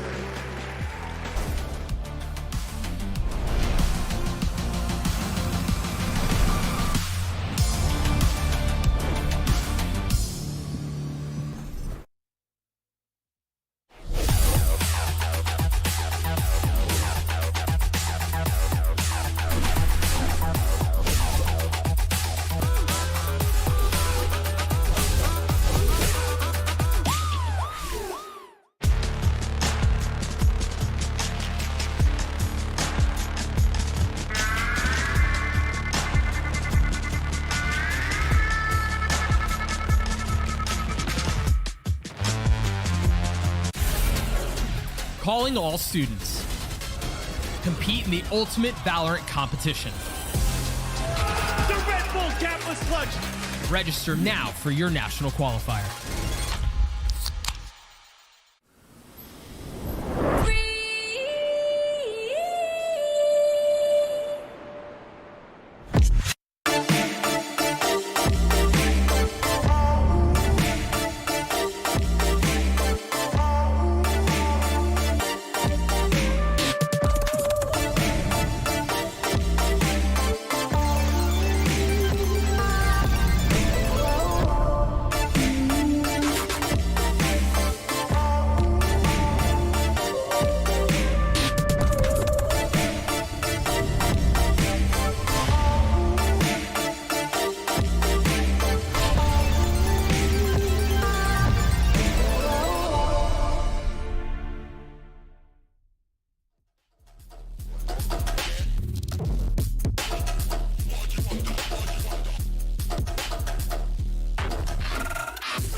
know if I should let you go. If I should let you go.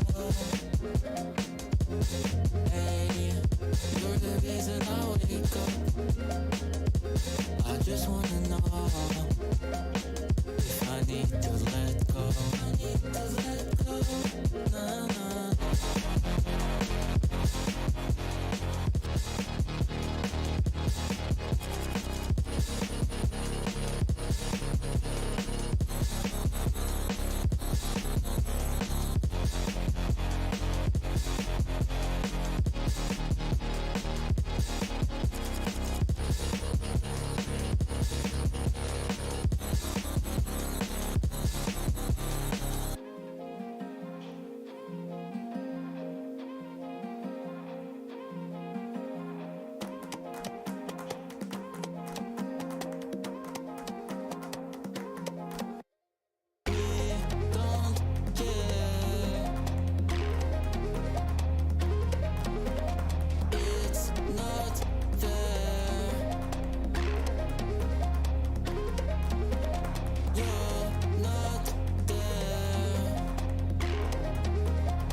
Ladies and gentlemen, it all comes down to this. 16 of the world's best teams have come to LA with the same goal, win it all and make history. There's love on the stage, but you best believe there will be no love on the server, as we have two teams that have not only defined esports, but have also defined professional Valorant for what it is here in 2023. This is going to be an excellent matchup between two hungry teams. Okay, off of his contact, there's a fault line and a flash into the corner. Will collect the one kill.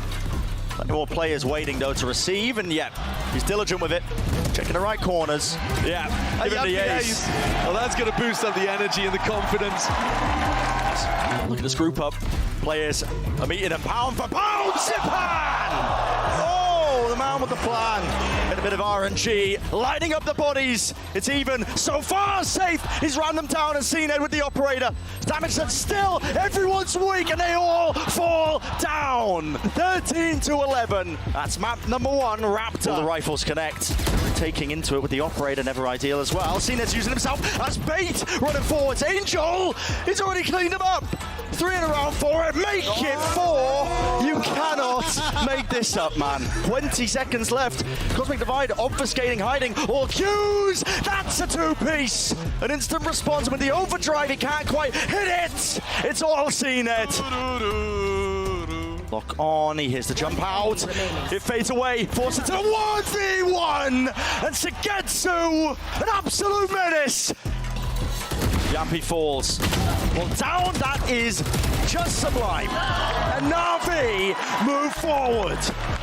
I think it's going to be the most unpredictable group that we have here at Champions Los Angeles.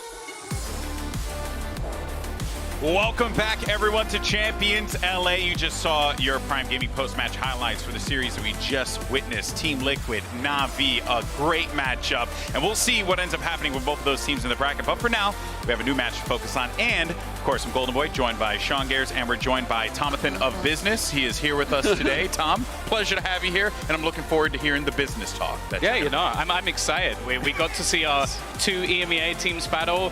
I thought Liquid was going to win coming into today, and it was a lot closer than I expected, and Na'Vi took the dub. So a good start, and maybe some surprises to come. Exactly. And, you know, there are going to be, I think, a few amount of surprises for our next matchup here, because let's actually go ahead and focus on our first squad, because DRX is going to be making their Champions debut in just a little while. And, you know, actually a fun little story, apparently, that Sean told us as we were getting ready and prepping everything, is that you've actually been playing against some DRX or playing with DRX members in your game? No, they stole my lunch money. They stole your lunch money? Yeah, they took my elo. They kept, do you have a pick of that? I don't know. Don't a lot of people do that? I hope Is they don't this have a special? pick of it. I think we might do, actually. Let's take a look Mako at this and Stacks actually just punked me. Just actually put me down. Come on, late at night, you know, I'm ready to play some ranked, and I run into these guys. Let's go ahead and judge. 13 kills, Sean. It's not bad. That's actually pretty good against these guys. It's Dude, the worst on your team, but other than that, it's great. Look at them. Look at them, though. That's unreal. Yeah. Oh. Like that's 11. The only ones. Why didn't we get your head-to-head stats versus just them individually? Would you have been battered? I think I had the chamber, but the Gecko just. I think that was Stacks. I'm telling you, they are in insane form. Change your pick'ems right now. It's all based off of Sean's ranked performance and what he's seen. That's what he's making his prediction based on here. But, you know, I think it's quite fascinating, though, as we look at their opponents on the other side, because you got Loud, and a year ago, these were guys that won Champions Istanbul. But they did it with two different players. Now they have Tuiz and Kawanzin, and they have contributed so much to this team. But now the question is, right? They've gotten they fall short so many times, Tom. Can they do it here? That's the question, right? You know what, GB? I love a story. You like a story? And that's what I've got here for you today. It's not necessarily going off any statistical data. I'm not going off anything that we've seen across the season, what we saw in Americas, Definition nothing of my like career. that. Yeah. I'm going purely based on what has happened in the past, in history. So we're going to take a look at just what actually happened throughout last year. So you've got Masters 1 Reykjavik, second place, very similar to Lock-In. You see, it was a second place. Second place. And then you had in Copenhagen, they bombed out. They barely did anything. They went straight out of the groups. Same as in Masters Tokyo. They got to skip a stage in Tokyo. That's right. They Okay, technically that makes bombed sense, straight out of it. So it still fits and your then narrative. they won Champions, GB. I love this narrative. So that means that they're going to win Champions. It's done. You're spitting. Yeah. I like it. Is it real? Do we think Loud's winning Champions? Oh. Do you agree with Tom? Okay, maybe not. Oh. The crowd's like... Crickets. They're like, oh, no. You want something, dog. Who is winning Champions? That's the real question. Yeah, you know, honestly, there's so many questions that we have here. And honestly, you know, one question is, you know, what are DRX going to play? Who is DRX going to play, right? Because they have options. Loud. They could play, Yes. well, they are going to play Loud. Yeah. Okay, how dare you, troll. But also, they have Foxy9, and they also have Zest.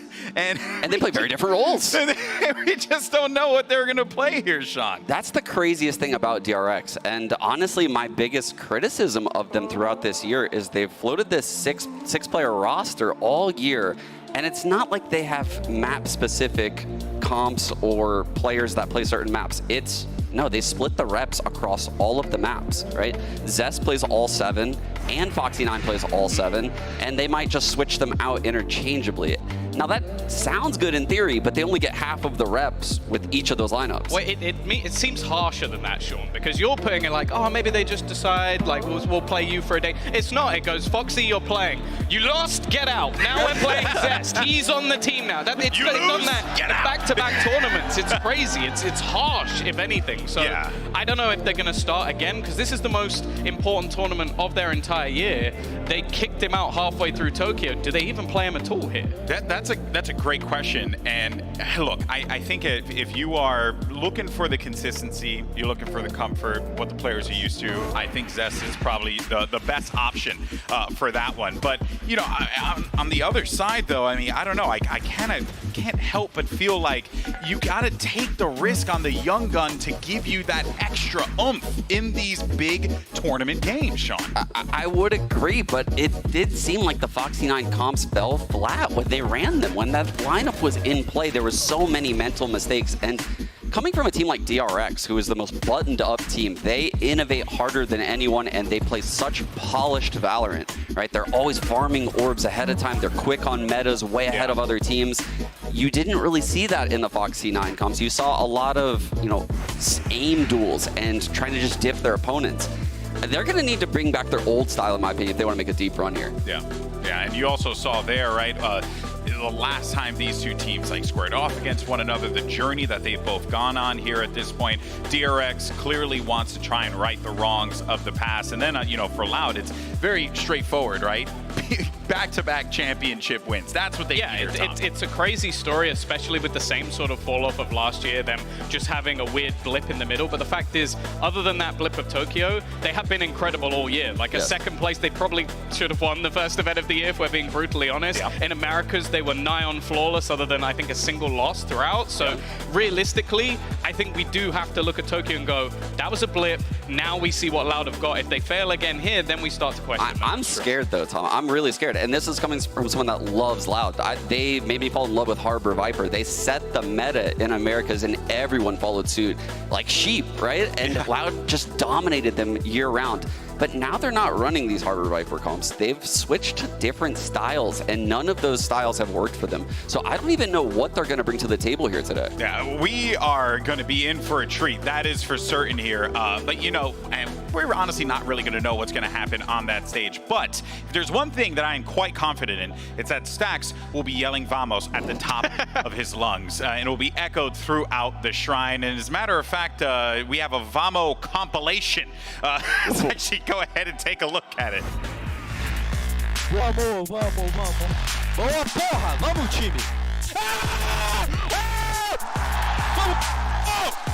Vamos! Oh! Yes! Boa! Vamos! Vamos! Vamos! Vamos! Vamos!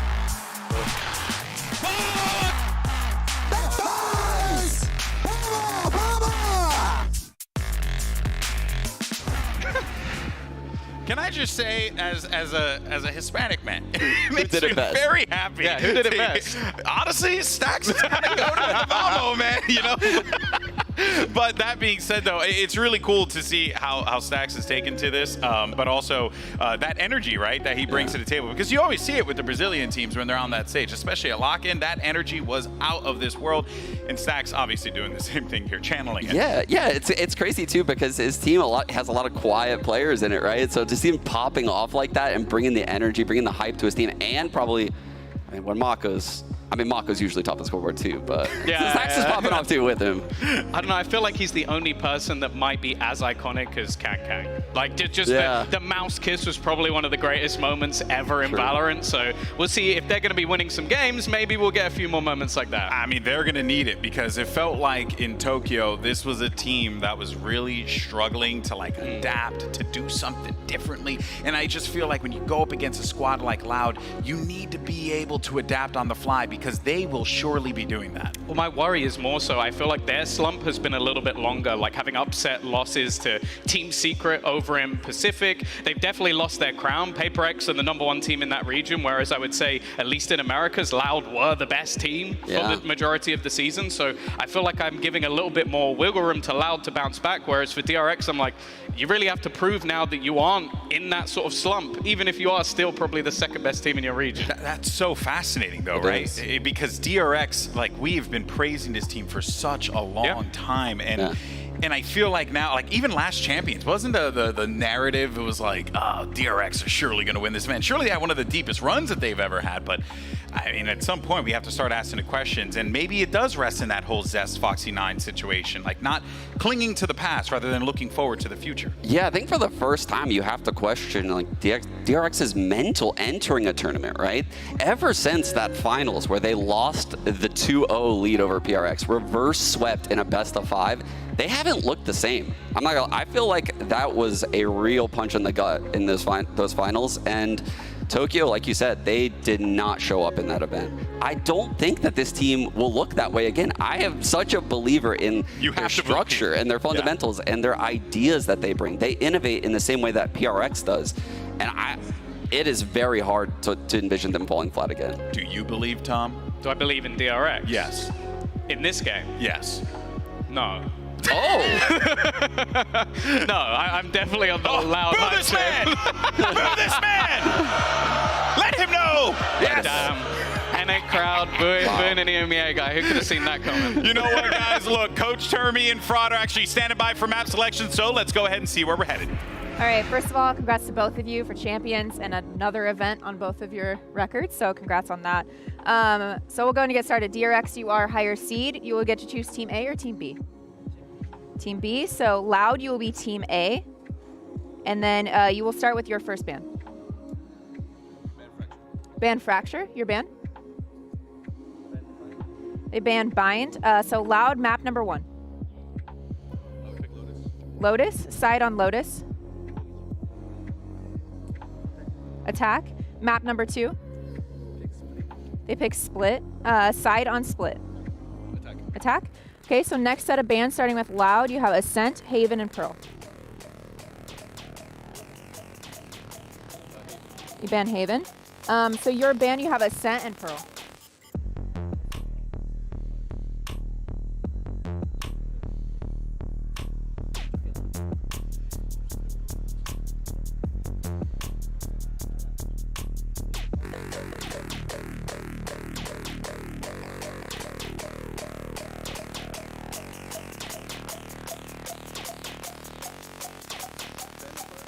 Ban Pearl. And then so map number 3 will be Ascent. And so side on Ascent. Attack. Okay, I'm gonna run through this, make sure we're all set. Loud, you ban Fracture. DRX, you ban Bind. Map number 1 will be Lotus with DRX on attack.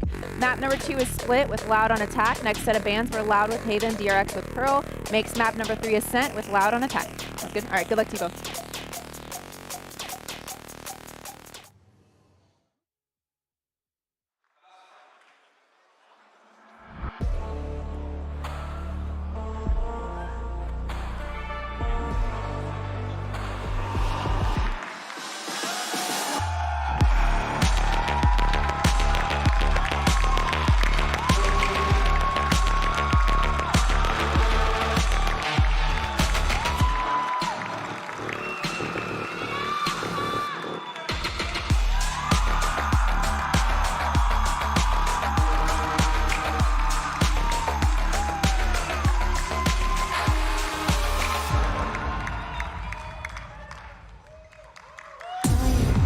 When you think about high-quality Valorant, 2 team names should pop up in your head immediately, DRX and Loud. And thankfully, these 2 teams are going to take the stage. And honestly, I'm excited because this matchup is going to be a banger. Yeah, I feel like whenever I watch these teams early on in tournaments, I learn new fundamental things about the game. Their pistol round approaches are flawless. Their first guns are flawless. Their ult strats are flawless. So this is going to be an absolute banger, and I can't wait. Yeah, I think we've also seen more of a play with the veto as well. Coming out of the side of DRX, then banning Bind, a map that's been insane for Loud. Like, they don't want to play them on it, but it means they have to go into what previously was their permaban. So this first map's going to be an interesting one, more so because I want to see what on earth have DRX changed. What have they brought in after they've got banged 13-3 the last time they played this map, and the only time they played this map. Yeah, the only way DRX floats this map like this is if they have so many set plays, so many ideas, and they've innovated on it in a way that Loud can't anticipate. Now, the question really is, what does Loud bring to the table? Are they going to run these neon comps again? they did not work at all in Tokyo. If I could take a stab at this, genuinely, I think Loud are just going to try and punch him in the face. Like, they're just going to go straight at them, and they're just not... Because really, when you think about it, DRX thrives in their structure, whereas with Loud, they have Aspas, for goodness sake. They could just send him and kill. I love that you're sat next to Sean Gares, like a masterful in-game leader, and your strategy is just punch him in the face. He knows. He's seen When I Aspas. competed, that's what I used to do. So, I mean, like, not physically, obviously, but, you know, here's more of a straight time. That being said, though, I do think that this is going to have to be one of those situations, Tom, where it's like, you know, let take advantage of the fact that this team is so structured and take advantage of the fact you have such high firepower on your squad. I will say the fun thing about this matchup now, the Foxy 9 isn't in there, is you are going to get Buzz back on the duelist. And I think Buzz versus Aspas is something that goes back over the last few years. It's a really exciting matchup. Both sort of very, I want to say, clever in the way they play the duelist. Not overly aggressive all of the time, very good at picking the right fights. And I think that's going to mean that this is going to be much more about those setups, maybe with a little bit of punching in the face. Ooh, a little bit of spoiler on the screen there. We might get some raises on the board here. I love seeing this change out loud. They were, like I said, running the Neon. They switch Aspas over to the Raze. People are probably a little bit sad. They probably want to see him on the Jet. His Raze is insane. Yeah. Okay. Like, I know and that also just Raze is better for you in this situation on Lotus anyway. Yes, absolutely. And this is kind of the consequence of moving away from the Harbor Viper previously. You know, they want to use the Raze combined with the Fade. It is such a good combination. We've seen it a lot of times in Americas. And I love the comps from both of these teams right now.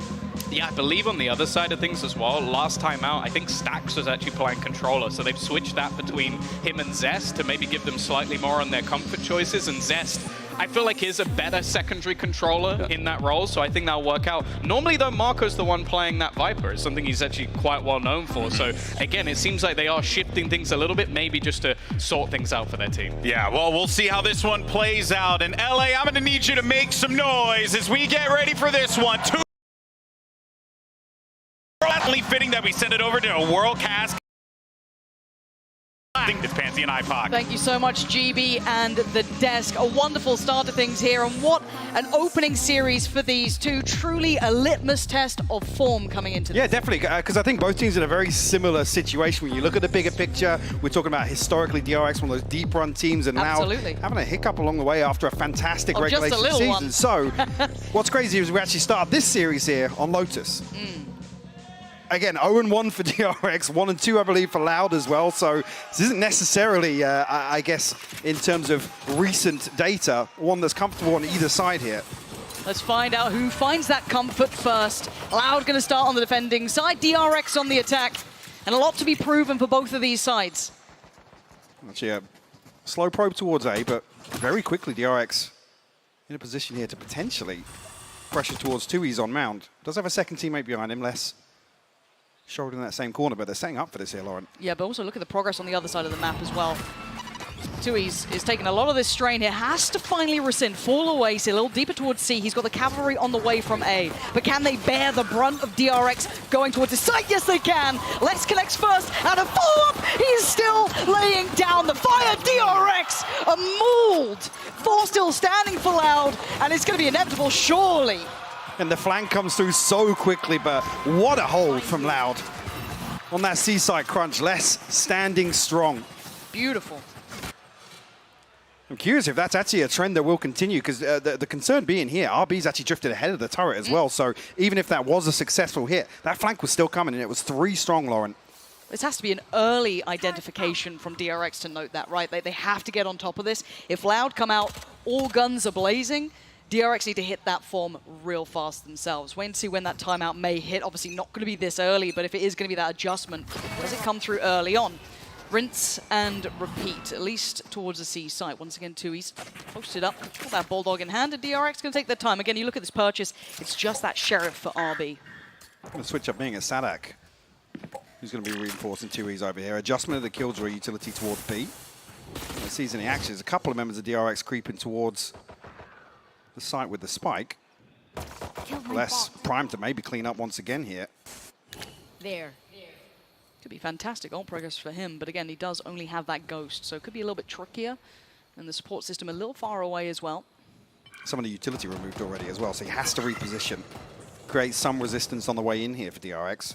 Fortunately for him, Aspas does makes it over, draws the attention, and there comes the blow. Swift enough, but it is mostly less farming up. This guy, nasty so far. Stacks with an opportunity and a belting shot. Takes down County. He's got 40 seconds. He's got the spike, and he's got a 1v2. 77 HP, and the upgrade here to the SMG. A little bit of space, but Sadak, can he slip past? Timing. Oh, he's going to go back. He wants a bit more. Stacks feeling ferocious. But he needs a plant. He needs that time on his side. He's found out how far away they are, so he's going to be able to judge this well enough. Plant going to come down. 9 seconds on the horn, so he's going to get that up soon enough, but the reposition is everything. Give him a bit of space to work with here as well. Spectre could do wonders in these close quarters, Lauren. It certainly could, but now opting for it. First bit of utility committed towards the site. The shot comes in as well. Sadak on the cross, but he's going to find a fair fight. Spots the gate, but he has to close in right now. Has to deny. Sadak, quick as lightning. Takes down Stacks, removes all the threat, keeps 2 standing. But that's certainly a message there. DRX sending a loud message through that. Stacks with an opportunity to actually clutch that out. The timing just missing the first on the pass through. 2E's lucky to escape there. But Sadak with a beautiful adjustment.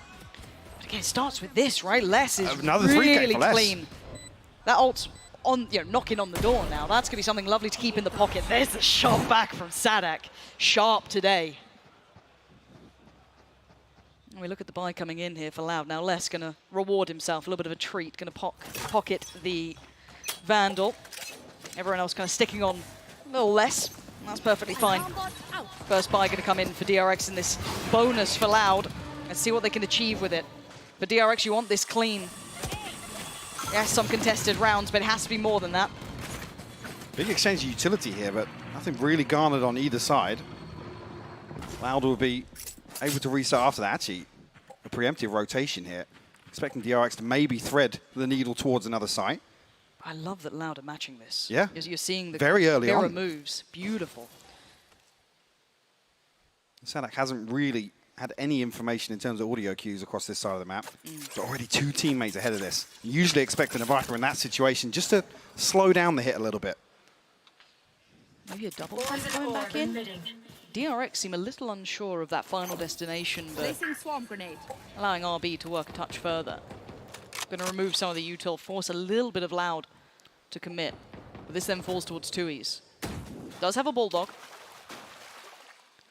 Deciding off the back of just maybe a pixel out of place, he's going to fall back, invest the smoke, and call for some support. Already Cowanzine going to be the first to receive that call. Pain Shell, and this has to be commitment. 25 seconds, they've got to make a go of it towards C now. 2Es noted, Buzz gets away, fortunately, with his life there. And Loud going to respect this. Yeah, retreating towards making sure they have an even 5v5 for this retake. Finally, Plant comes through. Not much in the form of utility. I mean, I'm seeing a Snakebite, a Prowler here for DRX. Only tools that they have really to slow things down, try and hold on to the site. Yeah, but explosive retake could be deadly. Loud going to draw blood first. Take down Buzz and then look towards the site. Marco's in a little bit of trouble, has to fall away from the corner, goes for the double dip, tries to take the fight, loses. Loud on the way back through, and DRX are crumbling. There's problems here. Zest and RB, desperate to hold on. Zest with greatness, but he needs more, and he hasn't got enough. The fuse started, and Loud will be loving that one. Converting the bonus here, couple of nice upgrades to put to hand. And DRX in trouble. And it's awkward for DRX because when you see both players back away from side there, it's almost like you want somebody, one or two people from DRX to dig a little deeper, apply further pressure towards spawn because, like I said, in that situation, they're happy to sit back. Let's keep 5 up. We know that we have the utility advantage this late on in the round after what's happened elsewhere. I mean, Zest nearly lining up a second there. Very comfortable start from Loud, though. DRX able to get a light shield purchase back in hand. Nightfall available here for Stacks as well. Loud consistently winning out with this rubble pressure early on. So much of a priority put towards that. The amount of utility dump just to control that early space is essential to the outcome. Again, they can just post up 2Es, leave him there very isolated, but they can cheat the additional player towards C. Let's try and cycle those one-ways in. It does put Loud in a position to put 2 members towards either site elsewhere on the map. DRX probing once again. A very slow early round for them this time around. Not much in the form of information garnered, though. Now, looks like 2Es will be tested on this side. Trying to prop up his chest a little bit, seem intimidating, but he does need to respect The timing's this. perfect. Yeah, timing's perfect for him. Able to drift away. Does have the paranoia still, but 9 seconds away from a smoke. Has to rely on the space that's between them right now. Cowanzine does have a chance to actually pivot through. Maybe find a backstab here. Buzz seems very aware of this, though. Still going to try and keep a check on it. 2Es has been noted now. And there's the first. Cowanzine! Clean as hell. Sprays! Oh Sprays! And this time someone answers. Loud gifted the perfect hold on that. Stunning first 2, but man, the stars aligned for the follow-ups. And RB looking irrelevant to the round. 10 seconds. It's dead time. 10 seconds left. I mean, Loud are absolutely tearing away with this game. Yeah, locked out so far, DRX. Unable to really have a say in these. Cowanzine on the hunt for the ace, actually. Able to find it. In the crowd? Yeah, 2Es will find it. RB will fall. It's a rifle removed. But you're almost asking for a very early timeout here from DRX because this slow drift in the early round is not suiting them at all. This is just ridiculous. Paranoia lands and Mouse Swan and Prey. But they're desperate to find this trade. And they didn't even really require anyone from Loud to swing off site here. I mean, RB able to slip the net, but a little concerning here for DRX early on. And here's the first real fight towards this. We saw the amount of utility invested before from Loud, but this time going in. There's bodies behind this, but 2Es is still up to the challenge, up to the fight. Aspas by his side. Stack's the only one to draw blood so far for DRX in this round. 2Es falls.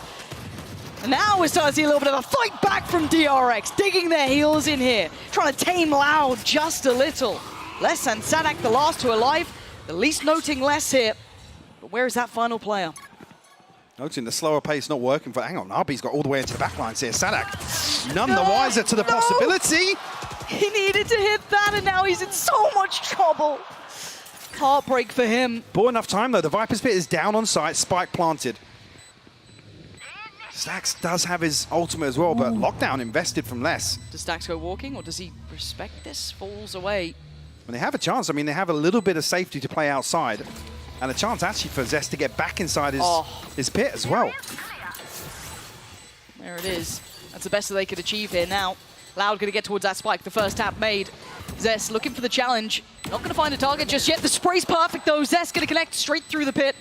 And now all down to Sadak, and 1 HP just simply ain't going to be enough. He knows this one's done, and DRX finally putting their name on the board here. First found, and it was a thrifty round. It was a bit of a brawl over towards Rubble. Yeah, but really. a massive pace change. You're absolutely right. It is a brawl, but DRX happy to at least come out swinging in this round and rewarded for it. Because Loud, a couple of times here, you're thinking, are they going to peel away from this? Are they going to retreat? But they commit actually a third player behind this towards Rubble. DRX almost sucker punching them there in round 5. Ult still available for Loud though. Cowanzine, 2Es, and Aspas. Sack's still sitting on the Nightfall as well, but one off the lockdown for RB, and potentially within touching distance of the showstopper as well for Buzz. Shadows. And it looks like that Nightfall's coming through here. Now, I don't think it's going to catch anyone. Yeah. So that should be at least the green light to get towards the site. Now you can see Sadak trying to backfill this stall out a little bit as well, make this harder work for DRX. Unable to make the most of all those seconds they bought with that Nightfall. Less going to respect it and fall away. But Sadak still standing, does go down. DRX claim the site, get the plant, and should be able to kind of defend this pretty well. Looking at a lot more coordination on the way in here as well. Yep. Marco does find Cowanzine there. Aspas was considering making something work through the door, but now has to peel away. Regroup towards 2Es here. DRX digging their heels in on site. Stacks will catch actually half of that paint shell, force him out of position. 2Es will find it. It's down to 3. Buzz still waiting. First one. He's going to let... No, he doesn't let them pass. Drags him back down. Stunning! Stunning from Buzz. 3 big kills in the post plant. Making a second for DRX now. Starting to come alive here after being bullied by Loud initially. This is much better. Like I said, this looks way better in terms of coordination on the way in. The utility forced the player out. 2 members of DRX then chase down the other member on site here. That was actually after the Nightfall connects to nothing. Sadak tries to get ahead of it, backfill that space, or deny that space towards site. Really well constructed by DRX here. Seems that Thrifty might have just been a catalyst for DRX to claw their way back into this early deficit. 2 key ultimates I was mentioning previously, Showstopper and Lockdown, now available for DRX. Not going to note the players postured up here. That's 3 of them. You can see the intent. They're trying to make the most of this, pressure them down. Aspas going to close the gap. He's trying to. Buzz makes a move, but he can't get away. Mid-air, blown up, brought back down to earth. I think Buzz actually popped his Showstopper as well there, so... Wasn't sure if that was the... Ooh. I believe he did. We'll obviously get a chance to look after this, but Sadak now trying to slow things down. Feeling a ton of pressure, though, towards A side. Nobody from DRX showing their hand just yet. Yeah, they paused for just a second. See if they can note where Sadak's repositioned to. Zest going to make the cross and actually takes down Tui's with him. There's still Sadak on the back of the site, though. Still a problem to be had. Cowanzine going to note 2 players. Marco trying to get out of there, and Stacks, similar positions. Trying to fall away, give up the site. The barrel noted as 4 of the players now from Loud start making their way back through. This is so contested. Look at all this utility invested here. Stacks gonna be the first challenge. He succeeds, takes down Sadak, but Aspas might be following. Oh, he follows him to the grave. DRX holding this. Is Cowanzine and Les, with all that investment, all those ults, not gonna make much of this just yet. Les is gonna find Zest, but still, look at these deep positions from DRX. Hard to dig them out from here. And it looks like Loud. They might be falling away from this. Sax will force less off the angle as well. Cowanzine, we forced to save, and the crack starting to show in the finances here with that early lead from Loud. DRX bring it within 1 now. Bit of a step change, very, very early on for DRX. Looking way more coordinated now. Absolutely. That's even after conceding. There was a very quick decision made on the back of Buzz falling, who actually did pop the showstopper. I'm not sure if I actually missed the voice line there, but yeah, it was burnt up in an attempt to try and deny Aspas. With the 3 connected here for DRX, it's enough that Loud think it's time to take a pause for thought. We had a great start, 4 in a row. But that's not enough to give you the game. DRX have depth, we know that. They are one of the greats. This is why this game was going to be such a tantalizing prospect, right? What version do we get? Initially, it looked like Loud were back in form, aggressive, confident, in your face. And then we saw the perfect answer. DRX, always the kind of tacticians, that thinking man who comes with that great approach. Very nice. Very nice. Oh, there's a montage.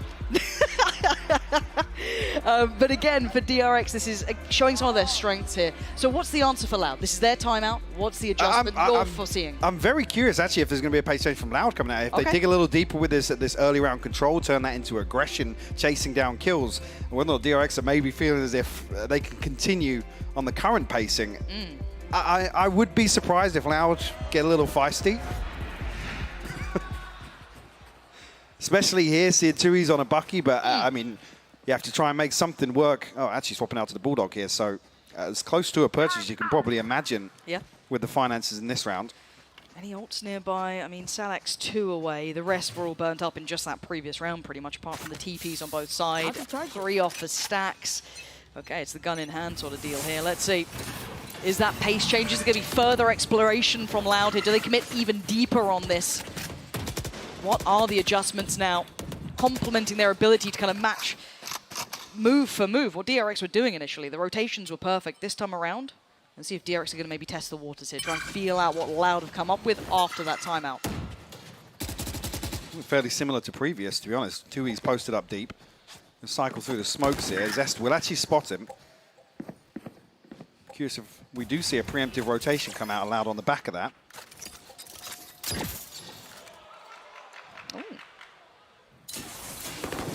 So it should clear out towards back rubble. It does indeed.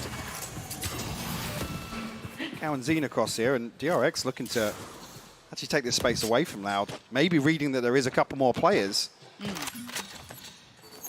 Placing swarm grenade. Or if they're still actually anticipating Sadak being over towards Tree. Maybe that is the read from DRX. Yeah, and they're having to go through quite a deep protocol list here for DRX, checking on all of these possibilities for Loud, but 30 As it stands, seconds we can left. see the creep towards the site, right? They're right on that cusp of A, but Loud sitting just that bit deeper as well, not giving away too much this time. 20 seconds, they've run the clock low, but Buzz going to try and break in. Tui's will be the first test, but it's going to be the paranoia landing perfectly, the double swing. Still going to take down one though. Aspas does need to fall away. Does he get out with his life? Yes! Outstanding movement. 10 seconds now, the plant needs to come through. DRX going to commit towards this here. 4 players standing by from Loud, ready to pounce on the way back in. Coming back. See a ton of spam coming through. The smoke there, Marco. Rewarded there. Aspas will fall. And Kaunzine noted, Marco's got more to do, and he's willing to do it. Smoke goes up, gives him another fight. DRX coming alive. Perfect work from DRX. Slower, patient, showing so much discipline and intent there, Mike, and it still worked. And back to what you see them start off this half doing. I think making a similar read to what I'm anticipating, a pace change from Loud, but it just doesn't come. DRX, 4 rounds unanswered, looking firmly in control the home stretch of this first half on Lotus. Beautiful work from Marco here. It's a treat watching him play when he's in this sort of form. Loud starting to hit a bit of a rough patch, so that's 4 now back-to-back. The timeout not working for him, right? Like, that's the biggest problem here. And again, the early challenge, the early investment. Loud want to brawl, and right now they're losing. The TP taken. Tui's does find a connection, but it's not without a trade. DRX stand with a man up to the good against the 3. Aspas, Sadak, and less now. He's being spiked, not committed here, and look at the space that RB is potentially going to find on the other side of the map. You want to see Sadak has repositioned, so Seaside going to be wide open unless less. Recalling my bot. He's going to be able to get within earshot. I don't think he will ahead of this. The pings come through on the minimap, but it's a wide open site for DRX here, Lauren. Yeah, and RB not going to be able to get through completely unscathed, but the TP is going to allow for the plant to come in anyway for Marco, so not really hindering too much as Loud weren't able to get back in on time. And the 4v3 in this situation isn't pretty. They still don't have the best buy it. No. You know, you retake it even with a on a Bucky good and a day. Guardian. Yeah, this is not looking likely for them, but maybe Les can create that first step, right? They need someone to get that first player down. Sadak going to clear close, make it uncomfortable for the players close towards that ramp side. Maybe isolate RB a little bit, draw in a player. They need some kills to come through. Sadak's going to find one, but they need a whole lot more, and they need it fast. RB in danger. What? The double take! And he does get taken down, and now Aspas in a 1v2, but time is ticking. He's running low of it while the world's great, but right now I don't think he can change anything. Has to fall away, has to respect the DRX once again. Striding through this game, taking the lead. And playing this perfectly, the timing executed so well, especially to have RB in a position to capitalize on that, creating so much pressure around Rubble. Loud have shown that they're happy to dig their heels in, fight for that space when DRX do decide to follow through in the early round, but the purchase not without really. RB's absolutely convinced he's got that first kill. I swear he's dead. I had to mute that bit. Interesting. Time to explode. This is huge round for Loud. This is where being held on 4 is going to be brutal for them. Aspas going to get aggressive though, take all this space away. Commitment behind it, but this is not the same sort of brawl, right? We've shown that DRX, well, they've shown that they're willing to take a fight on that side if they have to. Right now, that's not the case. So a different look coming out here this round. So not able to remove the alarm bot here. Kaunzine still guarding B site. A second member posted up deep though, towards Rubble, alongside 2Es. Maybe a little bit of a curveball. Aspas going to try and give him some support. Again, with the information reads, I guess here, this might catch DRX off guard. Certainly could. That additional body is curious and not noted this time around. So Aspas going to be played in. He's going to be good for one, but it's traded out. So Zest's going to quickly deal with that additional threat. It doesn't really suit in that sort of situation, though. DRX haven't been able to find any space elsewhere. Sadak still holding on to Seaside. Kaunzine, see a well-timed prowler here to fish out the presence of RB. The 2Es has to respect this now. Now have the information. Oh, look at this, look at this ruse though. Beautiful bait. Look at this fake coming out in front of you, 3 of them falling for a hook, line and sinker. They have to respect it, right? The ult just came through, but the plant's going to be on B. DRX giving themselves just that slice of time. Spike now down. Nice little after plant too. But these 4 players, they've got a lot of kit to play with, still some utility here. Cowanzine, one of those main players here. Stack's going to dip his head back in, doesn't want to get revealed just yet. The ult going to be invested, but no one noted. And now this is when it all gets a little bit chaotic, a little bit wild. Sadak going to deny Marco, drop down, spotted. Stacks with a belter, takes down one. Zest on the follow-up, leaving less than Sadak with so much in front of them and so little time again to navigate through this. Takes down one, not going to get the follow-up. It's all onto Sadak in a 1v2, and RB ain't playing his game. He wants none of what he's selling. Time to back away again, but Stacks is on the hunt. Denied. Oh, this is looking brutal for Loud. Held on for now, DRX in control. A crucial seize from Stacks as well. The Viper's Patchy in that situation clears a lot of that space, forces DRX deeper into a very, very confined spike site here, but it's so well timed. Forces Sadak back. He obviously eats that decay as well at the same time. Great conversion from DRX here.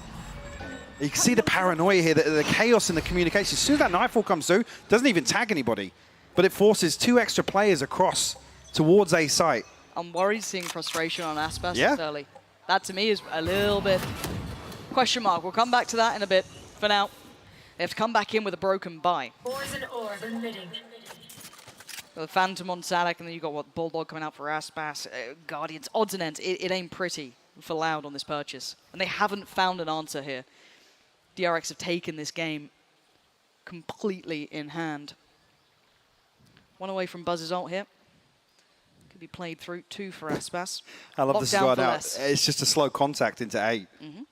Now we're going to have no information, or at least early indicators of presence. Sadak we spotted on the other side, but it's only RB, so not necessarily a cause for concern in terms of I have the spike. Rotations here. Even with all of this great contact play, it could be a burst, yes. But the problem is there's still 3 players for Loud Exactly, here, yeah. right? So it's like, even without noting this necessarily, you've got the double stack towards Tree and 1 towards CT up top. Prowler's going to note it, Stack tries to identify it, close in. Tui's gets found, but the trade is there. So it's going to be Cowanzine connecting towards Stacks, but then look towards the side. DRX going to be taking through this. Aspas holding the line. 47 HP, he can't do anymore. Zest takes him down. The site should be there. There's a plant, maybe, but less. I'm telling you to think again, he's still got that lockdown. Sadak on the way as well. Has to find Marco and RB. Toxins going up. Smoke in play. They can't quite make through this unless Sadak wants to risk it. Load of time to play with, though. Marco puts Sadak down. It's just less to try and recover this now, Lauren. He's got the rifle. He's got what he needs. Maybe a chance here. Noting the first on Marco, but has still no true idea of where RB is really residing. And the time's running low. No one on DRX is going to give him a chance. They're going to play disciplined here. Half would be ideal, and he ain't even going to get that. DRX, large and in charge here. Massive impact already, showing resilience all the way through this first half. I mean, this is insane. 4 unanswered from Loud to kick things off. After that, it's the DRX show. Just non-stop. In absolute control, dictating everything across the map here in my eyes. On this attacking side, Loud don't really have an answer. And it's not as if they have an opportunity to really give an answer in some of these rounds. We'll come in here, lockdown, showstopper, some ultimates to use, but it hasn't really been coming down to that. No, it hasn't. And on the other side, a showstopper, a Viper's Pit. So big tools in terms of getting onto site and creating a solid post-plant hold. But they feel out this presence so early on C. As soon as they feel that fight on towards Mound, they've instantly pivoted away from that, straight towards A, maybe trying to exploit that solo player. Now, yes, we did see that Les was kind of sticking around this side, but it is mostly Sadak. And Buzz, disrespecting all that utility, going to take the site with the ult. Post it, doesn't find much for it, that's fine. He's taken the site, he's allowed all that space to be made. A quick plant, and now this is where it gets deadly though. Look at these ults coming in. Aspas goes for himself. Can he find anyone? Yes, takes down Zest. It's a pit down as well. But DRX still going to be standing on the side itself. Aspas clearing on through. It's a one-man show so far. And Buzz, can he deny it? Yes, takes down Aspas, the opposing number. Paint shell popped. Going to be posted towards back of site, but Cowanzine clears him. Lockdown in play. They have to respect it. 2 still standing, and Stacks is one of them. On towards the spike. You got to look towards it. RB trying to buy the time. Lester's taking down Stacks. It's all on RB. Ooh, a little close there. A little close, but Loud going to break the trend, get themselves up towards 5, and make this half almost look respectable. I mean, if DRX can buy a couple more seconds here, there's a chance they can dig themselves into that deeper position after the lockdown comes through. But great decision making here from Loud. Flooding the site so early on. And again, actually removing the Viper's Pit actually relinquishes a lot of that control and almost turns some of those deep positions early on for DRX into real risks. But you have to know, you have to say, was that just Aspas having a moment? But that's not for us to discuss. That's for the desk. Thank you so much for that one, Pansy, as well as Hypoc. And yes, what started off as, it looked like Loud domination quickly pivoted to DRX, showing why they are, as we said before, a world-class team, Sean. That was just an overall great half for the DRX squad. It was crazy to see how DRX used every ult perfectly throughout the middle part of that half. That was immaculate, right? Every time they used a Fade ult, it got clear value on the C site. They had so much mound pressure at the start. Omen one way, Haunt up top. They would always get mound. And if mound was contested, they would immediately pivot over towards A and get A for free. This was a really tough half for Tui's, I thought, because they left Tui's on like the weak side a lot, and DRX was just abusing him. Yeah, but these are actually, this was in the beginning of the game here when we ended up seeing, we were getting Loud with these retakes. It was looking clean. Then we thought to ourselves, holy crap, Loud might actually pound this half. Well, then things just pivoted so fast, Tom. Well, that's the thing. This was the bonus round. The first clip, all it really shows is that in the bonus round, they managed to take an awful lot of space, get back in fairly easily. I think it was Aspas' bait and Tui's managing to get the kill by. I believe we've got another clip for just a little bit later on in the map where it's like, it looks like, as Sean said, just using those ultimates so effectively in the late stages of the round. DRX fixed every single one of their retake. Like that 7 round in a row was pretty much just all retakes. Like every single time Loud setting up to get back in, and every time DRX had an answer. It was so dominant, right? But I mean, I'm gonna ask you, Tom, I feel like, do you feel like 5 is enough with this guy? We were talking about it. The map can flip so attacker-sided if you win the right rounds. And honestly, even though that felt so dominant, I don't know if it was enough to win. That's the thing. 5 rounds, defensive side, it can definitely work, GB. Yeah. Well, it is doable, especially with these two teams on the stage. Let's go ahead, though, and send it right back over to Pansy and Hypoc. Thank you. And yeah, the proof is in the pudding here, right? Because I guess if you watch just the start of this game, you go, Loud, they look very, real nice. You catch that end round, you're like, cool, no worries. But that middle portion, that run of 7, was terrifying if you're a fan of maybe Loud here. But coming to the second half, where do your thoughts go towards? I mean, really, a lot of this, at least at the start of this second half, rides on Aspas. He get himself a comfortable start here, being the driving force for Loud. So at least recoup this initial 2-round deficit. Even kick things off with the pistol round nice and early, but 3 members of DRX here. Ooh, the paranoia. Are they going to commit behind this? Okay. Cancelled each other out, yeah. And almost mirrored, if you're looking at how they're approaching this to an extent. But Sadak's gotten pretty deep here. Now, it looks like the awareness is there. You're already going to see Stacks has picked up the slack. Yeah, there it is. So noting the players, very, very good kind of heads-up work here, keeping track on the map. We've got to find that final port of call for Loud. So they've got to be careful here. It does have some reinforcements coming through now. DRX maybe, I guess, getting into position to force him out of that position, but now that Loud are ahead of the Viper wall. There's no subtlety to this fight. Exactly, They're all here. There's 4 players, and Buzz wants in. Loud ready and waiting, though, in that smoke, and Loud hold them back. Not going to make that impact they wanted. Zest and Buzz go down. Marco, I mean, falls to his fate, really, if anything, there, leaving it really in the hands of just Stacks and RB. Holding off on the plant for a second, trying to identify these final players. Not going to get it. RB, last one. Not bad. 25 seconds now. Show me more. This would be magnificent. HP is a little low, and that shot was clean. 16 HP ain't much. There's a lot of Loud players left standing. It's what Loud needed, though, that first. This just seems so disjointed. They're trying to get ahead of the spike plant, yes, but it's 3 people separately. There's no complementary angles to take. I mean, was it Buzz initially with a frenzy that's jumping inside the Omen smoke to try and find something, and then there's a further 2 investments in terms of putting bodies on. I don't know what Mako's thinking's going to happen there with all 4 members of Loud staring down that position. So yeah, not sure of exactly what call was made, obviously to prevent the spike going down, but I don't know, do they think it wasn't as heavily invested from Loud? Yeah, I don't know if they thought there was not many people. I don't know, that felt like a bit of a misread from DRX, if I'm honest. But for Loud, it's an opportunity, a gateway back into this game after having that tear against them. The purchase here, Aspas straight on towards that Vandal. and early progress being made on the other side of the map. There is utility here, so it will be identified. So now attention's drawn. It's going to be Sadak who's going to be put to the test early on, if anyone. No one pushing further than this. But you can see the rest of them all coming back around. Buzz got to be careful. But this round is classics. It's one Sheriff on RB, and that's about it. So by all rights, Loud should be comfortable here, unless they make some real errors. Yeah, Buzz, I think to really have a say in this, it's a little bit of a pump here, but DRX has got 3 people behind this wall ready for it to drop. Ain't sure invested now. I don't like them leaving it late. No. RB's got a Sheriff as well. And so he's heard all these steps. RB, show me it. Oh.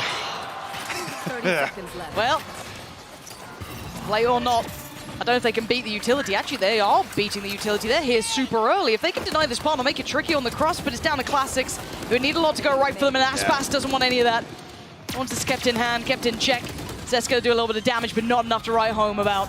Ball still stand. Plant going to come in Loud, equalizing the scoreline now.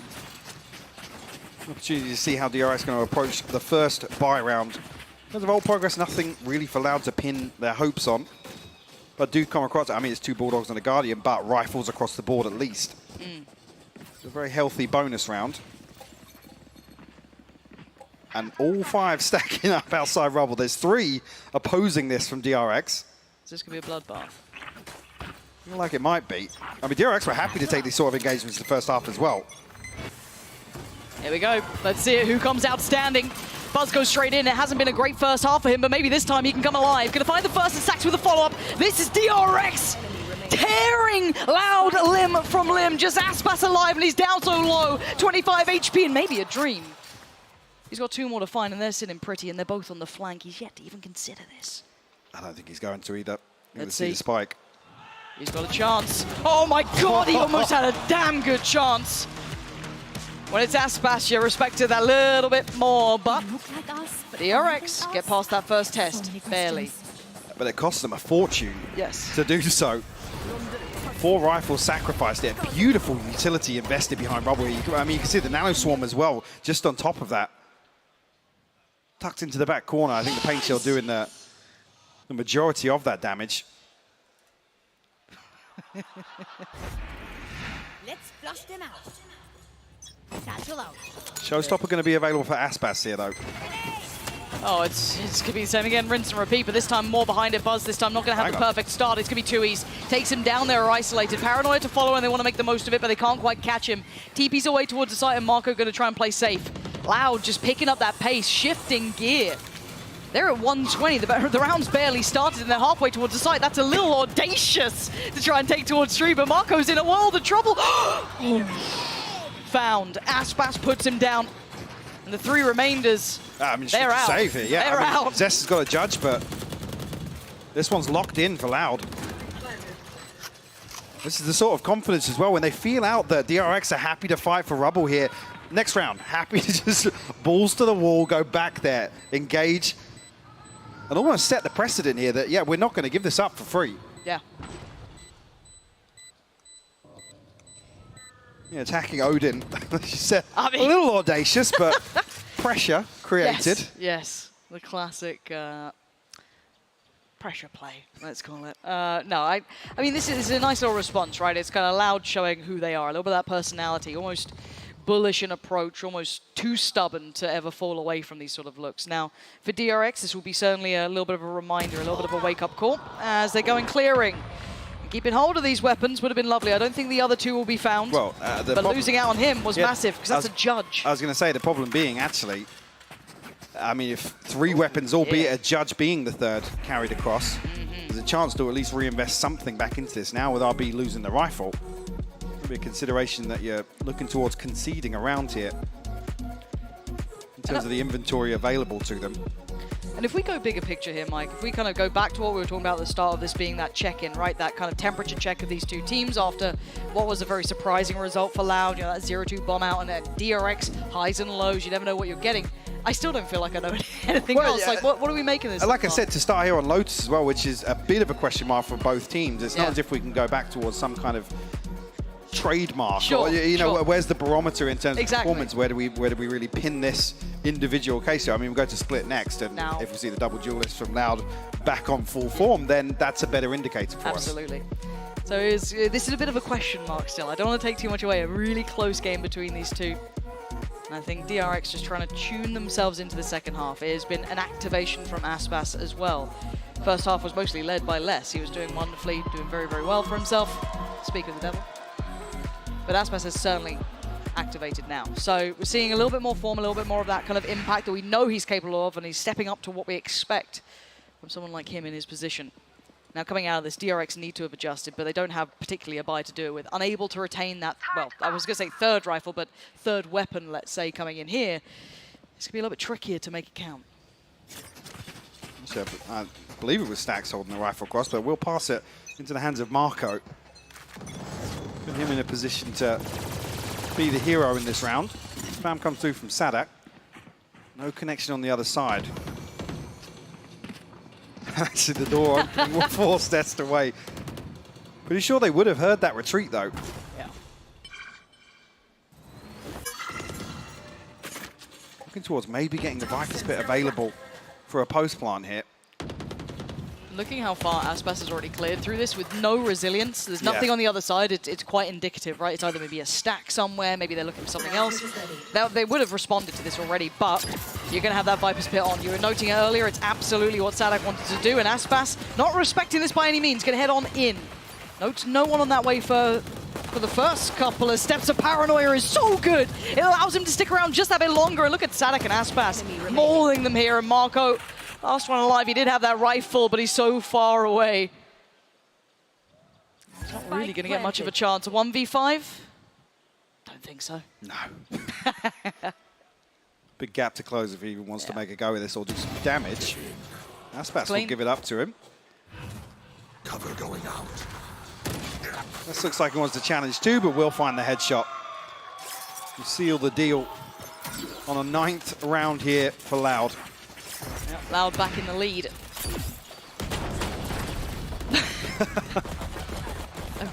Solid attempt. Now, fortunately for DRX going forward, they will be able to get that full purchase in. They do have, I think, Buzz on ult as well, and a couple starting to knock on the door, right? They're very close to that first ult cycle. Problem being, though, look at the finances for DRX and look at what's on the brink in terms of this ult cycle for Loud. Some massive, massive tools at their disposal. Need a response from DRX now. So we Loud on double digits. If they concede another, showstopper available for Buzz. One away from the lockdown as well. A slower approach here. Nobody from DRX giving themselves away other than the Greenbot coming out from Buzz. Nearly actually swinging onto the angle, but trying to commit to the engagement. Oh, that was messy from both sides, really. Buzz going to lose his life for it. Not worth it by any means. Especially considering the ultimate being available. Great plant denier. You could argue a great counter towards the Viper's Pit and a post plant as well. A little bit of a slip up there from DRX. Space found elsewhere from Les as well. Now identify that should be the weaker side of this defensive formation, and the confirmation will come through. He's in so much danger. 60 HP, tries to play it forward. Actually not a bad idea. Might give himself a chance, an opportunity. One got away towards site though, but they've been picked up. Aspas gets found! RB! This is brilliant! Bold play from RB to push further ahead. Not fall away from that nightfall. Not be afraid of that night. And stand and hold the side itself. Sadak and Les, you got 30 seconds and 4 to get through. The spike is on the other side of that entrance. So this is now almost impossible, near on improbable. They need a freebie, and it doesn't look like DRX want to give them that. With the spike in a position ahead of the smoke, able to seal the deal here, but heroics from RB. I'd love to see if there was a Prowler stent as well on the back of that Nightfall, because it's the perfect play. Yeah. RB gets ahead, still capitalizes on decay from this poison orb in the choke point. And I just weren't expecting it at all. Beautiful. Individually beautiful work from RB. That round looked like it could have been Loud's. Again, you look at that start. What happened to Buzz? Well, not pretty scenes at all. Let's watch this back again. Just stunning work from him. And yeah, I don't see the Prowler coming through. Maybe. I don't know if it was a little earlier than this. Yeah. Obviously, the reinforcements came through at the perfect time as well. Nightfall actually not in a position to cut off any, or I guess catch anybody in rotation towards Waterfall or towards Spawn. The bailout round from RB and gives them at least a cushion, 1 round cushion in terms of the economy here. Buzz trying to thread the needle a little, but there's no one to challenge, right? They're going to leave, who is it, posted up, Marco, towards that A site and instantaneously hit the rotation button. All 3 of them. That's a lot of faith. Yeah, it is.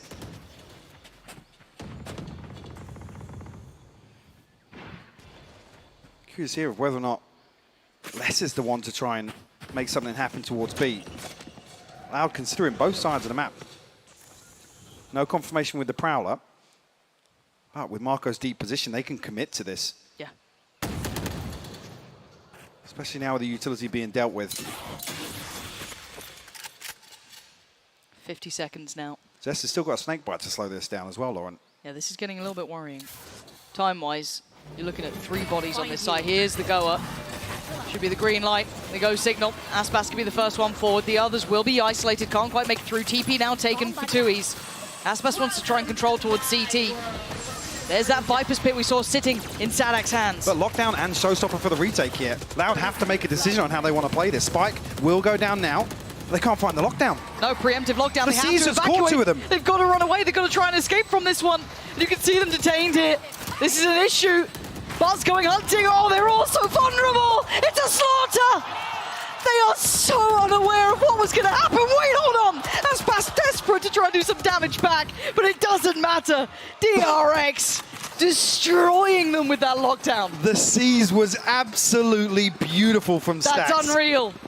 Loud keep digging deeper and deeper to try and remove the lockdown. Look at this. That is absolutely crazy.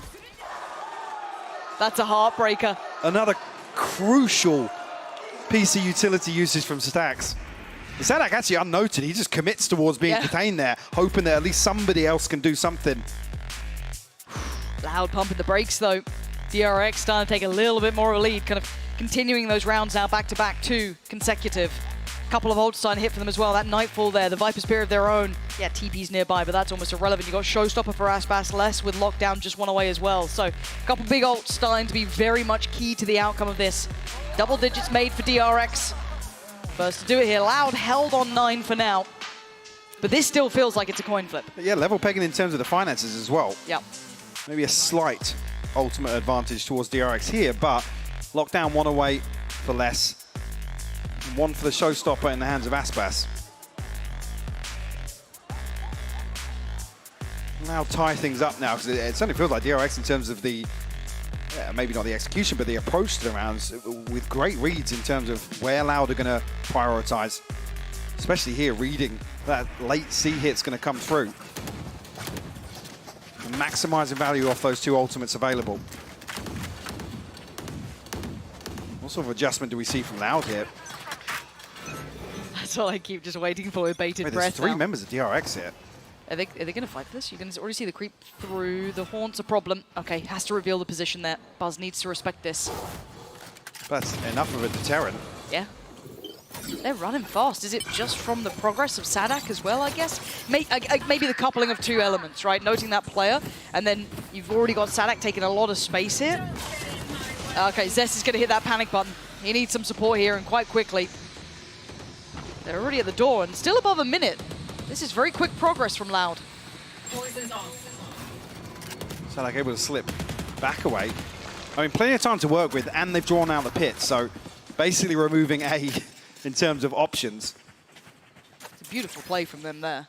But they did obviously read the presence outside mound at the start of the round.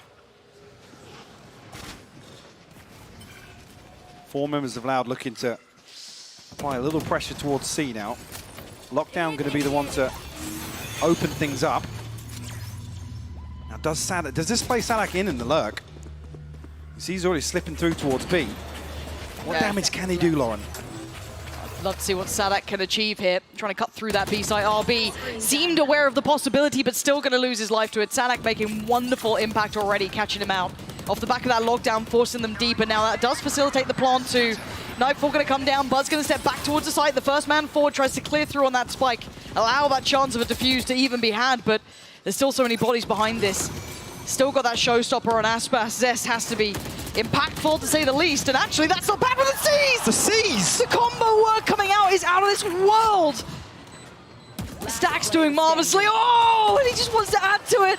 Insult to injury. Body on body, DRX. Doing Loud dirty. Stax' utility is absolutely phenomenal this map. Guy's nuts. Again, not reflected necessarily in terms of the numbers here on the scoreboard, but undeniable impact, time and time again. Look at it, there's no escaping him. Beautiful. That's DRX up to 11. Now it's getting tense though, isn't it? Loud still comfy in terms of the finances, but now some of these ultimates a little further away. Nightfall missing 3 orbs here. Still got the showstopper for Aspas. They need a response, and they need it now. Buzz, similar routine, right? Takes that space, plays a little bit closer towards that corner on this, but he does have support as well. Going to probably post up Marco, then fall away. We've seen this, right? We know this routine. Now it's RB, who went above and beyond on that Nightfall that came down not too long ago, but this time obviously not the case. DRX are reading this perfectly though. Look at the pings coming through. They've already sent 2 extra players across towards this site. But RB's down so low. This time he's probably not going to be able to get the miracles here. He's down on what? Sub 30 HP. They're going to go for the double pump. Loud are forced into an audible call with only 60 seconds left here. No information towards Rubble.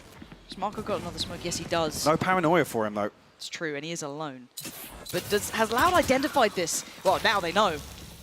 Marco, does he stick around here? Oh, dearie me, he's got to try and get away from this one. That's Fast trying to catch him on the back of the TP. He's going to try and hunt him down. He can't get it. He stays alive. On a lovely amount of HP, he gets to slip away to the back of the site and now put the problem back with Loud. They got 38 seconds and they got to make it towards the site. They need to get that spike planted. Now the support's here though. Now there's other bodies coming through this time, but Sadak takes one away. Stack's now removed and Zest on a run. Loud are back in this round. 25 seconds ready to play with and the B site might be theirs. This could be the ideal. They've even got less post up in a lovely position. Going to keep those two humble towards A. Spike planted. Does he get found? Buzz considering it, but not finding him.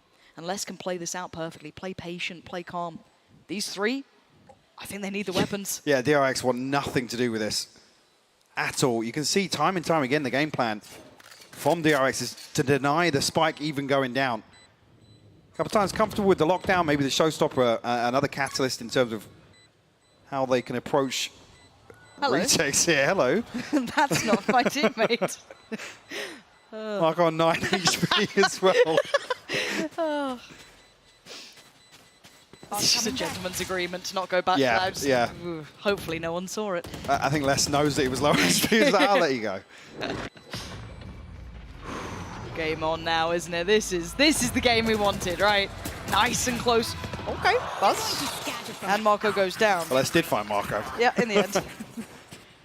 10 to 11 now. Gap's starting to close back a bit, but I don't know where the momentum really lays in this game. It's constantly going back and forth. A little bit of a curveball here because Buzz has actually got himself an operator in hand. Okay. It's looking like he might be the solo member for DRX towards C unless RB's headed that direction. He is. Maybe put some complementary utility down. This is a curveball. Okay. Loud haven't had to overcome this just yet. It's a little bizarre, but maybe Buzz has something for us here. Forced away, has to respect the smoke. Loud's protocol list will at least address those early potential picks that he could have been going for. Secondary angle now needs to be worked with. But you look across the map, Loud aren't just working that C site, they're looking elsewhere as well. They're trying to maybe keep check on what the likes of Marco have been up to, right? Like trying to keep track of the entire map, which is easier said than done, but a slow creep forward. Zest will be seen. Sadak is extremely close by. A bit of an awakening for Zest there, has to be careful. They've crept very close. Actually, Spike's coming across this direction as well. Nothing Loud poised to make a move just yet. At least there was a window of opportunity. This Cowanzine, Spike in hand, will retreat. But now you're concerned because late round they're creeping towards the site that Buzz has this operator and has that utility to slow things down as well in the choke point. Okay, Buzz. First. Oh! What's revealed now? They can just look to punish. Yeah, Buzz is screwed here. But he's still trying to buy a bit of time. Aspas going to remove him with that pain shell. RB now has to take up that mantle. 25 seconds though. Loud running it late, and RB back to business. But look at the pivot coming out, taking that spike over towards the B side, depending a little on the progress made from the likes of Sadak and Cowanzine, and it's worked. Deep utility going to stop DRX from getting back towards the site as the plant is going to come in. A 3v4 now. Tough to clear, but Marco up for the fight. He's going to lose. Hang on. DRX clearing through though. Sadak Cowanzine at 2, he's 4. It's all on Aspas. 21 HP. Position noted. How does he try and navigate any of this? They can come off with the wall here. It's just come back up. Satchel out. That satchel could kill Zest. It genuinely could. Trying to slow play this, not taking the bait bullets. on the first tap. He's got 7 bullets. It's not a fake. Oh, it's a great shot. He's got Big a shot. shell!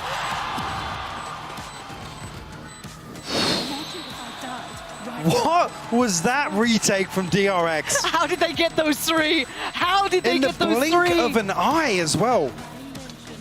Well, it felt like Loud, again, they figure out the operator's there. It takes a ton of utility to secure that kill, but they basically pull the entirety of DRX in that direction. Then Cowanzine finds a kill onto Stacks as well on top of that. Look at this. Bloody That is hell. ridiculous from RB. RB has actually been such a monster in this game. Bit of a heartbreaker, honestly, for Loud. 12 to 10. And now they have no room for error. They've got no ults, but they've got a full buy. 1 away for a couple of the ults, 3 for Buzz on this one, but it's going to be a brawl again. That bloodbath that we've seen before, but this time Tui's falls. Buzz is going to find him first. He's got Marco by his side, and they're just going in. They want this one done, but Loud disagrees. Stacks doubles down. It's a 1v1. Of course it is, and look who's alive. It's Aspas, the hero of Loud, up against RB, the unsung hero of DRX. And monstrous players. And the crowd Loud believes. RB, can he answer their call? That gun is glowing for a reason. Aspas nasty so far. But RB creeping closer. Patient play. RB has so much to check. So much to work through, but he's just going to gamble it at one point. Full HP, creeping closer on the corner. Aspas steps away now, spots the shoulder. RB's got to get a move on here, and the fight's his! Aspas keeping Loud in this one. One more round to play out. What an absolutely mad round. At 1:25 on the clock, it's down to a 1v1, Lauren. Of course it is. Absolutely ridiculous. Oh, Stacks. Which historically, I gotta say, you don't often see, especially across the map pool, DRX commit to these sort of rounds. No. It's very rare. Felt like they were enticed into it, like, yeah, you know, take that ball, take it, close it now. Thank you. And they couldn't do it, and it's opened up chance, because look at the buy coming out for DRX. We've Yeah. got Bulldogs, we've got Guardians. This ain't pretty. This could have been a mistake, a fumble, but what is this little setup here? DRX, hold on, they're getting proactive again, but it's going to be punished. Tui's takes down Buzz.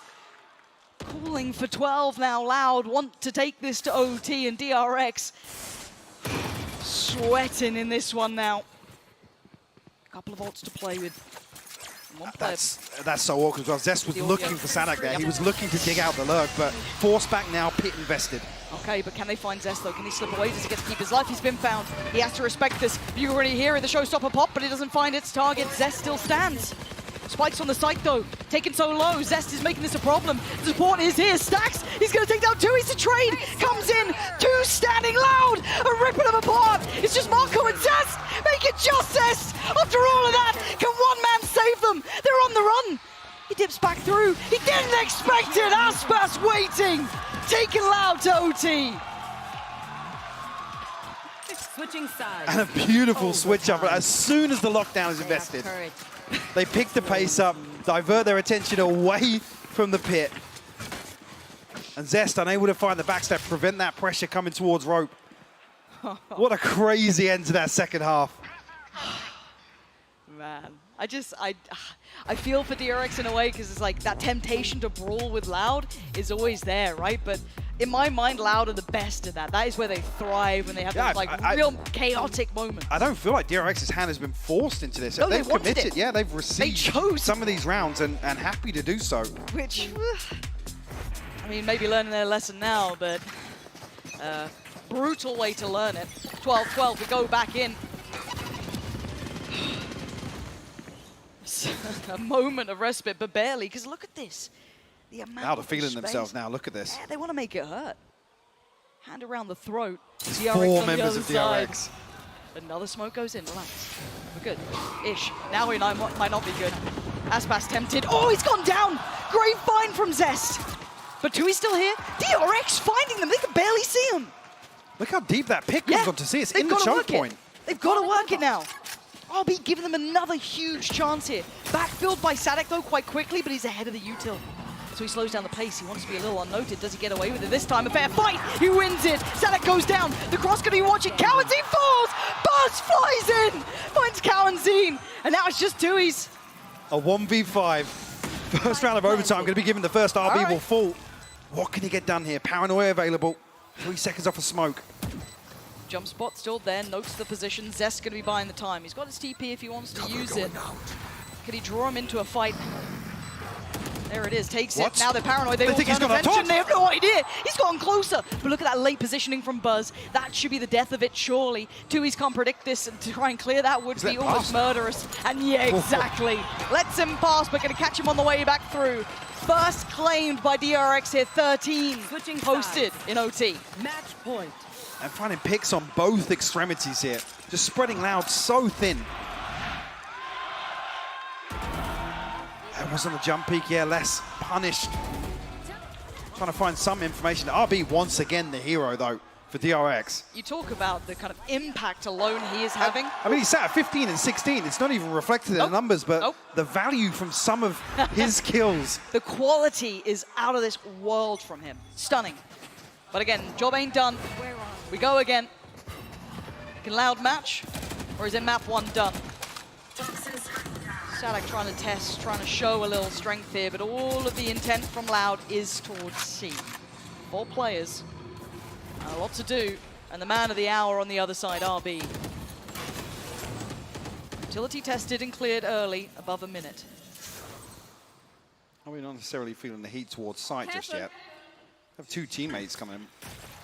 Back through Waterfall, but Loud already here, trying to capitalize on a window of opportunity on the other side of the map. Buzz will be coming across to support Marco in this A-site hold, but is less rewarded for digging into this lurk now.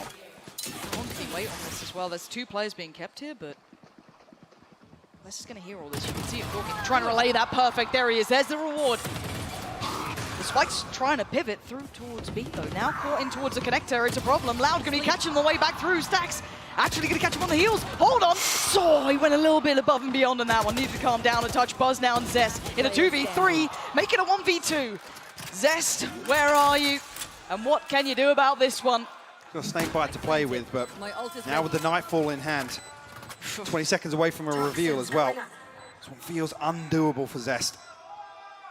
Face your fear! Early investment. Very early. Going to highlight these, not at least towards heaven just yet.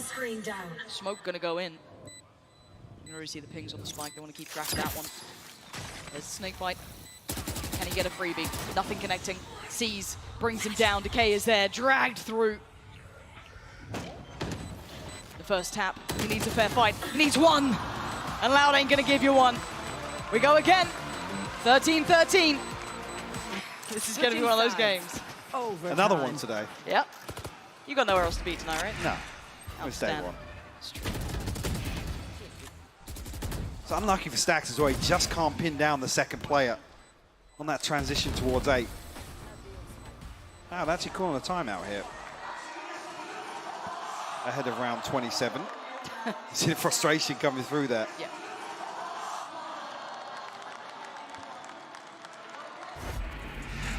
Yeah, a reset of the pace. I'm curious of what could be being discussed internally for Loud here, because there's been some real curveballs that you've got to argue in terms of the stylistic, I guess, perspective of both of these teams. DRX shouldn't have been winning out. Whether or not that's actually thrown Loud off in terms of how they wanted to approach Lotus. Yeah. It's quite hard to tell. I guess we have to wait to see if there is any, I guess, visible adjustments coming out this timeout. That look very obvious. I mean, a little bit of space was found. You saw that opportunity that I think, was it Les who was waiting on that very late lurk? Yeah, able to be rewarded from? Is it something along those lines? Maybe just feeling out the overall pacing here, but curious to hit that timeout button here, but maybe even just to catch their breath. 13-13, could be a marathon game, could be just to try and reassess the scenario. Don't fall too deep into that OT playstyle that can happen. But at this point, we go back through.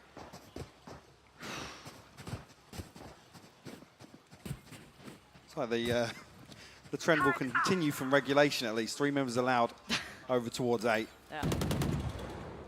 Saw commitment time and time again to this opening engagement.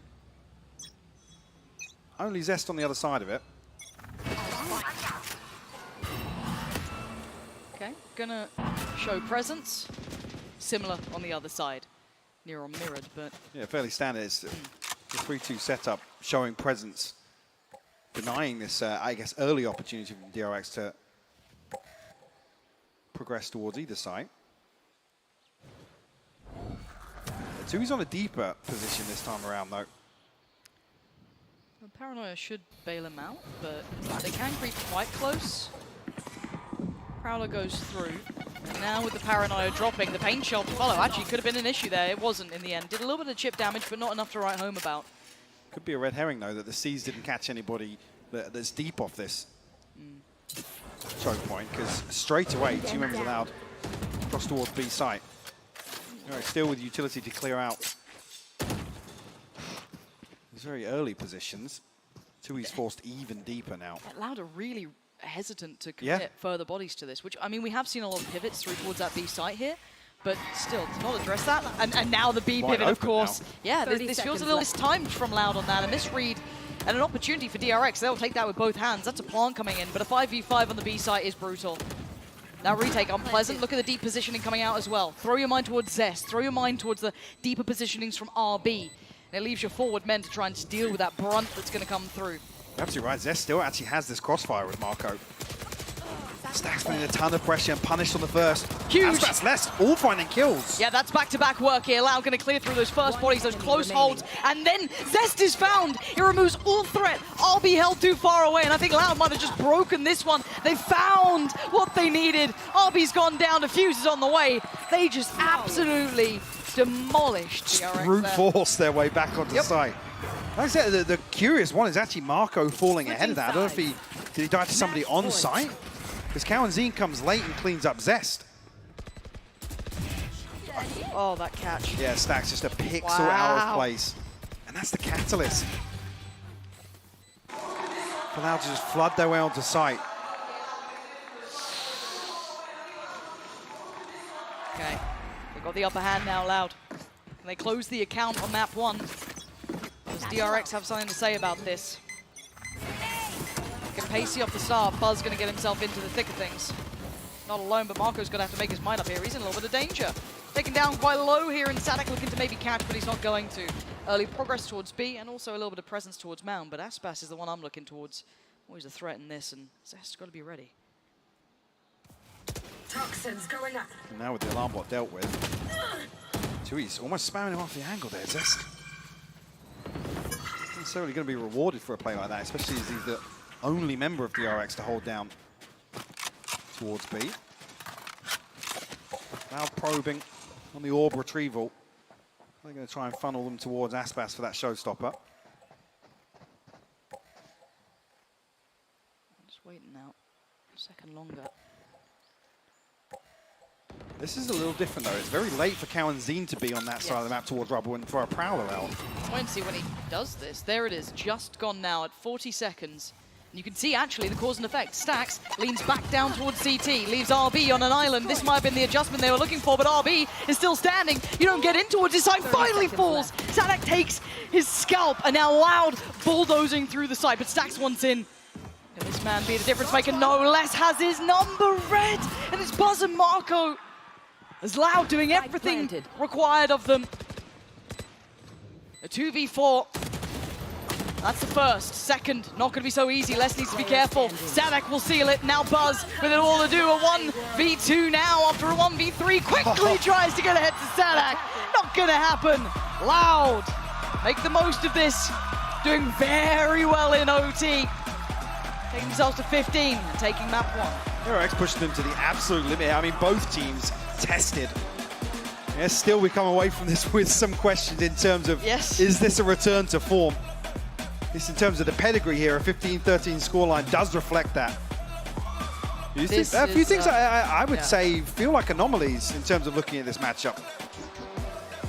Yeah, there's so much head-to-head in this that it's very hard to review, right? It's like that, okay, is this a great map now for Loud? Was actually that really good for DRX? Is this enough that has potentially fixed some of those worries that we had? Or is this simply what we expected of maybe an unknown? Still, we don't quite know those answers of all the bigger questions we were coming with initially, but beyond that, who stood out to you here? Was this enough of a performance from Aspas to kind of put you know, back into it's like, I mean, for me, yeah, it'd be cool to talk about Aspas versus Buzz, but Aspas and RB are the two heroes from both teams here on Lotus. And what's really interesting for me, I mentioned this earlier on in the cast, looking at Split. That I think will be a much better barometer to look at potentially both teams in terms of DRX's ability to really handle that double duelist setup from Loud, and also how well they can lean back into that. The fiery Loud, the aggressive Loud that we've known and loved for so long now. Yeah, some of the best qualities of both sides do get shown on Split. Yeah. Which is one of the best aspects of seeing that map coming through second tier. And talk about some of the qualities. There were a few rounds from DRX that I'm just looking at them thinking, you cover the names, I don't think that's DRX. They're reckless in approach, but whether or not that's them showing that, or maybe it's the Pacific effect, right? The Paper X knock-on from that, but happy to just get down and dirty, brawling with Loud. And that's the wild thing, right? The fact that we got to OT was because of some of that. They got drawn into it. Their money got broken by the time they got to that final round before dragged to OT.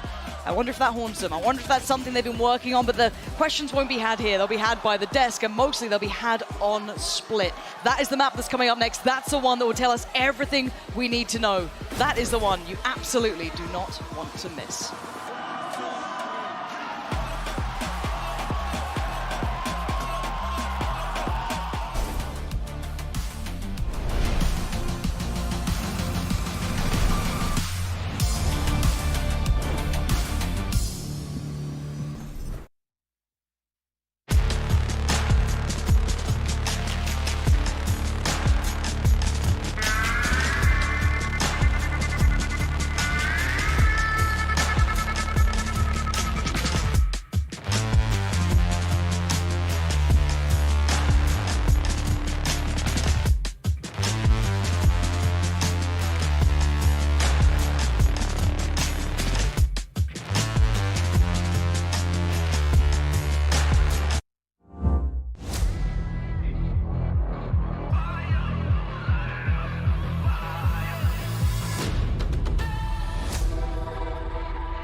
Red Bull gives you wings.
Thank you, Golden Boy. I'm joined by Fraud after that successful first map here on the international stage. How are you feeling after that victory?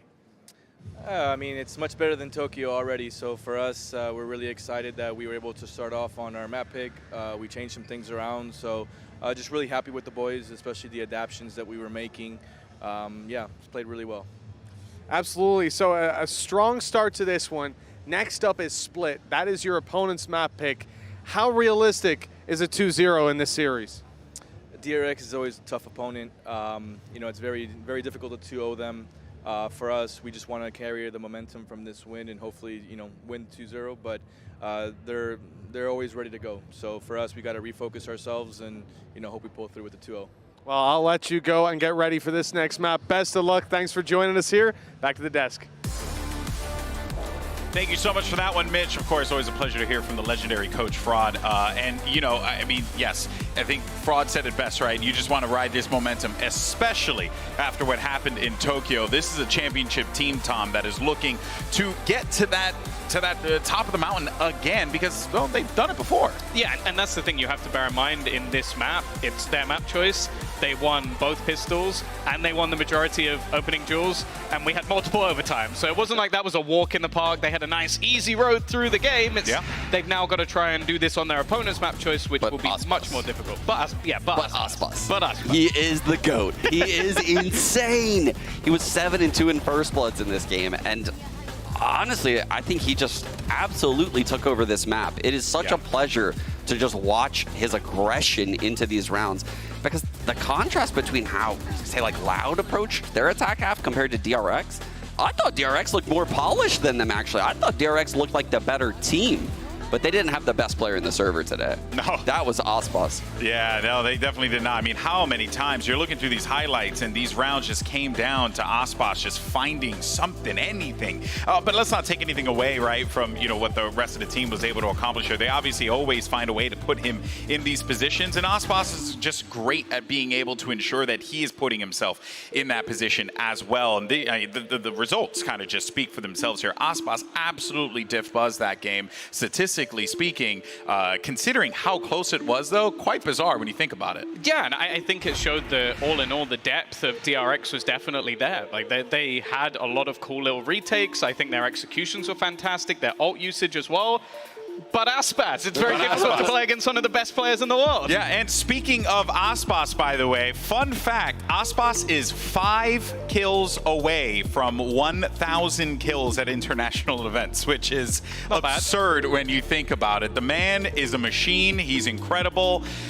We'll see if he could break it. I think he will, going into this next one. But it's time now for our Verizon high-speed moment of the match, and we're going to give it to our boy Cowanzine because fun fact here as well, this was the second time your boy was on Fade ever, and he wasn't the best possible game, but this moment right here, I think, gives Cowanzine some life, especially this young player who we've seen light up the stage before, Sean. Yeah, he came out the gate swinging in this game. But then he got quiet in that first half. I think he ended with quite a few frags, maybe like third on the stats page. He came up really huge in the OTs, a lot of dry peaks into the B site that I'm remembering.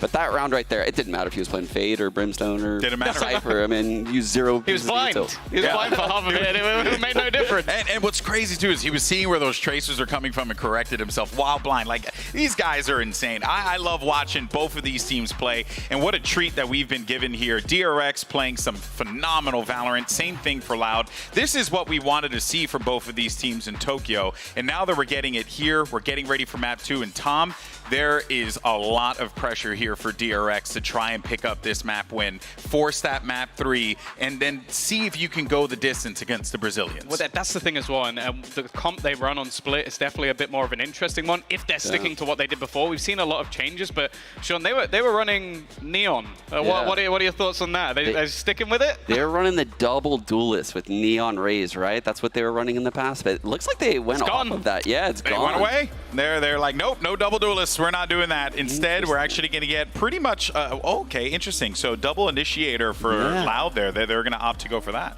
Yeah, they have Aspas playing the Raze. I like these changes from both of these teams. I like too. the Breach coming out.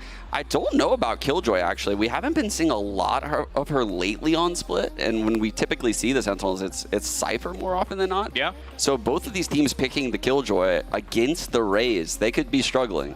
It's an interesting one, because a lot of the time you're going to have that Cypher, especially on that A site, having a lot of information, just basically watching in towards heaven as players look through. You have a lot of info on that whole site. You can lock it down and sort of switch things up in terms of your defensive side. So I am intrigued to see how on Split that Killjoy is going to be utilized as well. Obviously, Lockdown's always going to be very powerful, though. Yeah. I think the key thing to look at here, when you look at Loud's comp, they don't have the second controller for the A pressure, right? Whereas DRX did. They have the Viper they're running.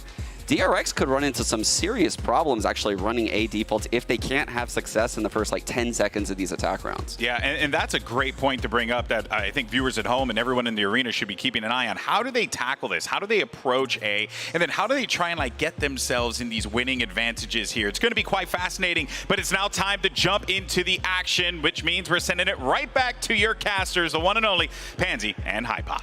Thank you so much. And again, when we looked at Split, Mike, the main thing that really excited us was that there was a very polarizing playstyle between these two. However, this is a different affair now. That comp switch up has caught our eye. Yeah, the only time that Loud have actually deviated from the double duelist here was, week 1 and 2, I believe, running the Gecko. They've never run a Sentinel. Wild. On Split. Right? This year. So it's a big change up here from Loud. And potentially a bit of a curveball in terms of the prep here from DRX. What do you do now? You've planned, you've prepped, you've considered that you're coming up against a very specific style, and that's a curveball. That's going to take you out of your game plan, but let's see if it's executed well enough to even be a problem. Loud on the attack, DRX on the defending side. First map is Loud's. Map 2, well, let's find out. Stun actually does connect onto RB. Aspas desperately trying to pin it down, but RB with the right click will find it. And the explosion comes through. Stax finds 2. Picking up where they left off. DRX looking dominant here. Less down pretty low, and Tui's desperate to find someone to punish, but DRX all in the right place. Beautiful work from RB already. That Flash gonna note where these players reside. Tara gets taken down, but no one going to take the bait. DRX playing patient, disciplined Valorant. We know them for, right? This is what they've been historically noted for. Less down to 13. And nothing lucky happened from this. Trying to isolate Buzz in his corner, but just can't pin him down. Oh, Tui. Potentially. He's made a run for it. He desperately tried to get away, but does get caught up, so trying to do what they can here. There's a lot to ask of them, though. Marco will be the first obstacle here with the spike towards Hell. 30 seconds left. Trying to play in. Yeah, Less's reposition. Very risky. Oh, he actually found the headshot there. Yeah. It's a ridiculous shot, but do an awful lot of damage. DRX find themselves the pistol. Loud another round that echoes that brute force that we saw demonstrated on Lotus. I mean, Aspas gets so deep, but it's the Nano Swarm that really splits up the attack, and finally the right click comes through from RB. You can see there on the X-ray. DRX then have bodies to throw at the second wave of this execute. It stopped at the front door. I mean, Spike unretrievable at that point. Oh, yeah. Very committed from Loud. And it really is what the doctor would have ordered for DRX after a very close game on map 1. Losing in OT can be a bit of a gut punch, but picking back up well here. That pistol under the belt in the second map. Certainly going to do wonders for the confidence, at least to begin with. Erase some of those memories just made. We look at how really comes into this round. Sheriff, Ghost, odds and ends, but completely outgunned by the Bulldogs, obviously, for DRX. So they can make anything happen. It would be quite surprising. Maybe Aspas gets some godly timing, but you can see Heaven. It's got a lot of presence towards it. Oh, belting shot from Aspas. You're not going to connect, but Buzz able to cycle the weapon across, so preventing any further value found off that pick. Now drifting back towards RB's setup here. Yeah. Information gathered on the back of the Nano Swarm being removed, but big gap to close here. RB gets ahead of the fault line. Yeah, he's down low, but he should have support, but it's not there. It falls to pieces, and Loud break towards the site. Yes, Aspas low, but he's got the Bulldog, and he can buy time with that. He can be a problem. And look at the positioning towards Heaven as well. Less in a good spot for this too. Les is in a beautiful position. The Flash should note it. You might start seeing him begin to find that impact soon. Buzz, those next steps could be deadly, and they are. Les gonna make the most of it. Gonna know Marco as well. He's overwhelmed and Loud. Flip round 2 on its head. Get rewarded with the weapons and prove exactly why they are so deadly. RB able to get ahead of the fault line, finds the first, but overwhelmed by the pressure from Loud. Aspas finding a beautiful second with the Sheriff. A thrifty conversion here. God, that was so good from Les, though, just to make sure he's still focused towards CT. Doesn't get tempted to look towards site, leaves them to their own devices. Because again, if there was that freedom towards CT, that would have been 2-3 kills found, and that round would have been quite simply DRX's, so very well played by him. And now, kind of a flip of the script, right? DRX down on towards those Sheriff's odds and ends. Harder to hold here, especially on that defending side. Spread across the map. Aspas looking towards that ult as early as he can.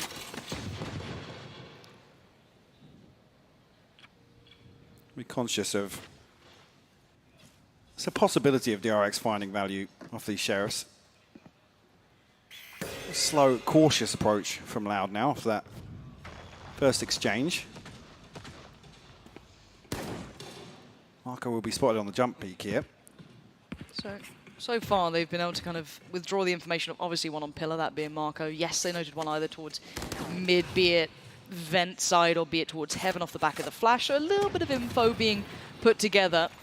I'm trying to feel out if there is that stack there.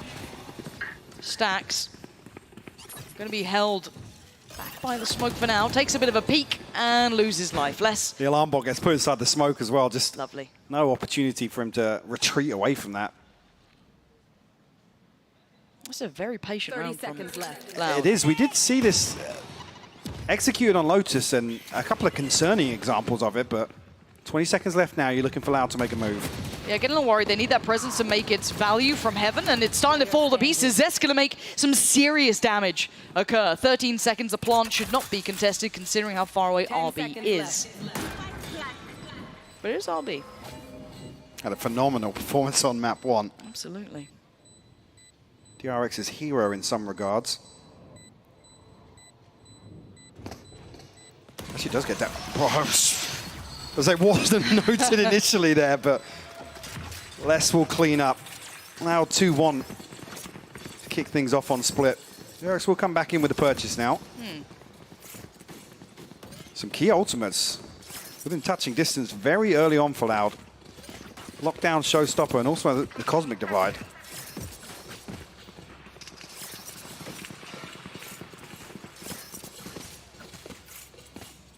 Stacks and RB potentially tested in the early round here. RB almost again. looks like a little bit of a bait here. The fault line should set things in motion towards heaven. Yep. And it's so pacey. We're at 130. They've already got towards that ramp control, eyeing up heaven. There's no subtlety to this. They're not being quiet. But look at the split. Still a default in play, a 1-1-3. I mean, I doubt every time we see this alarm bot up towards heaven, I doubt we really see DRX commit a player towards ramp. Really suit them and have to respect the double initiator. Actually, I was going to say Zest does catch Sadak on the cross. Nearly slips the net. That was so quick as well. But now identifying what Loud might have been trying to do. Marco taking a ton of damage there, actually. Has to TP away. Oh, they're playing with such precarious timing. Zest slips across. Actually retrieved his poison orb, yeah? Able to reposition a little deeper now. That's so brave from Zest. And away we go. Loud going to take the space that was given to them, though. Still looking to maybe end towards A, but the problem is that RB sitting deep. You've still got one CT and the additional player, Zest, now sitting to be able to check towards heaven. RB's got to play this perfectly. Zest can't fall. Stacks has to hold the ground, spots the barrel. He's going to know they're in heaven.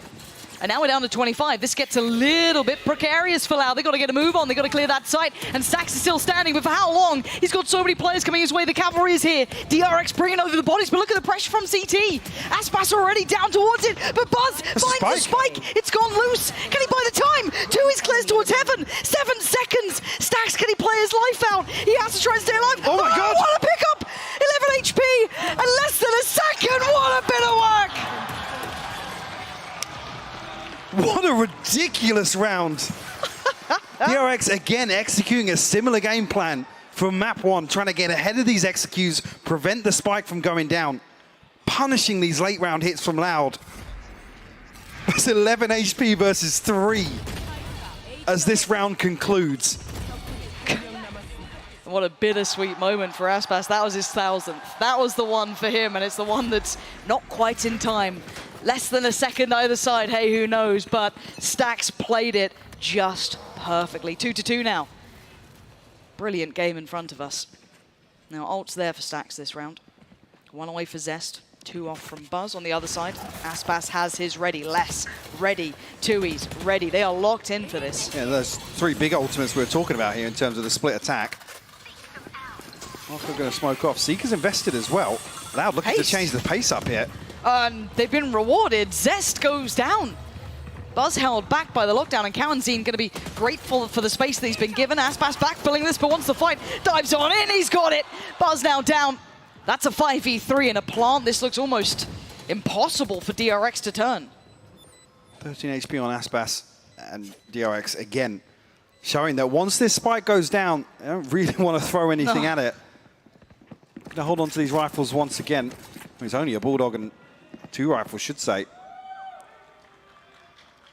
Loud will find their 3rd. And what's concerning is if they do continue with just basically preventing or attempting to prevent the spike from going down, how quickly rounds can be decided by just early round aggression from Loud. Which is so good for them too. Yeah. It's like you look at how compounding of a problem that actually is. I wonder if there is going to be a timeout to address that at some point. For now, they go hunting though. They want those weapons gone. Les going to claim the first. That's Stax removed. Marco, can he stand? Yes. Fully blind, obviously. Takes down Les. Desperate to keep that rifle. And he does. Still got a Cosmic Divide. Obviously, some ultimates invested here. So DRX not going to be able to string together much aside from these 2 rifles carried across. 1 off for Showstopper, though. There's a potential to maybe find a kill. So where do I guess by all rights, Marco and RB have been playing opposing sides of the map, so that's one benefit for them to try and spread the wealth here, but it's what can Buzz achieve? Can he get himself ready to go with that Showstopper? Is that even a potential, or does Loud even allow it, right? Look at the pace again. Willing to challenge and willing to fight. DRX, 3 players in middle this time. Aspas the first to try and find it. Vulnerable, got to be careful, it's less to punish. Claiming Stacks and falling back. Buzz taken so low as well. DRX left in tatters. A shot from Marco. Aspas punished. Beautiful adjustment. This brings us to a 4v4, but that rifle not recoverable. Loud, it's feeling like they've created enough pressure here to draw a rotation, but we can see otherwise. Still 2 members of, yeah, that's the thing, 2 members of DRX, 1 being Marco with the Vandal in hand.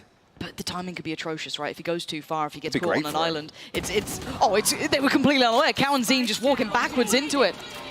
Buzz trying to buy a couple of seconds. Pain Shell coming in, but now they are down to 3 here. But look what remains. You've got to have RB in the position to find impact. I was going to say, a moment there where you think Sadak's considering the rotation.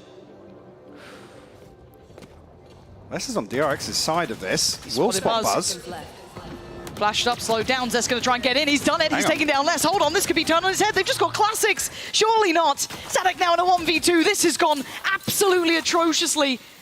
Player left, player right. He's got the spike, but only 15 seconds. Tries to spam through the smoke, and Buzz barely breathing, but still standing. So close. Up and over. He's spotted. Boom! He's got it! Buzz! Nasty on the site. And what a way to make it up to this score being all even. We saw in map 1 as well, a thrifty round being the catalyst for DRX. To string together, to find some comfort. This one was fairly ridiculous as well. Absolutely. Even with that, I think the punish comes with Cowanzine, I believe, just outside Garage. That trade comes through so quickly, and then, it's a classic in hand for Buzz with sub 5 HP. Yeah. And now rewarded with all of those ults coming in. The pace, sure. Aspas trying to punish. And look at Buzz, he barely gets out of there. Gonna pop the Showstopper. It's gonna be a 1-for-1. No, he's got 2! Tell a lie! Buzz finds both. Aspas and let's go down. Marco's in on the action. And Loud, they're done for, surely. Yes, Sadak's gonna catch Buzz, but Okay, wait, Hang on. hold on. Well, And they've removed the pit. Yeah, wait. Sadak's made a mountain out of a molehill, and now RB is here, though. The saving grace from map 1, and he wants to do it again. So consistent, so valuable. Keeping DRX ahead. This is crazy. What the Viper's pit comes in literally off the rip. Loud able to get bodies ahead of it. But the Showstopper finds 2 in the choke point of Mail. It's ridiculous. What's that done to the money of Loud, though? Are they still got to buy here? Or? I'm seeing how they actually settle here. Sadak still on 4K. I need to blow something. Yeah, we'll round this out with 2 Sheriffs. Okay. Gonna make something work, maybe on the back of these ultimates. It looks fairly simplistic towards A so far. There is no default spread. This is looking like it is their end destination. 3 players already here. Stack's going to position towards CT as per standard. RB on towards the site. And then 1 towards those vents. You can see it already. Zest waiting poised. It's RB to draw first blood, though. Less going to go down. Zest eats the flash, but how is he alive? How is he alive? How is he alive? How is he still standing? No right to do that to them. And Loud have nothing to say about this. It's next round. I doubted him before and they almost turned it, but this one, so far out of touch. Position noted. Players on the way. He's about to be put to his grave. Huge round. We'll follow up here with a flawless round as well. The economy will swell for DRX. See an answer here from Loud. Well, they might actually call the timeout. This is just going to look, yeah. He did just come out. Literally, Aspas is still behind the wall.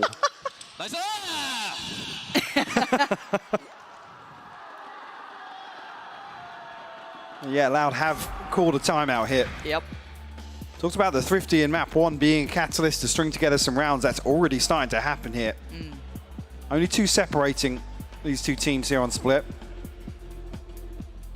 After this, we'll have to see where the funds actually lie for Loud. So we'll be sitting on full loss bonus at least. With Aspas down at 100 and I think with Sadak's purchase coming through, we're not far behind that either. I'm just wondering what the answer is for Loud here, because the pace, I mean, they've tried that fast pace, right? It almost suits DRX to catch him in that. They've been really good at kind of mirroring it pound for pound, but then they can't punish those rotations. They haven't been finding... You need a pocket, Sage? Don't we all? Relatable. Couple of key ults, yes, but I'm just curious if there is like an overall answer for Loud. I don't think there is, like just that 1 gear shift, which can work against certain teams, but it's like DRX have shown their willingness to brawl, their willingness to get a little bit down and dirty, which is something they didn't really do before. Maybe their downfall on map 1 a little, but... this is a contrast, so it's looking way more coordinated, I guess structured or refined on the defense here from DRX. Absolutely. And Loud struggling, really, to find a response to that. And this comp really bespoke towards enabling Aspas with the double initiator here. Oh. Doesn't even need any utility. Walks up dry, finds that one. Buzz will fall. He's going to be gutted with that Buzz. Does Marco do a similar thing? Tui's tempted. Marco almost caught there. Does get out. Now DRX have to be careful. A man down. But the adjustment around like this, I mean, look at the previous approaches towards Mayo. It's been a stun coming through from Tui's, the fault line to set things in motion, a flash from Cow and Zine. A completely dry opener here. Catches DRX off guard. Loud now have time and space to work with. God, they put in so much faith in RB. Maybe just the lockdown, the utility. It is just him. And Tui's... Hang on. Paranoid didn't hit. He's still hit. No target noted, and they pivoted. They're going back towards that B side that does have the vast majority of the players towards it. All going to come in. Marco going to be forced out. He is screwed. How is he still alive? He's finally found. Back of the site cleared. Sadak's got Zest down. This is the green light. It's taken a lot, but it's perfectly coordinated. Plant going to come in. And the last 2 push very far back. We were healed up, and no surprise to see Stacks. And, well, as I say that, I didn't even spot Stacks still entertaining the possibility of showing some presence. RB a million miles away from this. But they've passed each other here. Les are going to have no idea about this reposition. Stack's being hunted elsewhere on the map. Now at least the information will go across towards RB, but shouldn't be able to find him. No. Surely. I took pretty much everything that... Okay. Pretty much everything that Loud There's one had. as well. Yeah. Kanzin's here. And the gap a little too large. He's good. That'll be the rifle capture. Close affair now. Loud, as said, using a great deal in that round. But just to come back to that, in terms of what are early signals for DRX, that there's no utility invested towards this opener for Aspas, which with this comp adjustment, you expect it to be.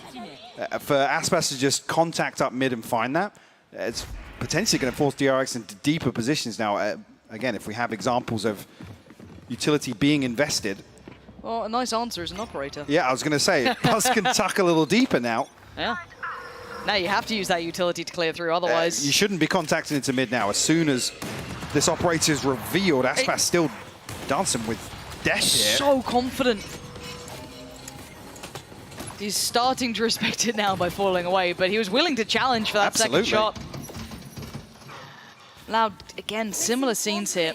Taking over ramp control. We know it's something that they traditionally do. Buzz maybe looking to try and catch someone on the way through, but they've already fallen away from this. And we mentioned previously, this ramp engagement for DRX is very awkward. RB will find less ahead. Stacks with the backstab as well. Much more proactive, not allowing the likes of Loud to kind of determine how the round folds out, getting more involved. DRX matters to own hands. Now, Aspas still patrolling in middle. Still a chance, can't get it that time. Stacks outdoes him, left alive on 32, but still standing, leaving Sadak and Tui's with no real progress made. Buzz still waiting, back to target, back to the duty in middle. The flash is there, he knows there was an additional player. Forced off, fancies it some more, hold on, Sadak. Lovely shot. 30 seconds left. Before is a large ask of any player. You heard it, less than 30 seconds left now. Marco slipping back deeper towards B site as well. Making it harder and harder, yeah, just gonna look to hold on to this rifle. Less down at 900, but the purchase is possible in the next tier for Loud. Concede though, DRX will find their 6th here. Let's see what the adjustment is now, because it's going to force Loud's hand now to invest that utility once again off the rip. It's another curveball demonstrated here by DRX. But can we just take stock of this beautiful back and forth game, right? Like, this is why this map, especially these two opponents in particular, are so exciting to watch. We've just seen this lovely approach coming out from Loud that worked quite well. DRX find that little bit of a counter, that later round, not completely late round aggression, but taking the space away from that they thought they had so freely. Now we have to see if there's that next step, right? I do feel like DRX, even map 1 included in this, have benefited coming out of the adjustments. It hasn't been Loud. They've been constantly playing on the back foot. Yep. To try and recover, and that's even to say map 1 was 15-30 in their favor. You should run. Stacked up now for Loud behind this lockdown. All 5 members. RB wants nothing to do with at least pressuring towards the choke point, but they do have a lockdown of their own. Okay, lockdown. Not going to find much, but it does open up chance, so they should be able to cross towards the site. Smoke should be still in towards CT, and it is. Loud still being diligent. Nice open plant for them here. There's nobody up towards heaven here, and the concern being this lockdown will clear most of site. At least force them back towards main. It actually gets put on the left side of the screen, so an opportunity at least. Denied. Should get taken down here. It No, doesn't. there's nothing. Okay. There's no paint shell to follow up. Oh, but Sadak going to catch RB on the push through, so there's still a little bit of resistance to this. Buzz trying to hold the line as well, going to backfill the space. Isolates one, sprays on the second, 2, he's down low. Does Buzz still get another chance at this one? The smoke keeping them safe, but it's Aspas to walk on in, and Buzz obliterates all of them. Down to Sadak and just now less in a 1v2. Halfway found. Oh, Marco! Dives on in. Halfway achieved. He's got the defuse, and DRX have a 7th. Absolute madness from Buzz. Comes swinging out with the showstopper as well. Denied, but Marco with a beautiful trade. That was absolute insanity. Show this again. Oh, Buzz. Beautiful work from heaven. Yeah, Marco, look at this. It's such awkward timing for him as well. Oh. It just slips through Les's fingers. What a game. This is the opening game, really, for these two teams. It's ridiculous. We're in the group stage. I guess this is Champions. Makes sense. 7-4 though, Buzz back on that operator. Nothing available off the rip in terms of ultimates here for Loud. One off the showstopper. Aspas again toying with the idea of getting aggressive here. But look at these two, just dancing around each other. It's so contested. Aspas waiting. He slipped a little bit deeper than maybe they expected. Does Zest get caught? No. And here the Seeker's going on pass. His position will be revealed. He has to get ready. Luckily, his teammate deals with him. But it does at least allude to the presence in middle now. First contact truly made. Angle's theirs. Zest has got a backup judge though. Forced deeper by the paint shell, so we'll have to concede some of this space. But the setup is beautiful here. Buzz is that second layer, second line of defense, and actually Zest gets back into position with his judge. Here it is, the operator to greet with a smile. Buzz going to connect that one. Aspas gone, tip of the spear, blunt. And now the rest have to try and get past it. Juggling it on back through as well. Back up in case he needs it. The split's coming in and the judge is waiting. Wait, hang on. Avoids the sentence somehow. Les is alive and now there's problems. DRX could get crunched on this one. Marco goes up and actually takes the fight. Doesn't get affected by the flash. Gets to kind of readjust. Doesn't get punished on this. Now we're down to 20 seconds. Kawanzine and Sadak, what are you going to do about it now? Your options are dwindling and you're losing the fight. Buzz is going nuclear in this game. Marco's by his side. DRX holding this lead firmly.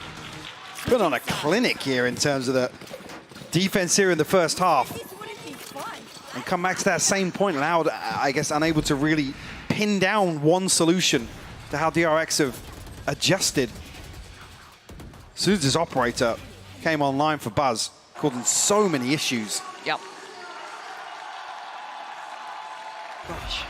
What a fantastic first half already, 8-4 being that scoreline. I don't know what Loud can do here, Mike. I mean, they've got their work cut out coming back into this. I think the desk will be potentially talking this one through. Thank you so much for that one, Pansy, as well as Hypoc. 8-4 as DRX is up in the half, and a lot of people here at the Shrine are quite happy about that one, but we'll have to see if Loud can bring this back. Now, that being said, they want to give everyone an update. Aspas did it. 1,000 kills he has earned at an international event. The only player not in, what was it, Optic, I think, hold on, let me find out real fast. Fnatic, DRX. Optic, and DRX. The only player outside of those three teams to do it for a different squad of massive stuff there, and obviously you got to give flowers to Aspas for his incredible performance. Well, I think he did it quicker as well, right? Because yes, they were playing at an earlier time. Loud came into the scene a little bit later on. That's true. His first international game was in 2022, so that means, you know, like, not that long, you know, and he has managed to do something incredible. So once again, round of applause for Aspas for achieving that. But you know what's funny, GB? They're gonna need more. Honestly, it's not enough. With the way DRX is playing, they might need a couple more thousand. You know what I'm saying? Aspas, because they are actually pounding out there. And let's talk about DRX real fast, because yeah, Sean, I mean, this team is looking immaculate right now in Split. They really are. Their utility usage, again, just like Lotus, is so phenomenal. And the difference is on Split, it's so difficult for Aspas to carry this team through on the attack half. I mentioned it. I thought their A control would be a little bit weak, a little bit lackluster. They came out the gate sweet. They got quite a few rounds early on in the first half, but they fizzled out. I think this should be their stronger half, but DRX, I mean, they have quite the lead going into this attack. Was 5 enough? That's the question. Or 4 enough, rather. 4. I don't know, actually. I think a lot of teams nowadays are getting more rounds on that attack side. We've seen some very strong attack sides out from DRX in the past as well. I don't know. I think we might be going to 3. Well, let's see how this one all shakes out as we send it back to your casters for the second half on Split. I'd love this to go to 3, if I'm honest. Like, I think from what we've seen so far, it'd almost be a shame to not see it go the distance. But what I mean, if Loud can close out with 4, that would be spectacular in its own right. Mike, where's your mind right now coming into this? I mean, I do want to see the adjustments built around less on the Killjoy here, how well they can actually, I guess, employ this to be able to anchor one side or the other and really take the fight to DRX. Yes, on the defense, but historically, that's what's looked great for Loud on Split. DRX was so deep on the site already. This is a freebie. I mean, this was Loud invested towards a trap play elsewhere on the map, so it'll be a full 5v5 in the post plant here. That's dreamy for them. You couldn't ask for a better beginning. A little bit of util left as well. Buzz goes paint shell too. But because it was a trap play elsewhere, tons of utility available for Loud on the retake. And that's going to punish the players on the back of the side. Two of them caught there. Nice little bit of stall from the Nano Swarm coming in from RB, but how much more can they hold? They've at least navigated away that first layer of the util put in to facilitate this pushback through. They're clearing through the site now, but they have not cleared the back of the site. Zest still going to get away with daylight robbery. Buzz is there as well, but the trade's going to be coming back and forth. Tui's still standing. Buzz, how is he evading this? How is he still alive? Finally goes down, and it's Cowanzine and Tui's in a 2v2 against Marco and Stacks, but look at the time. You can hear it ticking. Cowanzine, he does no more. He can do no more. The time has run away. They made it competitive, but it just wasn't close enough. I'd be curious to see what happened. The fault line invested towards backside, I believe the aftershock also, but two members of DRX able to survive in that position. I mean, like I said, a trap play elsewhere on the map from Loud means they have all of this utility at their disposal, but it didn't feel like there was much pressure or value found off that at the start of that retake. Well, I feel like even though they all kind of came through CT, that one Nano Swarm basically saved their Yeah, ass, exactly, right? Like, yeah. that's wild. That one Nano Swarm stalled out enough, came out of the stuns, everything. They were good to go. So now that scoreline's looking even worse, right? Insult to injury if you're a Loud fan, if you're a Loud player. Desperation starting to show. A stinger in the hands of Aspas to try and make something work. Yikes. Not easy. Bulldogs galore. One rifle. You play range on this. Yep. Even if they don't identify early on. Deal with the turret. And no flank set in motion already. DRX have their sights set towards B. Tui's with a classic. How long can he dodge and weave this already? The site's being taken over. A valiant attempt. Gonna take down Buzz, but again, DRX just overwhelmed massively. The other three still pretty far away, can't quite pounce towards the site itself. And this is where that range factor truly comes into play. Yeah, classic Ghost and a stinger. DRX tuck themselves into very comfortable positions now. So that's caught. Yeah, headshot lands as well.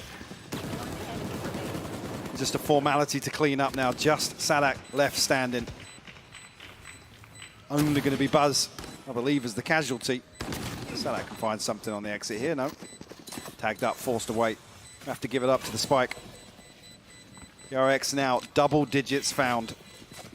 And a 6-round deficit for Loud to try and recover. Very worrying.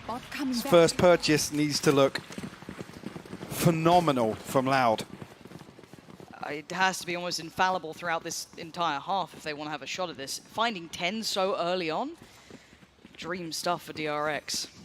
But I guess this is the first challenge to pass, right? Can they be competitive here in the bonus round? That DRX come in with a decent purchase. We noted the amount of Bulldogs and just that one gone. So again, it's not exactly a bad buy coming in. Yes, Zest will be on to just that Sheriff, but with a buffer this big, you're willing to even get a little risky on this. You don't have to be too reserved. Aspas, let's get involved early on. Trailblazers should clear the way for Buzz. Actually setting up for the paranoia up into heaven here. Well, if the Trailblazer was intended to go deeper into heaven, it would be a little bit of a gamble if they throw it out, but maybe slowing things down just to catch a heel. Aspas chomping at the bit here. The reposition, trying to greet DRX into Mail, but forced off the angle very early on, Lauren. I'm looking at the pacing coming out from DRX, and it's just purely patient. They've given up a whole lot of space, but considering how deep that dog just came from, I think they're aware of how far Loud's control of B main is going to be residing. Now, where do they go with this then? Do they then turn attention towards A? Do they try and filter elsewhere? Don't fancy the odds towards that B site, and that looks to be the case. 40 seconds left as well. I don't necessarily have a solid understanding of DRX are making progress towards, and dealing with the turret here, as if that might have drawn the rotation. I mean, Aspas has come across towards the A side of the map.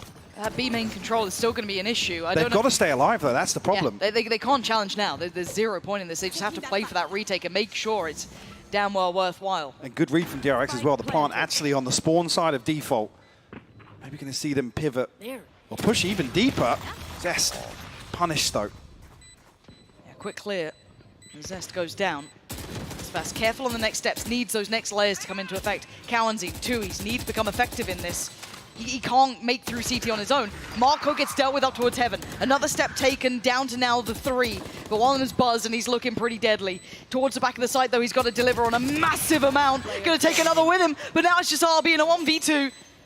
A tap on the spike and his commitment. It's going to be him trying to stick towards his less. He's done the damage. He got it to halfway, and he's kept Loud alive.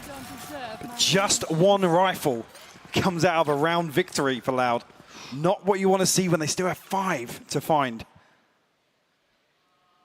Oh, he said it had to be meticulous, right? This was meant to be one of those almost infallible halves that one rifle remaining probably is not going to be enough for that, but we'll see how it kind of boils down, right? We've got the buy round coming in for DRX here. They're going to have that showstopper with Buzz.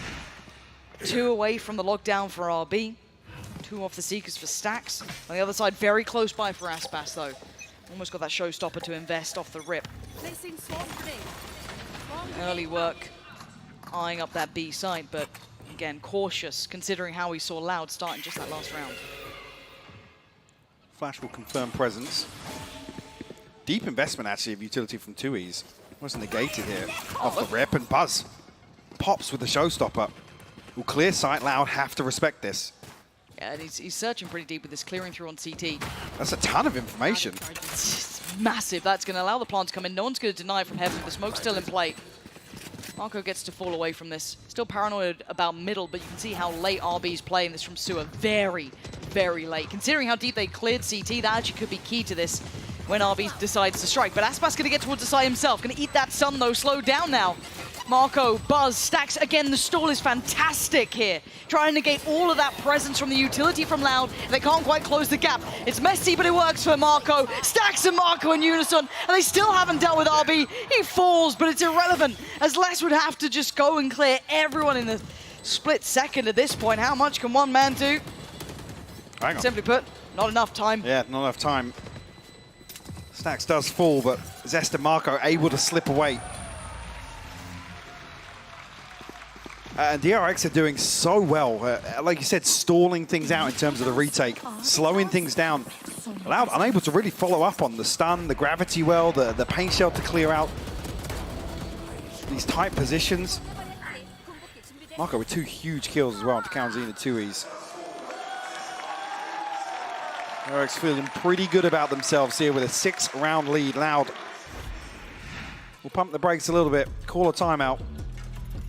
Because they're at a crossroads right now. Showstopper available, Seekers available, but the finance is not there to support this sort of position. They concede another without investing here. DRX on 12. Leaves no margin for error. Yeah, do you go in for it now on a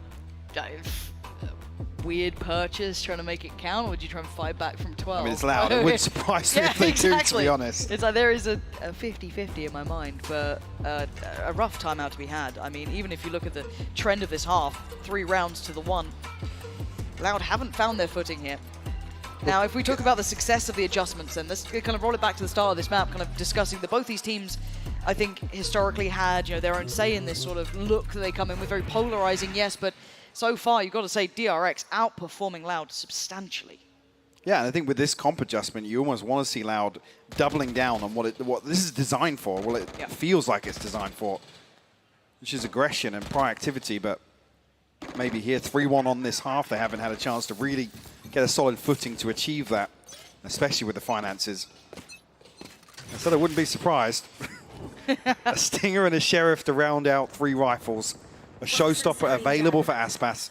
Look how deep Zest is sitting, though. Oh, he's seen him. He's like, hello. Aspas is going walkabouts again.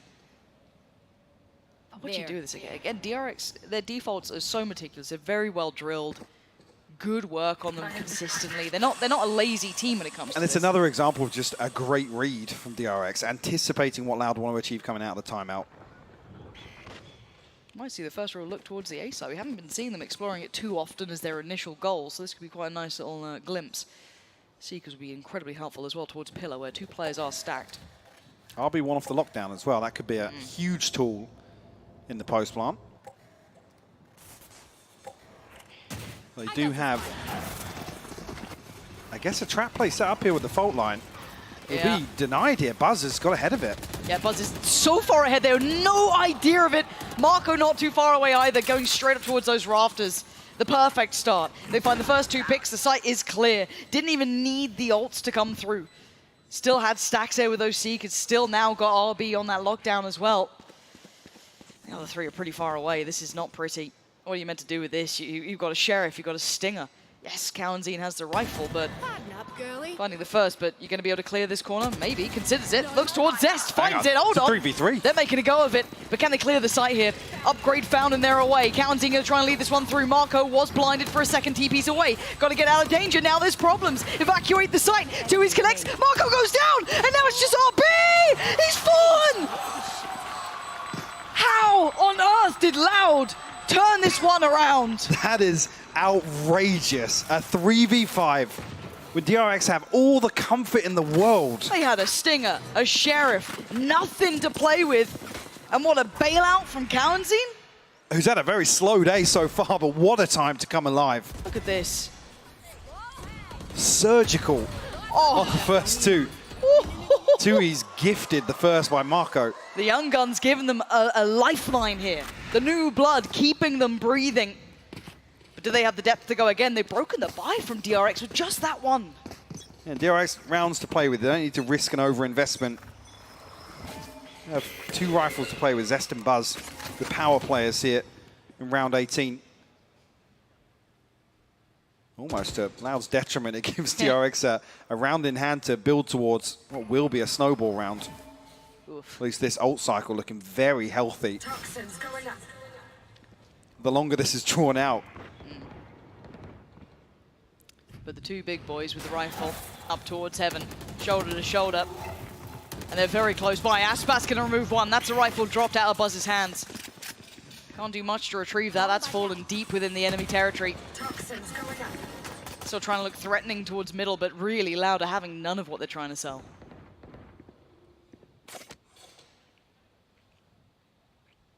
Problem being as well, that kill comes through so deep in heaven. I was going to say, not retrievable. But Aspas has left the back door open. Kalanzine at least peeking the cross here. It'd be huge if they can retrieve that. Oh dear. Ooh, too easy. Nearly. Got a little nervy on that. Zest and Marco. Now Marco did pick up the rifle. And it is a 2v5. That's a lot to ask. Flash doesn't catch. Zest gets a second lease of life. Hold on. Hold on! Wait! This is Marco in a 1v2. It ain't over yet. Trying to bait it out just a little. He's got his TP and another one in pocket as well. Going to get closer towards this. Smoke just goes up. They have no idea where he currently resides, so they consider the smoke. They certainly do. No They way. still go. They still No go. way. Marco! Marco! What the hell was that? That's a 2v5. 2v5 just dropped. The response to a 3v5 from Loud. Marco with the Red Bull clutch here.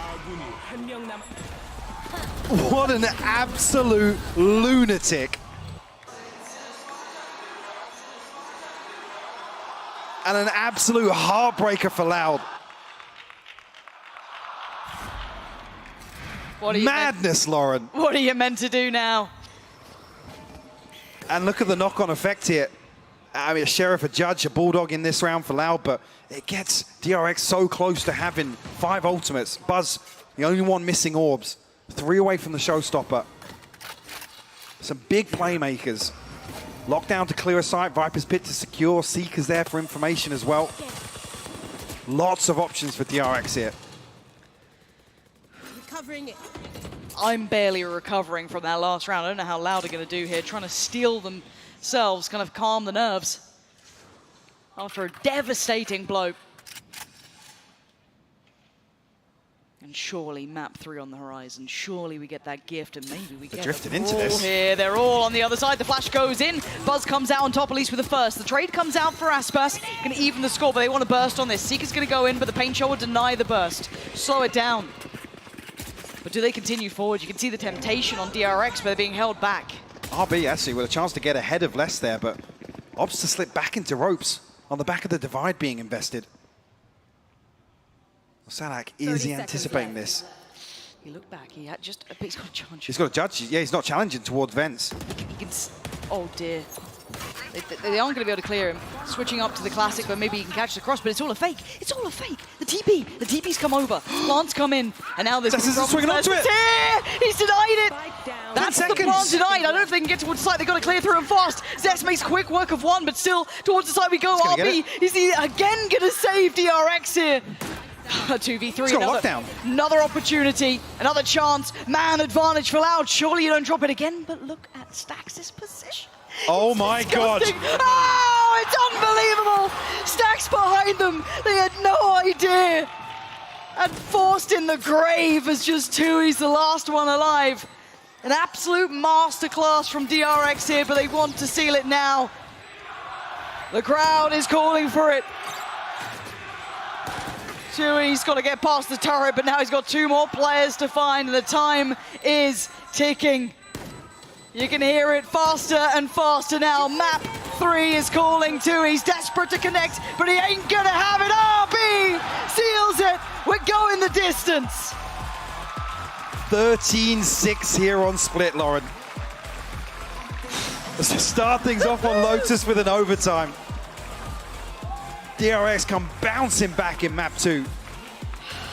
And everyone for DRX stepping up here. A little top heavy on Lotus, sure, but firing on all cylinders here in map 2. What an absolutely epic series we've got. One of the starting group stage games between some of the greats here coming out. I mean, DRX put on a clinic in that map. There's no 2 ways to say it. And Ascent, wow, I cannot wait to even just consider that map's in front of us. Again, that's neither here nor there. Let's quickly look back at this. Mike, quick thoughts. I mean, Buzz just running away with things on Split here, having a fantastic performance. And a number of times, DRX just able to apply pressure in rounds that we don't expect them to. Yes, we see them being a little passive sometimes when they give some rounds up, they give first bloods away, happy to save. But in the others, when they dial it up a notch, they look lethal today. Yeah, that's terrifying. They look A1 and vicious in some of these rounds. Some of those individuals. Marco had the map of his life in this. Some of those clutches coming out were monstrous. Start to finish, I mean, it's basically his highlight reel, right? And Buzz was still top ranking. That's a wild part in this. Stunning performance coming out from DRX, tying up this series. And I can only tell you how good Ascent is going to be. You have to stick around. You have to watch that one.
And we're going to map 3. It's, of course, DRX managing to pull off a massive win on Split, forcing this Ascent map 3, which is going to be a banger, of course, from Golden Boy alongside Tombiz. We also have Sean Gares here to boot. And I think, like, you know, looking at this and this series as a whole, I'm just glad that it's going to 3. I think, Tom, both of these teams, it's just what you expect out of them. We said they were world class, and I think the world is now seeing why they're so class. Oh, for sure. And I think the cool thing as well is you see how DRX have adapted to playing against a composition that ultimately looks to go aggressive. This team was forged in the fire of PaperX. They're ready for teams to go aggressive. So it looked like they just did fantastically well at quelling that storm, playing passive and being ready for anything Loud had to offer. Yeah. And this was a game where the individual players from DRX came up big, right? Yes. Obviously, Buzz got his throughout the game, but Stax closing out that last round, Maka with the 1-on-2 clutch also. I just thought the late round heroics, and then this play here just shows how this double controller was so effective. They were using that orb to block the line of sight at B. They showstopper out of it. Zest immediately scoops up the orb, throws it to block default. There's a snake bite inside of the orb. And just the control that one agent had on that post plant to stop the flood was incredible. It showed the difference between the comps, and I feel like Loud just couldn't have it. They could not find success with these two initiators. Yeah, and that's the difficult part. Like, I liked the composition's idea, but the problem was that the DRX just played it to perfection. Like, they, rather than, like, you know, like wait to just get blinded, they just kind of like stayed back and were like, all right, cool, go ahead, make a mistake, and then they'll use their controller utility to get them that added advantage. Well, I think that's the sort of benefit of having Zest in the team. He's someone who can play those adaptive roles that if you throw Foxy into the mix, he's not going to be able to do. Like, his utility was sublime, and that was something that gave the space to everyone else to be able to do what they do. Yeah, and that is exactly what you would want to see with the way that that composition was built and the way that they contended against Loud there. But one player that definitely found a lot of success in that last game most certainly was Buzz. Just overall, I mean, look at the difference. It's just astronomical, bro. It's, I mean, even with the ACS, the damage done, all that stuff, Buzz was on a heater in that last game, Sean. Yes. All right, Ospas, you get your map pick. This is mine, though. You know? God, what a turnaround from Buzz. And that is what you really want to see if you're a DRX fan. You want to see their star duelists come online, especially coming into Ascent, where it's going to be a little bit more brawly, right? It's not going to be as polished. We typically see the same comps from, you know, most teams. There's an off chance we see a Viper, but typically you see the Sova KO. Yeah, exactly. And but also a defining part of this game, the clutches. Like, it was absurd. The last two rounds in and of itself was just so exciting. And that is, you know, it's DRX, so it's obvious that we're always going to get these, you know, hype moments. But Tom, I mean, just the way that they're able to pull these things off, it's amazing. Yeah, no, that's the thing. It seemed like for a moment the Loud were actually going to start turning things back, but then the master of the smokes, Marco, comes around and just manages to do unbelievable amounts of damage to them. The late lurks that they had coming through the back. Look where Stax is right now. He's still in towards their spawn. Even like fighting the guy behind him towards the end, escaping, like just knowing the exact positions of his opponent, just left Tui's in an impossible task. There was no way he was going to be able to win this, but they had those rounds back to back, and that's what we love to see from the side of DRX when all of the stars are coming online, because they have so much depth to this roster. Yeah, and it finally, you know, the First Bloods didn't just all go against them. Yeah. Right? Just like on Lotus. Time. I mean, they didn't have to grind back into every round they won, and if you look at the score, I mean, the ease of that map shows that difference. It felt like a DRX that is immensely comfortable, and when DRX is comfortable, when they're not playing with like that added weight on their shoulders, it genuinely feels like we're looking at a different team at times. It's so cool to see how this DRX squad is going to try and, like, you know, build this Champions run. But on top of that, though, we're going to Ascent. Fun fact about this, both teams pretty good at this map. Oh, well, that's the thing. I have to lean into Loud here just because because of two very important reasons. Okay. The first one is that they have never lost 3 series in a row. They have lost 2 in a row before this one, so that record will be broken if they lose this map.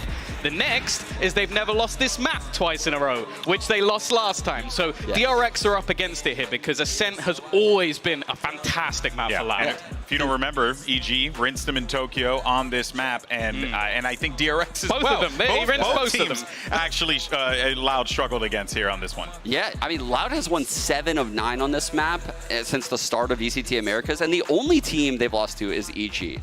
And then look at that. What? Okay. Now, we normally don't talk about agent select when we go into a game of Ascent because basically, you see what's on the left? I was expecting to see that also on the right.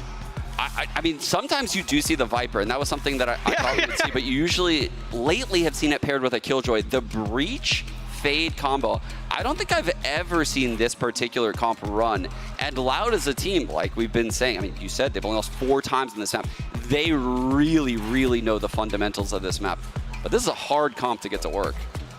Oh, this is going to be really interesting. This is going to be crazy. Like, especially like losing the Sova on this map. It's something we see so often, not maybe even sometimes paired with either the KO or the Fade, but not having either of them, it just seems like madness. I also just got another stat in as well, a record that has not been beaten at a global event. DRX has never lost an opening series at an international event. They're 7-0. That record has lasted 694 days. So what you're saying is a record's being broken. One way or another. Either way, they're going to lose their first game, or Loud is going to lose 3 times in a row for the first time ever. That is staggering, history, to say the least. Breach. Honestly, what is going on? What would you do with the Breach, Sean? That's what I want to know. So their main controls are going to be insane, right? They're going to be able to take A main or B main whenever they want with a Breach Fade. Now, the problem for Loud is when they switch halves. I was going to ask, how does it look on the defense? You know, because I think on the attack, they got a lot of tools here. They have a lot of tools. With the double controller, they'll be able to block a lot of lines. They could potentially use the Viper Wall to cut across mid and block the short line. They could use the Viper Wall to fake an A hit. You know, there's so many things the Viper can do effectively on the attack side. The problem is I feel like on the defensive half, they might have to aggress a little bit. But we're not there yet. No, we're not there yet. Right now, they're going to have that attack side, and we'll see how this plays out, obviously, but a lot of fascination regarding this composition. Do want to let everyone know as well, we had a little bit of a lobby remake. I think we have to get that sorted on the main stage. Did they pick the wrong agents? Once that gets sorted out, we'll jump right into the action, because I know everyone is just chomping at the bit to jump into this game here. None more so than, you know, our players and coaches that are on pins and needles waiting to jump into this one. This is a stressful game here, Tom, for both of these teams, and there's a lot of opportunity to really just stun your opponent on Ascent here. No, I respect the goal of Loud as well, though, because that's the thing. Like, going into a match that ultimately is going to send you into a lower bracket versus Team Liquid, like, to pull out a composition that they could have easily just gone back to the comp that's on the other side, because both these teams run that all the time. And in fact, we were even talking about, I think it was like lock-in since they last run something a little bit spicy. So they have been running a very sort of basic comp for a very long time. They're taking a risk here, but I like it. The thing is, though, DRX, especially when it comes to their defensive side, they are the kings of creativity. Like, they have always been willing to do ridiculous executes surrounding Buzz, and I think with Buzz in rather than Foxy, that's actually going to work better, because he is so good at positioning himself perfectly wherever that utility is going to land. For example, as I said earlier about the screens push that they basically invented, even though this comp may be the same as the one we see all the time, I don't think it's going to be as simple as that. They're always going to have cool ideas. I couldn't agree more with DRX's approach, but there's only so many things you can do with this base comp. And when Loud designs a comp like this on Ascent, it's to counter the default. You know what comp. you're playing. They know exactly what the strengths are of the default comp on Ascent. It's wild. And they're not running a Killjoy, so they won't have that lockdown in play, but they will have tools to deal with the lockdown, right? Maybe saving the Rolling Thunder to push into it aggressively when it's at tree. You know, there's so many options available to Loud. Well, let's see how this one all shakes out. Shrine, I'm gonna need you to make some noise as we get ready for map 3. The winner will move on to face Na'Vi tomorrow. Here's, of course, Pansy and Hypoc for the call. Wow, what a game we've had so far, and adjustments throughout. Our expectations have been changed from map 1 to map 2, but Thrown off, yeah. Absolutely, but now map 3, Mike.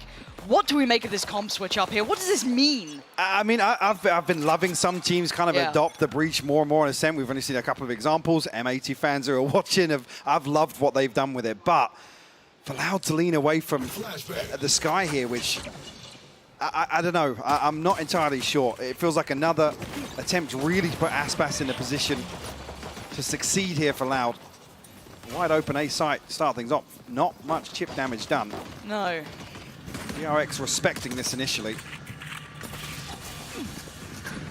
Oh, shot guy, actually, yeah. Sadak down to 36, but we'll find the open plant.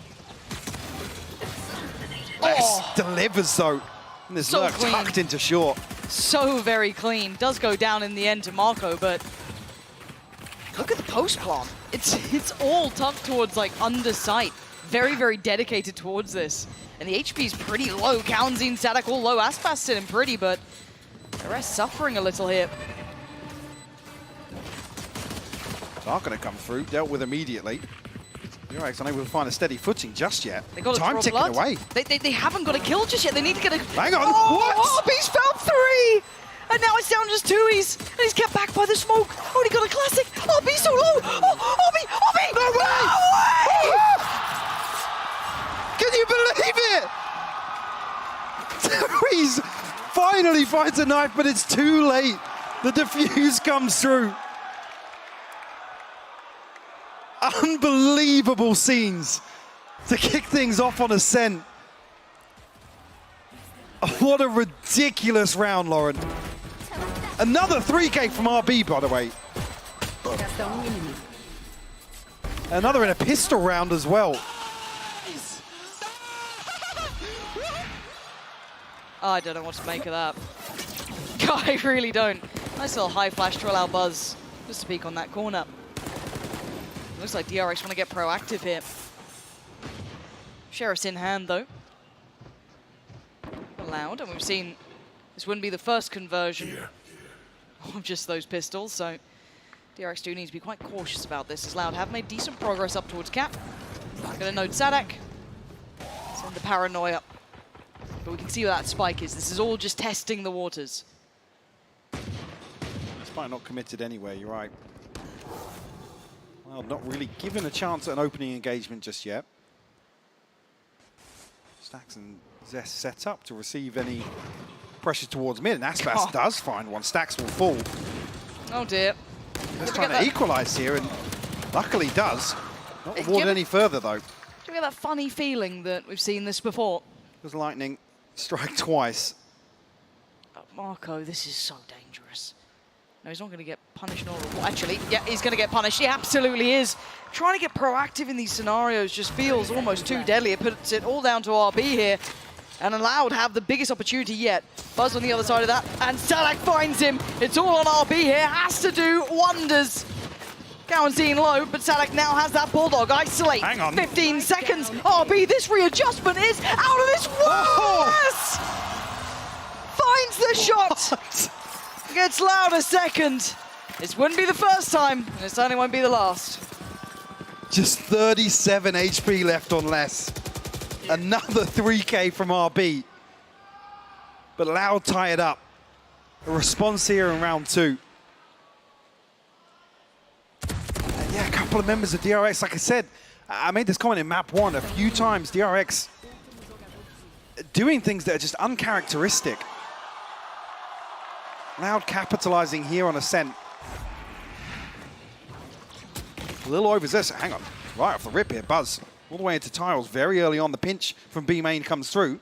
That's on red alert right now. What is going on? I've never... DRX just pushing out wildly like this. Oh, going pretty, but Les does get it done. Ton of damage done by Buzz. Yeah, but it need RB to be the one, or... Yeah. I mean, maybe the classic, who knows at this point, but it's just very messy so far. Les the only vulnerable one, really. Everyone else sitting quite healthily. Stax, does he get the ample opportunity? Hang on. He absolutely does. That's a big upgrade as well, huge. He's got himself a Phantom, and we're going to have this right back at him now. A 2v3. And look at the double pump, they're not far away. Loud have come back around towards the B site. RB's going to get an eyeful of this.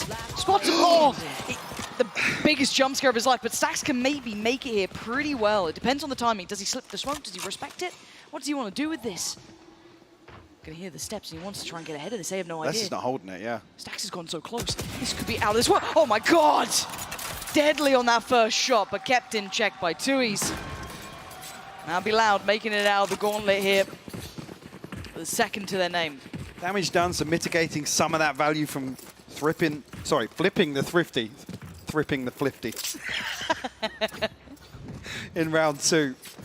Loud looking very comfortable in terms of the first ult cycle. One off the pit. Rolling Thunder available for Sadak. Odin in hand for Karanzine, so nobody actually in position for DRX to maybe be caught off guard unless we get a reveal over the top, but not going to happen. Aspas blistering pace to the space he wants to take on this, but does get slowed down by the util coming in, but he's right back to it. Again, it will be Marco on the other side.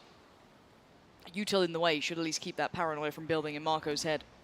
Knows that if anyone does try and progress further, there will be at least a warning. The eventual A piece, it looks like, is going to be coming through. And there was a chance there because the drone actually only confirmed one member outside B main. Allowed to really step up the pace, but slowed down by the paranoia. Try and re-hit here. Nice clear of the util. And here comes that ult. This should be almost wraps for RB. He looks dead to rights, yet dealt with so quickly. Aspas wanted more towards heaven, and Zest with 3! The triple, the 4th! Zest! It's all his own, unless the last one alive. 3 to find of his own here. Pit to hand. Flash does connect to the door, gonna get broken. Looks vulnerable, put to the knees. Marco gonna tie up the score now, 2 apiece. Beautiful response from Zesty. The Rolling Thunder clearing all of A's site out. Loud, unfortunately, only find 2 kills on the back of it. And the swing is, I mean, you can't fault the swing here from Loud, but Zest just lines him up. Response in kind from DRX ties things up 2 apiece. Hunter's Fury here, lockdown available for DRX as well. 3 rifles, 2 pistols here. Loud, the swing on, Buzz rewarded. Tui's and Sadak fall off the rip. Stellar play from Buzz. I'm loving seeing this proactive look to DRX. We've seen it across the map now. Not necessarily out of character, but seeing how much they're willing to commit to this against Loud is just lovely to see. And now it falls down to the likes of Aspas, Karanzine and Less to create an opportunity out of very little. Yes, they have mid-presence, but far from control. Utility from RB, gonna note the presence. And Aspas with the shots to follow. But look at how deep RB's cleared on this. There's only so much. They've got them boxed in on this map. It's gonna need one of these Loud players to break through. Don't need an overstep at all from DRX. Les has got ahead of the wall though. Buzz was not aware of the possibility. Hello. Oh! Almost went wrong. Mid. Now That spike Buzz going will down. figure it out. Should really decide things. There's not much time for Loud to really recover from this position. And RB slips even deeper. Yeah, 30 seconds left now. Less on his way towards the spike, but it's 2 solo missions here from Loud. Yeah, they were banking on Aspas finding that pick on site. Maybe freer than expected. Now RB should be noting this and might catch him in the back on the way through. He doesn't, but that should call red alert to Zest, who should know what's coming his way, and it's a scrappy round. 13 seconds now. The store going to come in. Stax just takes a little bit of a look. He's going to find enough. That spike going down should seal this. There's nothing more to be done here. Aspas can try and do damage, and he ain't going to do enough. Buzz and Co doing very well here. DRX holding on. We'll pull one ahead. We'll see previously a couple of pistols to round out the purchase. Loud now with the Blade Storm in hand. One away from the Nightfall. Some ultimates to invest potentially.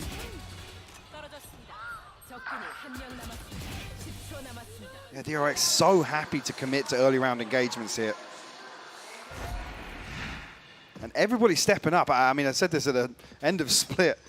Everybody delivering for DRX. Get out of my way. In a number of situations. Oh, Buzz dashing right through here. Karanzine holds the line. And it ain't just one of those guns. We got 2 here. Let's takes a look. What a wild game we're seeing. Aspas looking for that surgical precision, the rest. Brute force. Eyeing up the A site. RB does have the lockdown, so DRX as 3 going to explore middle here. Not rewarded. Another Odin kill comes through. Stack's not noted just yet. Could be played in here by Marco. I think he has been, yeah. Stack's a ton of information here. Oh, the timing! He just about catches one. Takes down less. Flash goes in. That's the spike to the right. Keep that in mind. That's on Cowanzine. But catches him! The nade goes in as well. He can do so much with Stacks. He's out of this world. 3 big picks, and he's doing serious damage to Loud. He's going to look for the follow-up on Tui's. Too far, even for him. But he almost had him then. You're almost willing Stacks on in that situation. But the response comes from Loud. Operator in hand now for Buzz. A stack of ultimates. Yeah. Another situation where DRX happy to be proactive, take the fight to Loud. Not rewarded here. I mean, it's 8 HP from Cowanzine to survive. Ridiculous. Same setup with the utility from RB again. Going to try and prioritize short control here to make sure that lockdown does find value. But Loud, I mean, they've been splitting this with 3-up catwalk primarily, so definitely doesn't feel comfortable to rely on that lockdown and commit towards a retake. Here. An operator coming out. Could be interesting. Yep, absolutely is. Les goes down. Now, with that noted, do Loud try and pivot quickly, or what do you do with this information now?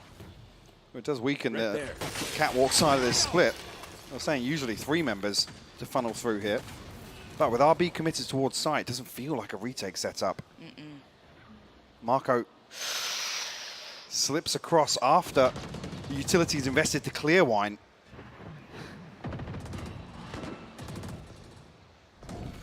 Could be played in here. Yeah, the paranoia is so good. That's going to catch both. Finds the first. Does get flashed up. Doesn't quite find the follow-up, but he's got to note it. Now falls too. He's still standing. It's Cowanzine to break through towards the site as well.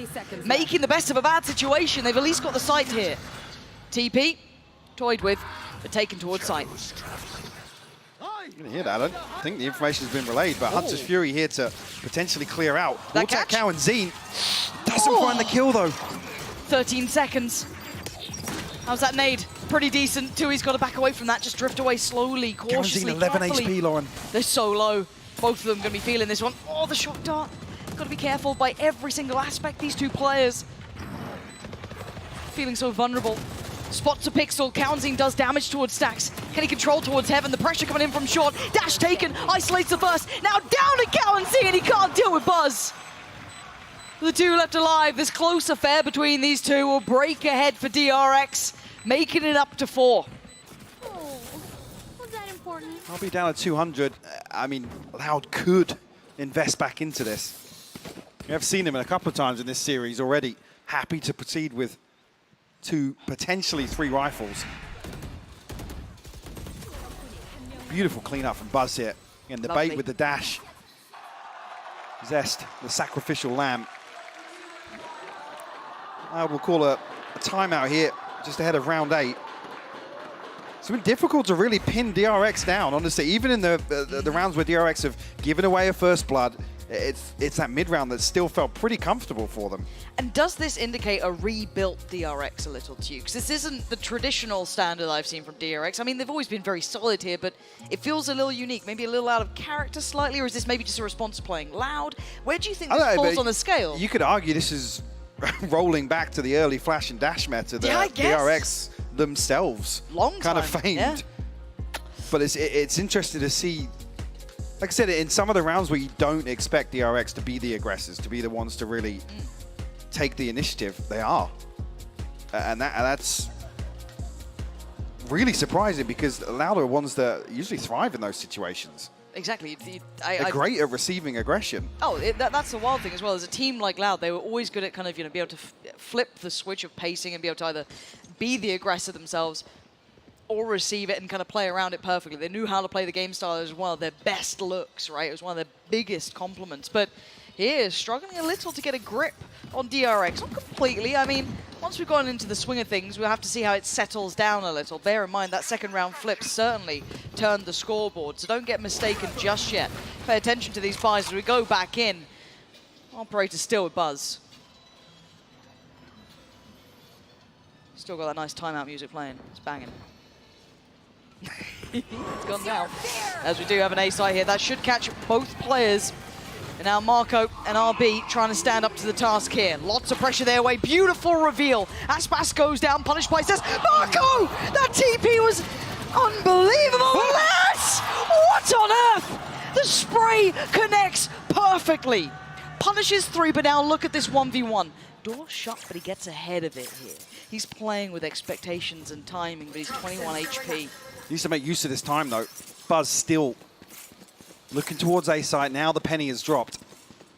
But Les does have the pit. He can secure this plant perfectly on B site. Notoriously difficult. And if Buzz doesn't swap out this operator, it'll become even more problematic. But for Buzz to swap it out, he's got to go quite far. Yeah. He'd have to have gone towards the site. So now he's working back in with an operator to hand, no knives. What's the secondary? Let's find out. He's 21 HP. Unless he hits. You're almost looking towards him using the secondary. Shot in the dark. Shot in the dark. Okay, the perfect shorty tool. comes out. Hold on, Les is 21 HP. Buzz has a shorty, and they're closing in. Oh, Les got him. What a round from Les. The Red Bull clutch coming out big. I want to see that spray again. Show me what he did to them. Because I thought Marco had him on the ropes. Marco's TP was just insanity. This. Oh my God. Oh my God. Come on. Come on. That's ridiculous. Jeez. That's broken the buy for DRX. It felt like we're firmly in control, even where it was getting scrappy, a back and forth exchange. I'm going to have to relinquish some of that control. Buzz actually on the dash out from the flash. What? Yeah, Stacks follows up with a ghost. Is it another thrifty from DRX? They don't know when they're done. They don't know when they're beat. It doesn't matter the weaponry or the round. They're still there, and RB feeling that pressure. Calls out for support. He's got Zest here. So they can no longer progress forward comfortably, but they've already slipped through a little closer here. RB not feeling on the side, though. Zest got to be careful. He's the one now taking all the attention, but he's seen one, he's seen two. RB's still alive. Got the headshot, Aspas. Oh, he goes down. They clear through well. They're keeping hold of this, but here comes the cavalry. Here comes those rifles. The big boys have made it. High flash to facilitate, and look at the HP. Aspas is on 2. He's standing guard. Counting connects, and now a 3v3. Aspas going to try and readjust position, but the timing does pass check. Yes, he does. Aspas goes down, flies in. No trade comes out. Held back by the smoke, by the seas, and now there's problems. It's all down to Cowantin. 5 HP. He's on the back. Oh, he's gone down. Stacks pins him down. Forces him to the next round. And DRX, look at that start. Tell me when we've seen that sort of stuff from them. Absolutely sky-high confidence. Look at this. Doing this to Loud. It's a stinger and a ghost, Lauren. That's what turns it. DRX elevating in some of these rounds where the odds are stacked against them. You shouldn't win those rounds. And it breaks the bank of Loud. After Loud have done the hard work to rip away that financial advantage that DRX had. This is a heavyweight matchup between these two, right? Every punch that is landed has such knock-on effects. As soon as one round's gathered, one's answered back, but it breaks the bank. One rifle on 2Es. Hero potentially needed now. Couple of ults, yes, but not the ones to maybe invest into this round. Aspas, imagine if he had the knives here, that could be a lovely little addition. But a creep up towards middle coming out. That's what Loud wants to do here. Zest got to be careful here. He might get closed down. On does get gun out in time. Aspas, oh my God, he still lands the shot. Zest, got to be careful. Oh, Aspas, stellar shot comes in. RB trying to fall away. He's down to 23 as well. Buds is going to try and catch the cross. He's there in time. He should be able to punish. He doesn't get the shot he wants to. Aspas with the second lease of life here. Flash again. It's all this pressure mounting. Finally they cross with a spike. Shorty in hand. Buzz catches Aspas, but they're flooding the side. RB, he's just stunned up. And DRX hold on again. It's so difficult for Loud to apply pressure to a single member of DRX after Zest falls. Great coordination to find that. But then further, what do they pin down? DRX just make it so difficult for them. How is he still doing this? No How is he clue. still doing this? Get out of here. Yeah. What are you meant to do? It's again around where it's just one rifle, but they find the opener. Yeah. They find at least a gap to exploit. See another flash and dash, maybe. Looks like it. There we go. That's 2 players down there. This time, though, they're so aware of it. Cal and Zine ready and waiting, but they didn't expect Marco to double down. He joined him, and it ain't just one. You don't fight one of DRX. There's 2, there's 3, there's 4, and now you got to find your way back in RB. No access to the site today, folks. Aspas and Sadak, what are you meant to do now? Left adrift, left alone at sea. Sadak up short with the spike, and then you got down towards middle. Aspas. Loud is so well poised to receive this early on, but Marco goes above and beyond logic almost. Absolutely. Oh, but it is Aspas and Sadak, right? So it's like there's that little layer of caution. And it's not just us feeling it, it's DRX too. Look how deep they are. Full respect. They know these guys can be deadly. First fight, it ain't clean enough. Stack sends him away. Sadak trying to shut this down, but I told you once, I'll tell you again, you don't get fair fights on DRX. Last round in the half. Round 12. The purchase not going to be comfortable for Loud, but no option but to invest. Oof. Beautiful stuff from Marco. An insane series. I'll say it again, firing on all cylinders from DRX. Everybody stepping up to the plate. Yes. Oh, keep in mind, Marco is their bottom fragger right now. Right? And he's doing that. Exactly. Just keep that in your minds. Loud are facing a demonic level DRX, and Buzz isn't stopping. He's still doing this damage to them. Aspas is already gone. This is on a broken bye. Everything's been seen and read. Zest does go down. First time they've drawn blood, and there's no instantaneous trade here. Now look at the rest of the map. Marco taking middle a little. You got RB testing towards short. And sorry, excuse me, A main. They've already taken a lot of space away from this. If Loud want to readdress the rest of the map, they got to clear meticulously. They've got 1 minute and 12 to do it. Problem being, if they do drift back into what we have seen, the late round option being up catwalk or splitting 8, RB will find the weaker side of that split. But Stacks? Does he go exploring here? Stacks? He's Just tucked chilling? into logs. Is he re-cleared? I mean, Buzz might bait him in, you know what I mean? A little bit of fun. Who knows? It's TP time. Hello. Spots out Marco. That's about it. Planted the seed of doubt for Buzz. He was considering rotating there. Yeah, but it still just keeps playing in Stacks. He's baited Do perfectly. not forget about Stacks. Gonna punish less. Notes no one else on the push-up. Paranoia gets in too. He dives in. Takes him away. Now Buzz played back in on this.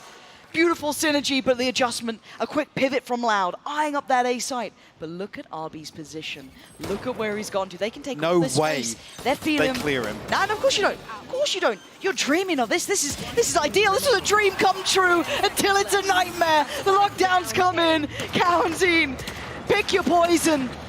Do you try and fight it? Do you accept your fate and fall to DRX, who are playing a beautiful game?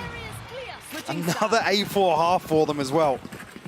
A similar situation, Loud unable to really pin down a response. There's no tangibles for them to work with. No weakness to exploit in this DRX defense. RB topping the board once again. And Loud are one of those teams I still will always put warnings with, danger with. They are deadly on all accounts, but right now DRX are in perfect form. This is terrifying as now we sit at that 4 to 8, that second half looming. This is going to be a tough nut to crack for Loud. They have to turn up in the second. Indeed, they do, Lauren. If they want a chance here, and oh man, I wanted to read that one, but someone wants it. I read it. You did? You're not going to share with the class, are you? How dare you? How dare I you? think she just left her boyfriend because didn't get her a riot gun buddy. So there you go. Good on you, girl. Anyway, let's go ahead though and talk about what we just saw, because like DRX, Sean, are we said it before, they keep doing it. It's just immaculate Valorant that we're watching right now. Yeah, it really is. I mean, I thought that the Breach would be able to get the main controls. No, I was totally wrong. DRX's set play aggressions on both A main and B main and the tiles play, the shark play that pushes tiles, they were so impactful throughout this game, even withstood some of these crazy rounds. This was a half where, you know, Loud stole the second round and Les stole that clutch that we just saw. Yeah. That was the most insane spray transfer I think I've seen in Valorant. That was ridiculous. Yeah, they had a lot of spray downs on this one, man. It was actually pretty nuts. But Tom, now you're Loud in this position. What do they possibly do to get themselves back into it? Because now it gets even harder, especially with the composition that they have. Well, that's the thing as well. Like, we've spoken about those defensive side executes for DRX, where they're going to push you and take that control. Yeah. Firstly, that now has to be done by Loud. Their composition doesn't really allow them to just sit back and stay passive. As Sean said, they don't have a Sentinel. It doesn't really work that way. And DRX are excellent at their executions on the attack as well. So you're going to have to be ready for that. It's going to be a very, very difficult second half for them. But it's Loud. It's Loud on Ascent. There's always going to be that part of me that believes they can do this. And that's what Pansy was saying, right? It's like, it's Loud, so there's still plenty of opportunity for them to get back into this game. Was 4 enough? We're going to find out as we send it back to the casters for this second half to decide who moves on. Oh, come on. This is a group stage, first game. Map 3 here, 8-4. And there's a reason we kind of talk about Loud as having that X factor, right? There's always a chance with them. They get fired up, they get something going. But DRX are playing above their station here. For sure, but I want to hear something that Tom's just touched on, which is they need to double down on this composition now. Yes, sure, no Sentinel, you can maybe play less into that sort of same role, the same sort of impact in certain rounds, but we need Aspas and Sadak to really be the driving force of this defense for Loud. Currently both sitting on 3 kills. They have mountains to climb. I can't believe that. When you, I didn't realize that he only had 3 kills this game. I mean, a rare underperformance from him. Chance to make up for it here, though, in the second half. You can see DRX creeping slowly towards that A side. Loud on the other side, focusing towards tree, towards short. No one actively holding. High Flash will set this in motion. These executions have always been historically wonderful. Sadak forced away, and the site's theirs. Nearly caught off guard, but not going to be any flank coming through. Majority of this coming through the doorway, actually. DRX have got 2, potentially 3 guns trained on their Stacks will find the first, less will fall. Who's the next lamb to the slaughter? Who wants to walk in? Stacks will get forced away. The dash goes in. Aspas needs to connect, and he does. Doubles down on it too. Taking away Stacks from the equation opens up a chance to a 3v3. HP low on Buzz and Zest, but Zest already looking a little warm in this one. Oh, belting shot from Aspas. Finally warming into this matchup. Doubling down on his initial score near on. The view's going to come through, and Loud make the impact we knew they needed. And a couple of bits of key utility missing there. The C's going over the top. Fortunately landed on the rooftop. Didn't matter too much. Aspas able to pave the way. Even with this smoke, DRX was in a really disgusting post plant here. Loud have the time and space to sit behind it. Wait for that smoke to expire. Looking for a string of rounds here to kick off the second half, Lauren, to give you any hope of Loud recovering on the decider. I mean, good to see an activation, really, of Aspas as well. Just a confidence builder in its own. A good start to things. And already, initial intent going to be denied. Tui's going to hold them back here. Gotta be careful, though. DRX not coming in without at least a little bit of threat. Gonna see the Ghost, 3 Sheriffs as well. Kit for Marco, but the rest really not bringing too much forward. Just testing the waters here. Here. Not much for DRX to really act upon.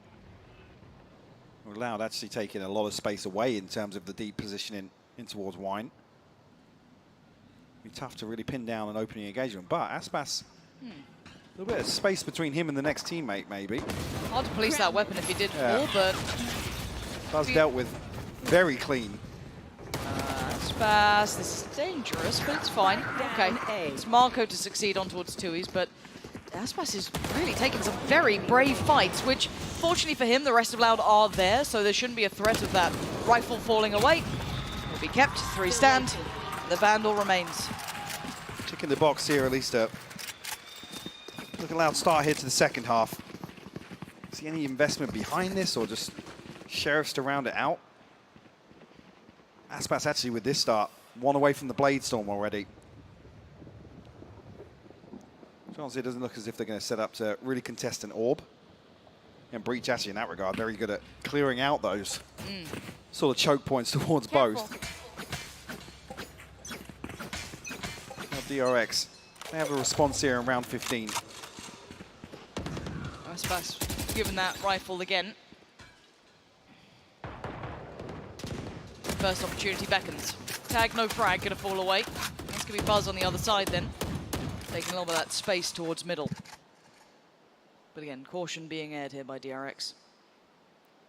Trying to protect this first bite, not to fall to any of the naughtiness that Loud may be up to in this bonus. I'm curious, it's another round where it looks as if Sadak and Tui's, in terms of the application of the breach, are just there to slow things down. The paranoia and the fault lines are really stop DRX from advancing onto site. Not necessarily to put Aspas in a position to succeed. Yeah. It's on the opposite side of the map. And this is going to compound that, right? They're going to be feeling quite confident. This leaves Aspas very alone.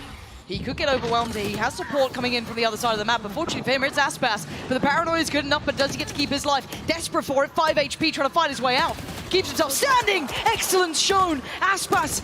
Oh, this guy's a demon right now! He's got 5 HP! How is he still alive? He should have been dead hours ago! And now Stacks is all that's left! And Aspas just had a round. The Prime Gaming flawless from Loud. The DRX first purchase here in the second half. We'll put them just 1 round away from tying things up. It's just ridiculous how he's still isolating individuals. Reminds you of that safe moment. Yeah, it does, yeah, from B main. Beautiful. Now Blade Storm in hand for him. Allowed some sort of comfort. Which has been absent through this series, even with a very close map 1. It hasn't felt comfortable for Loud. Talked about them being on the back foot. The recovery factor being tested. Buzz looking to get ahead of this aggression though. Yeah, gonna pick up the pace, and there's just Buzz on the Bulldog. And the rest on Sheriffs. It's not another DRX thrifty, surely. Well, I feel like there might be a weird chance. Now, we'll find out. I mean, there should be a lot of utility left with Loud considering the pace that DRX took towards this, but does Zest get some timing here? He's missed less. Yeah, he has. Oh, and Les didn't miss that. Zest goes down, Aspas steps on in. Maybe not another round like this time around. Aspas has something to say about this. Starting to heat up here. When they need him the most, he is responding to the call as RB. Not gonna get it this time around. Loud tying up the scoreline. This is the 3rd map we wanted here. Resilience being shown. And already Aspas, ended the first half on 3. Not sure where he's up to already. But definitely the deciding factor, yeah. 15. Up to 15. Oof. 12 kills in 4 rounds. That's, I mean, they needed it. They needed someone. Yeah. They needed a spark. Now, And to come back to the same conversation that Tom was starting on the desk as well, it really is him. With this sort of composition, another example in this series where it feels tailor-made to put Aspas in a position to really be victorious for Loud as a whole. It's quite bizarre though, isn't it? Because sometimes it doesn't seem as though they're trying to play him in that regard, but we're yet to see the full depth of it, I guess, right? That bespoke look that they have just for Aspas, and you can see why they do it. It's highly valuable. The guy is one of the best talents in the world. Who's doing Marcus some noise? Who's doing that production? You guys having fun?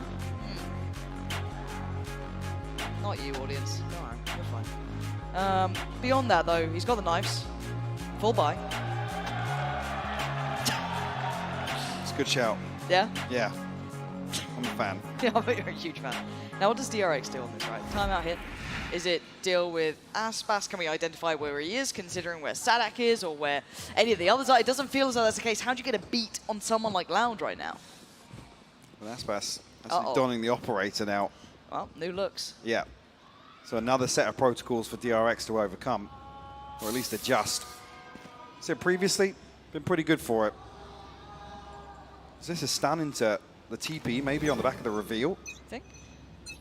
Let's see. Looks a little like it, doesn't it? They're being forced away deep. DRX is just so aware. Yep. Look how quickly Stax and Marco can disengage. Then this kind of pendulum swings into Les's hands, really. How much time can he hold on to this, or does he just have to kind of give this one up? I feel as though he has to accept that the site is no longer his. Yeah, especially after being tagged by the drone, he can't really re-peek onto that. It's going to be an open site here for DRX. Utility set up as well from RB to maybe slow down any progress towards lane, but Blades popped. Aspas looking to get aggressive here. I was going to say somewhat nullifying the value of that operator, but then again, it is Aspas. Oh, the paranoia though. Hold on, that could actually be a real problem here. Stack's going to capitalize. Takes down one and the second. DRX getting a little active in this post plan here. Tui's forced to fight, takes down Stax. He took down Buzz as well, don't forget that. And now into the 3v3, we look at the site itself. Shock Dart does connect, but RB trying to play it out quietly in the corner, and RB strikes again, taking down more as Cowan seeing the young gun. Got 3 to find and so little time to do it. He's running low on precious seconds, and RB's had enough. I feel like I've said this 20 times now, but a 3K from RB is actually outrageous, the performance he's had today.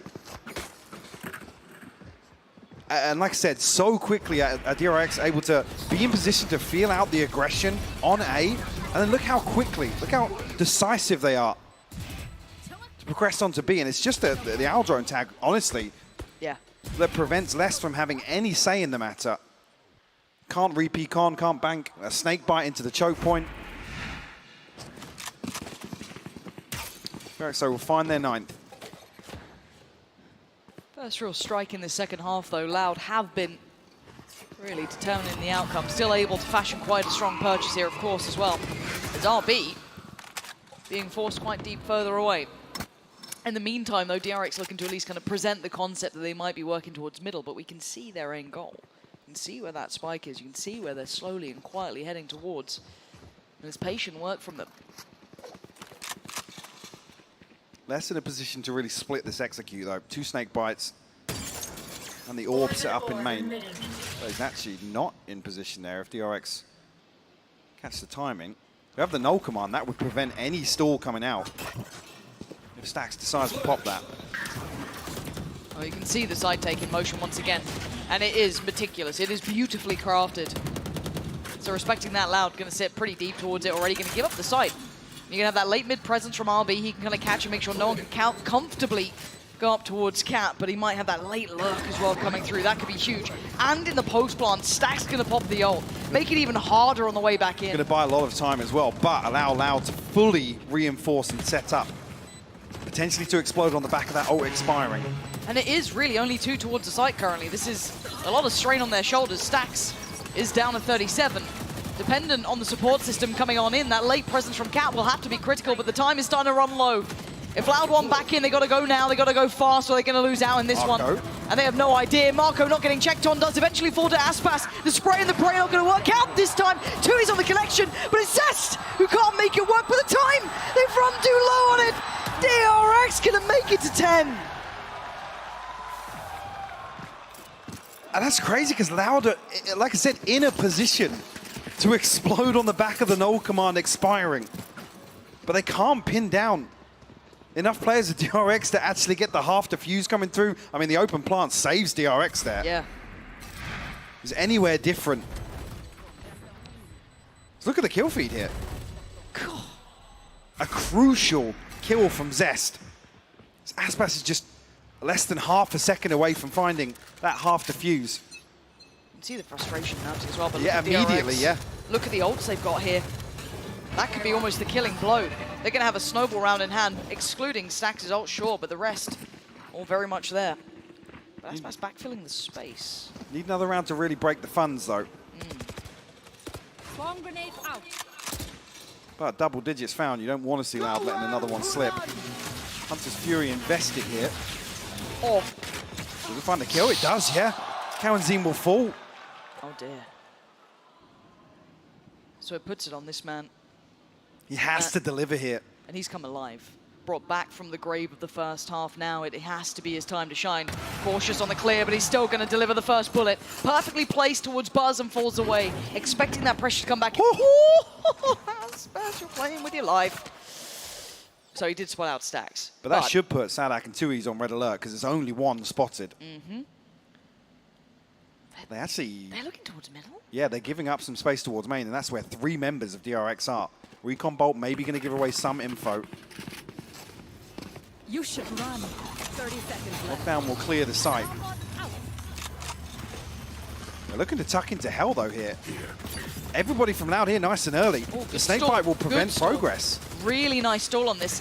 And it's going to be 17 seconds. They're down to the wire here. Going to TP through towards the site. Can they get the plant down uncontested? Looking for it. Zest going to try and take away Sadak. Zest on the follow-up as well. Les has gone down. And it's 2E's barely on this site for a couple of seconds. But he's trying to find that player in towards hell. It's Marco on the other side. What is going on? Marco is a criminal right now. Ow!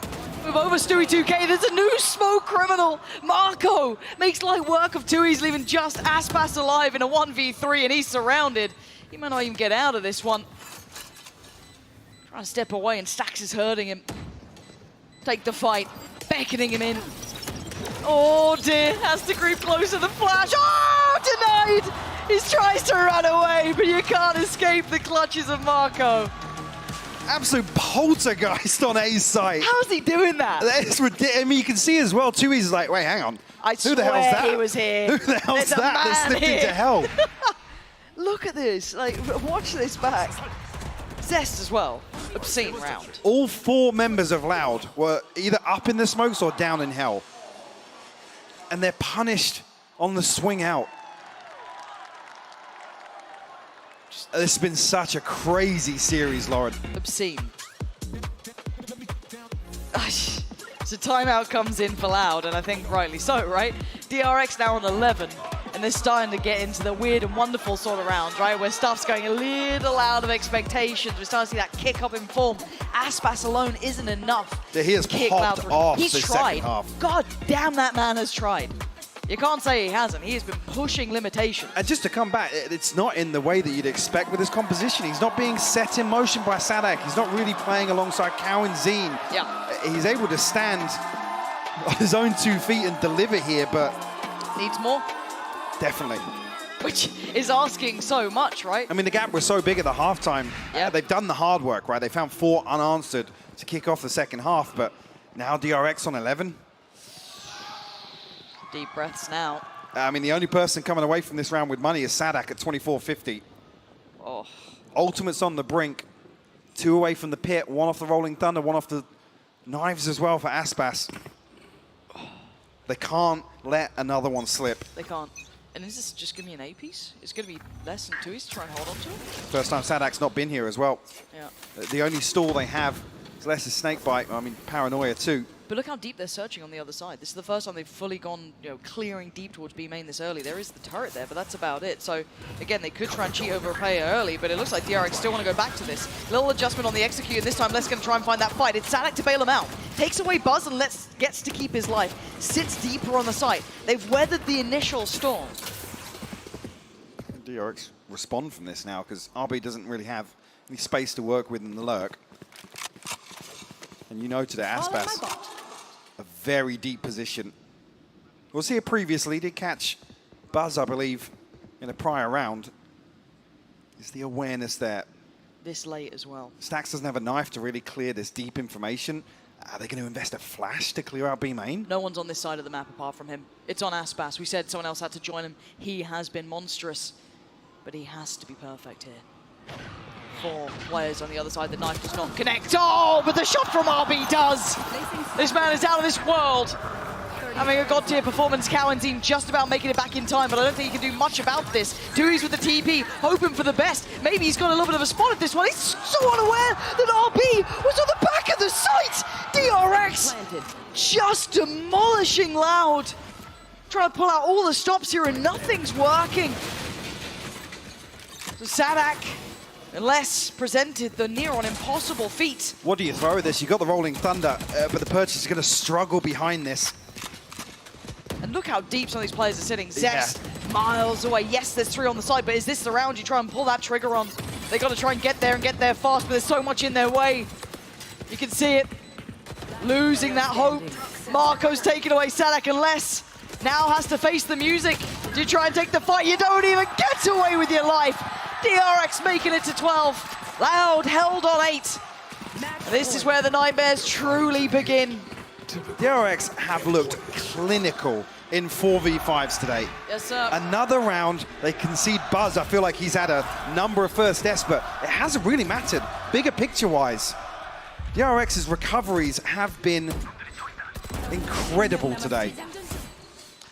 And there's players like RB, like Marco, like Stacks to really swing things back in their favor time and time again. We talked about the finances, Bladestorm available, but Rolling Thunder invested off the rip. Nothing on the other side. And they're just running, they're making a dash towards the A site. Loud might even still get ahead of this. Yes, he's going to make it there first. Smoke goes up, but he could get ahead of it. He knows that he's got less there. He's going to respect that smoke and sit behind it, but not hearing anything on the cross. Going to hear the outro now, going on through.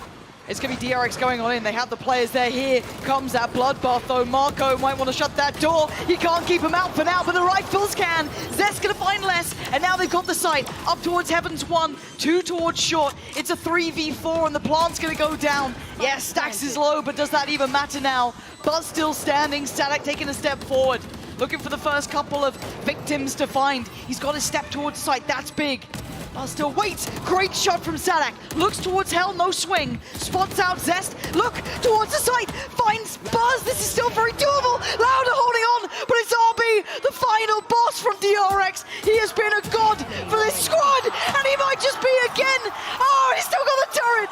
Tui's is screwed, and I think he knows it. Pops down the smoke. He's toying with it. Oh, 3 bullets. It's all he needed. 3 bullets to seal it. DRX, God-tier performance. And I'll be the hero again for DRX if it was in the final round of this series. Woo! Another 3K from him.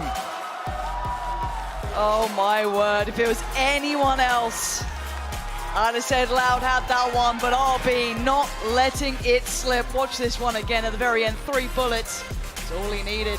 Tui's trying to bait this out as well. He gets the smoke down. Doesn't get the half diffuse, looking for the peak, but he doesn't actually have a comfortable amount of space on the right side of the smoke to swing out of. What a game. Heartbreaking way for it to end, but DRX today respond with a sucker punch. We start on Lotus, arguably one of their weakest maps, and they flip this 2-1. The conversation about Loud is going to be so difficult because have we just seen the best version of a DRX we've seen in a while? I mean, they look unbelievable today. The streak as well, the opening game for DRX remains. Yeah. But Loud suffer their 5th series loss this year, 3rd on the international stage.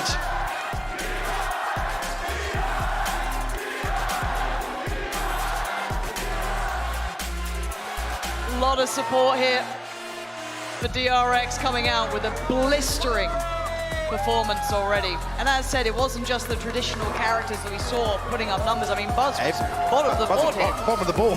You look towards, as said, RB, hero of the day for me. I mean, Marco certainly had his rounds. Every single one of them, every single one of the DRX players had a marvelous amount of impact throughout this map, throughout this series. And just to note as well, in the final map, I believe the Dest will touch on this, but I feel like they lost out massively on the first Bloods. Yes. They looked phenomenal in terms of trading out opening engagements that they lose, but also then recovering rounds at a deficit. We've shown that actually, I mean, we talked about style of this series has come back to that conversation. Yeah. The return to form for who? It's an opportunity for both of these teams to send a statement in the opening game here at Champs. And it's DRX to deliver. Yeah, it certainly was. By almost all metrics or markers, marvelous in this one. Forgot about that. Come on, I forgot about the opening round. Oh, just sickeningly good, isn't it? Beautiful work. And you're right, I guess we were asking, really, the question of form coming into this. Both noting those kind of, I guess, dormant dominance, right? We've all seen, you know, the highs of Loud. We've seen the highs of DRX. We wondered what we were going to see today. I mean, we saw a good game from both sides, I'd say. I mean, less some mechanical brilliance. Some of these rounds from Loud was great, but it wasn't enough, it felt Sure, like. yeah, absolutely. But we've seen some adjustments. Loud historically aren't one that really mess with comps too much. I mean, actually, the ethos of this team is built around Sky, potentially as a solo initiator. That's why it's curious for me to see the Breach come in here and the Fade alongside it. I mean, there's always so much faith in actually dropping us over on some maps, playing a Sky instead. This didn't feel like really... You expect Sadak to be basically bound to Aspas to set him in motion. And we didn't really see that come to fruition.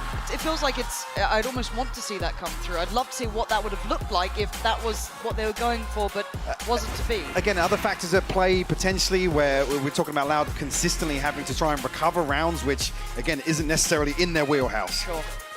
I don't know, I wish for a little more, right? It's like you saw that potential in the comp Loud brought out, and I wish we got to see it maybe explored a bit further, but by all rights, it was DRX's day. Especially after that map 1, I was a bit worried. I was a little bit like, oh dear.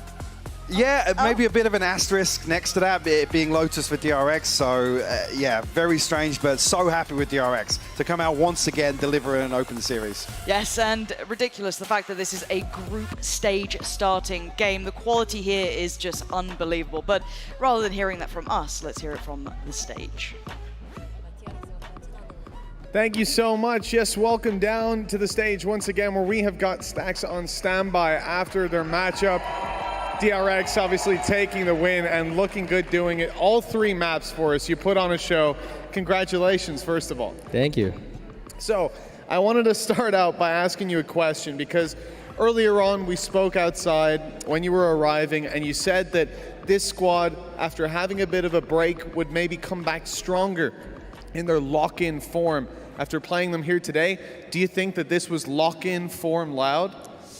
솔직하게 말하면 조금은 떨어진 느낌이 있는 것 같고, 근데 저희가 상대도 라우드도 분명 잘했지만 저희가 준비를 많이 했다고 느껴서 저희가 이렇게 승리를 가져올 수 있었던 것 같아요. To be honest with you, I guess they performed a little bit weaker than their lock-in form, but they still performed very well. But I feel like at the end of the day, it was about who was more well-prepared, and I guess we came in well-prepared, and we were the team that had better preparation, so thus the win today. Well, what was your feeling like being out here in front of the US crowd on the international stage again and picking up that win? Did it feel good? Was it something to feed off of while you were playing? 일단은 제가 미국이 처음인데 이렇게 조금 첫 무대에서 이렇게 1승을 가져갈 수 있어서 너무 기쁘고요. 네, 그냥 기쁩니다, 지금. Well, this is actually my first time here in States in America, so I'm just elated at the fact that, you know, I walk away with the win in my first visit here. Oh wow, that's fantastic. Well, congratulations. What a way to start off this trip. Still plenty more ahead of you, and I wanted to talk a little bit about your opponent coming up.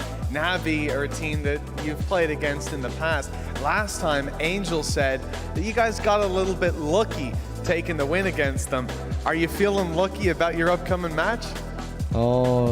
맨날 운이 좋아서 이겼다고 얘기하는데 이미 전적 자체가 저희가 압도적이기 때문에 그냥 그게 걔네들 실력인 것 같고요. 그래도 저희가 라비는 무시 안 하고 저희가 내일인가? 아무튼 만나서 부셔버리도록 해보겠습니다.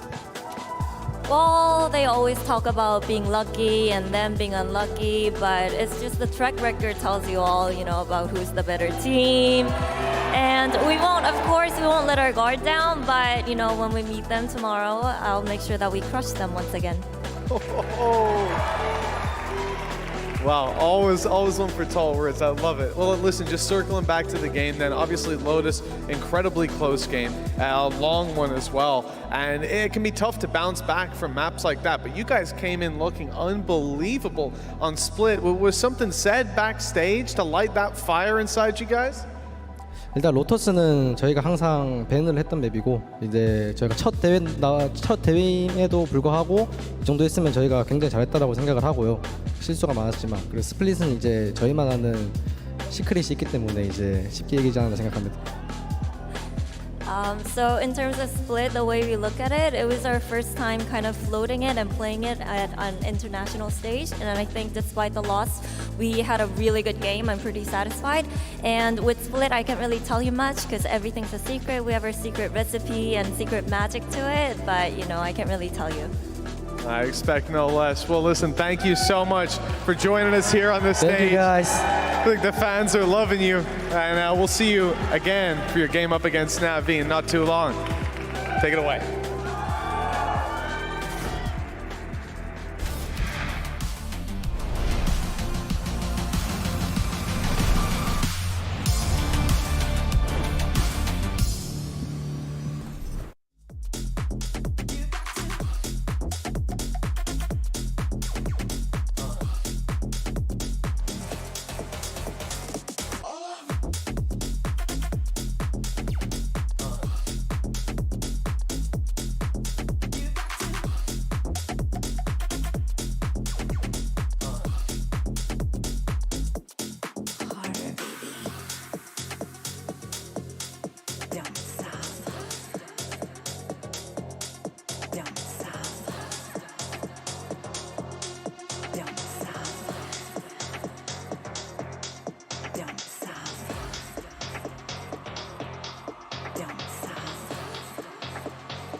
Welcome back, everyone, and DRX have managed to pull through and have defeated Loud in what was an exquisite game of Valorant. Of course, Golden Boy, alongside Sean Gare as well as Tom Business, we're going to break everything down and jump right into it because, I mean, there were just, Tom, across the board, it was just a highlight reel of plays from both sides, which you don't get all the time, and when you do, it's truly special because this really was a special matchup. Oh, for sure. Like, I think the majority of rounds we'll talk about with Loud were crazy individual highlight plays, whereas I think when you lean a little bit more into DRX, it's those set plays. Like, that's what we really love to see with this team. Which is weird because I mean, Loud are the ones that had the Breach Fade comp. Sure. You would expect to see the crazy stuff coming out of that comp, but it was actually the other way around. It was the set play aggression from DRX that really took Loud off guard.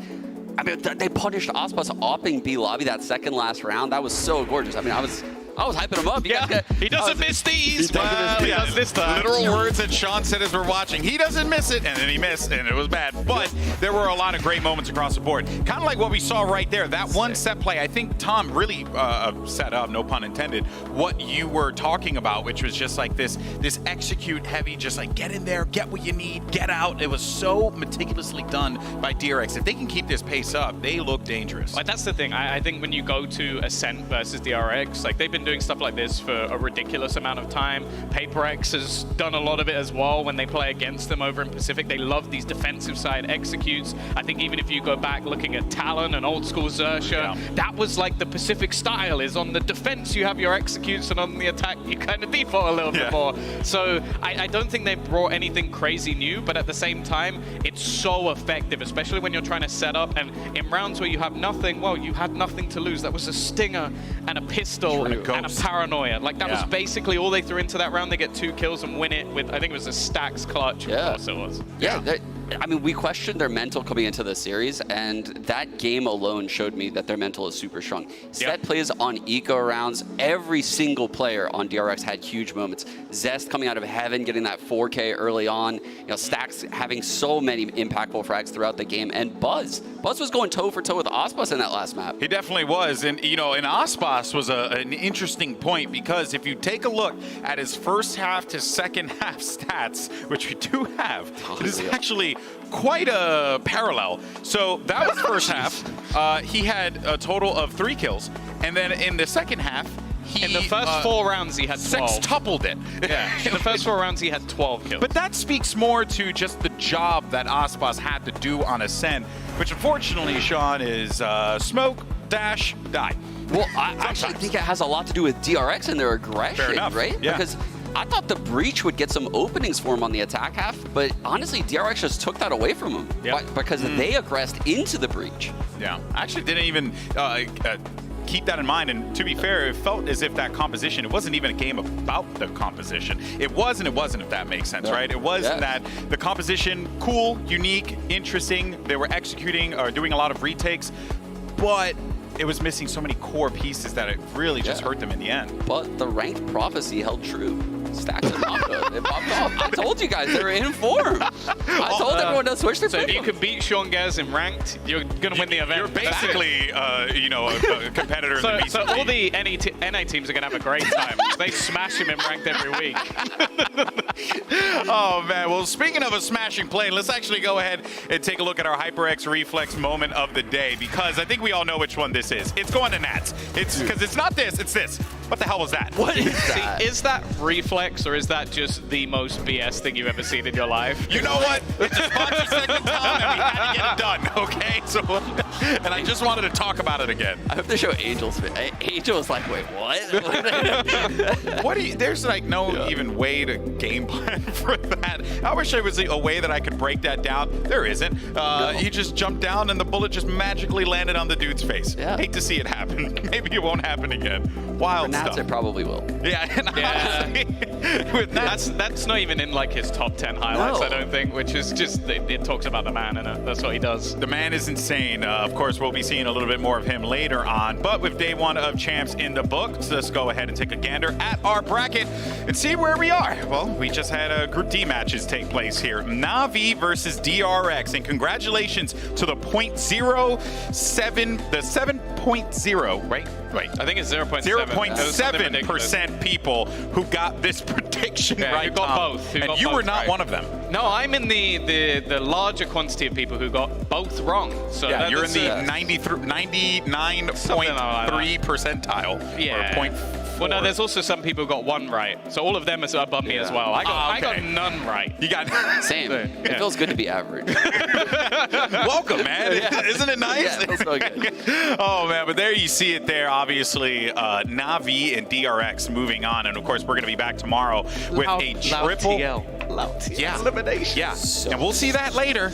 But let's look at what we got tomorrow. Because tomorrow we're moving on to Group be. It's going to be a triple header. We have 3 games that are going to be taking place tomorrow, and there is going to be a lot of Valorant played. First up, it's going to be FUT taking on T1. And then the America's, I guess, Cinderella story from Tokyo, Evil Geniuses takes on the #1 Pacific team in FPX in what can either be one of the greatest matches we ever had, or it could be something dominating the competition. I think EG are going to slam them. We get something versus Demon 1, though. That's wait, you think that's EG's FPX? Oh, FPX. You are talking about the wrong team. Wrong team. Your boy's off the goop. I've been on this desk all day, so is Sean. You know, but I'm old. So anyway, I'm a part-time. They have a P and an X. So. They have a P and X. Yeah. Honestly, remember it was FPX, DRX, paper. Well, actually, it's just like that this It event. still is. Yeah. Isn't it great? Amazing. EDG, EG. Oh, they love us so much here. It's been amazing. We're going to see FPX take on EG tomorrow. We're going to have FUT, of course, take the stage as well. And who they got, Tom? T1. T1. I think it's a close game. That one actually is We've gonna had be some good. really close games today, but I think that one might take the biscuit, honestly. Kiwi versus Saya. Yeah, it's a banger.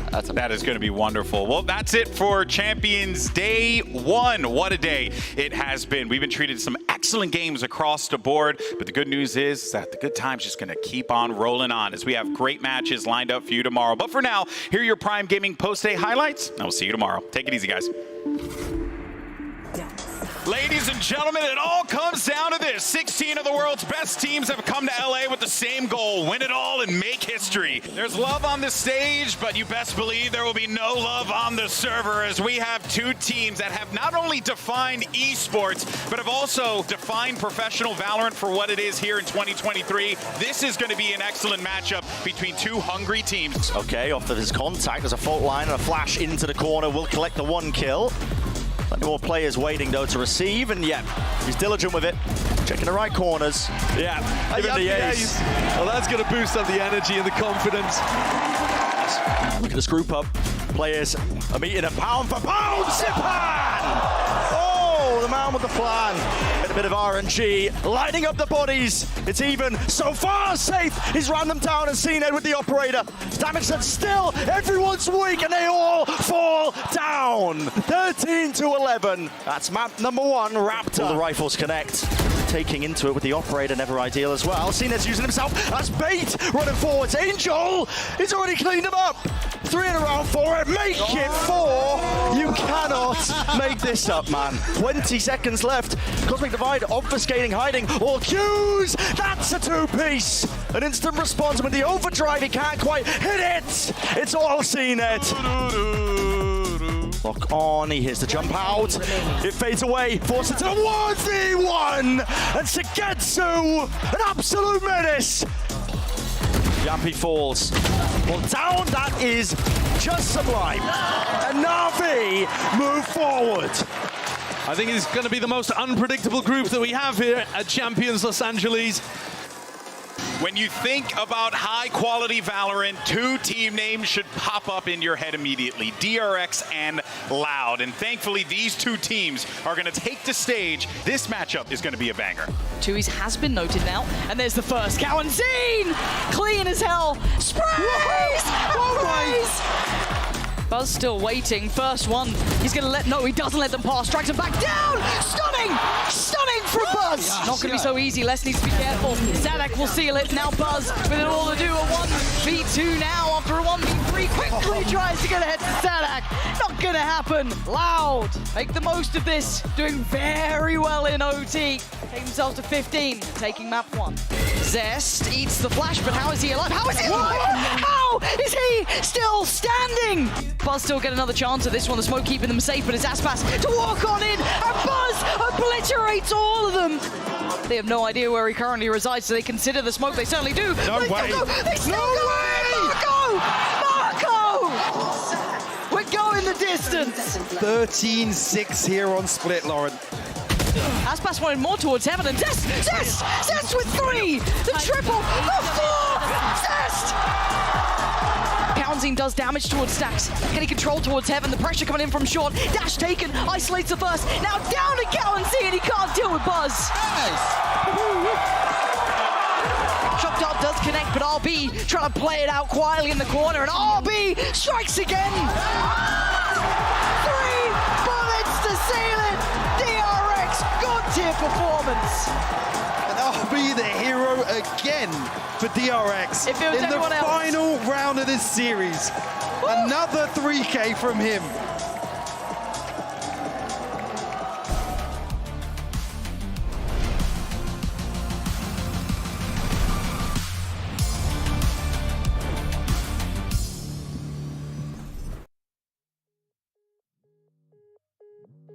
You have reached a number that has been disconnected or is no longer in service.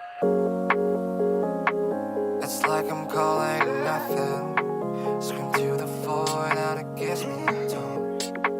A silent voice coming out of the speaker. Just stay awake, it won't take long. It's like I'm calling nothing. Scream to the void and it gives me a tone.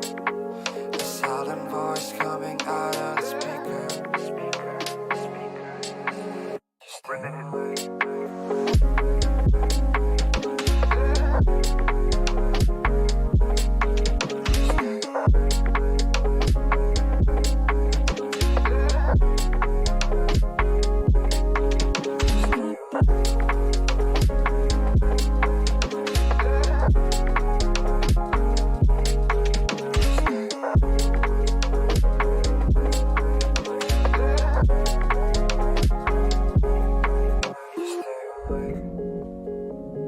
And I'm still waiting.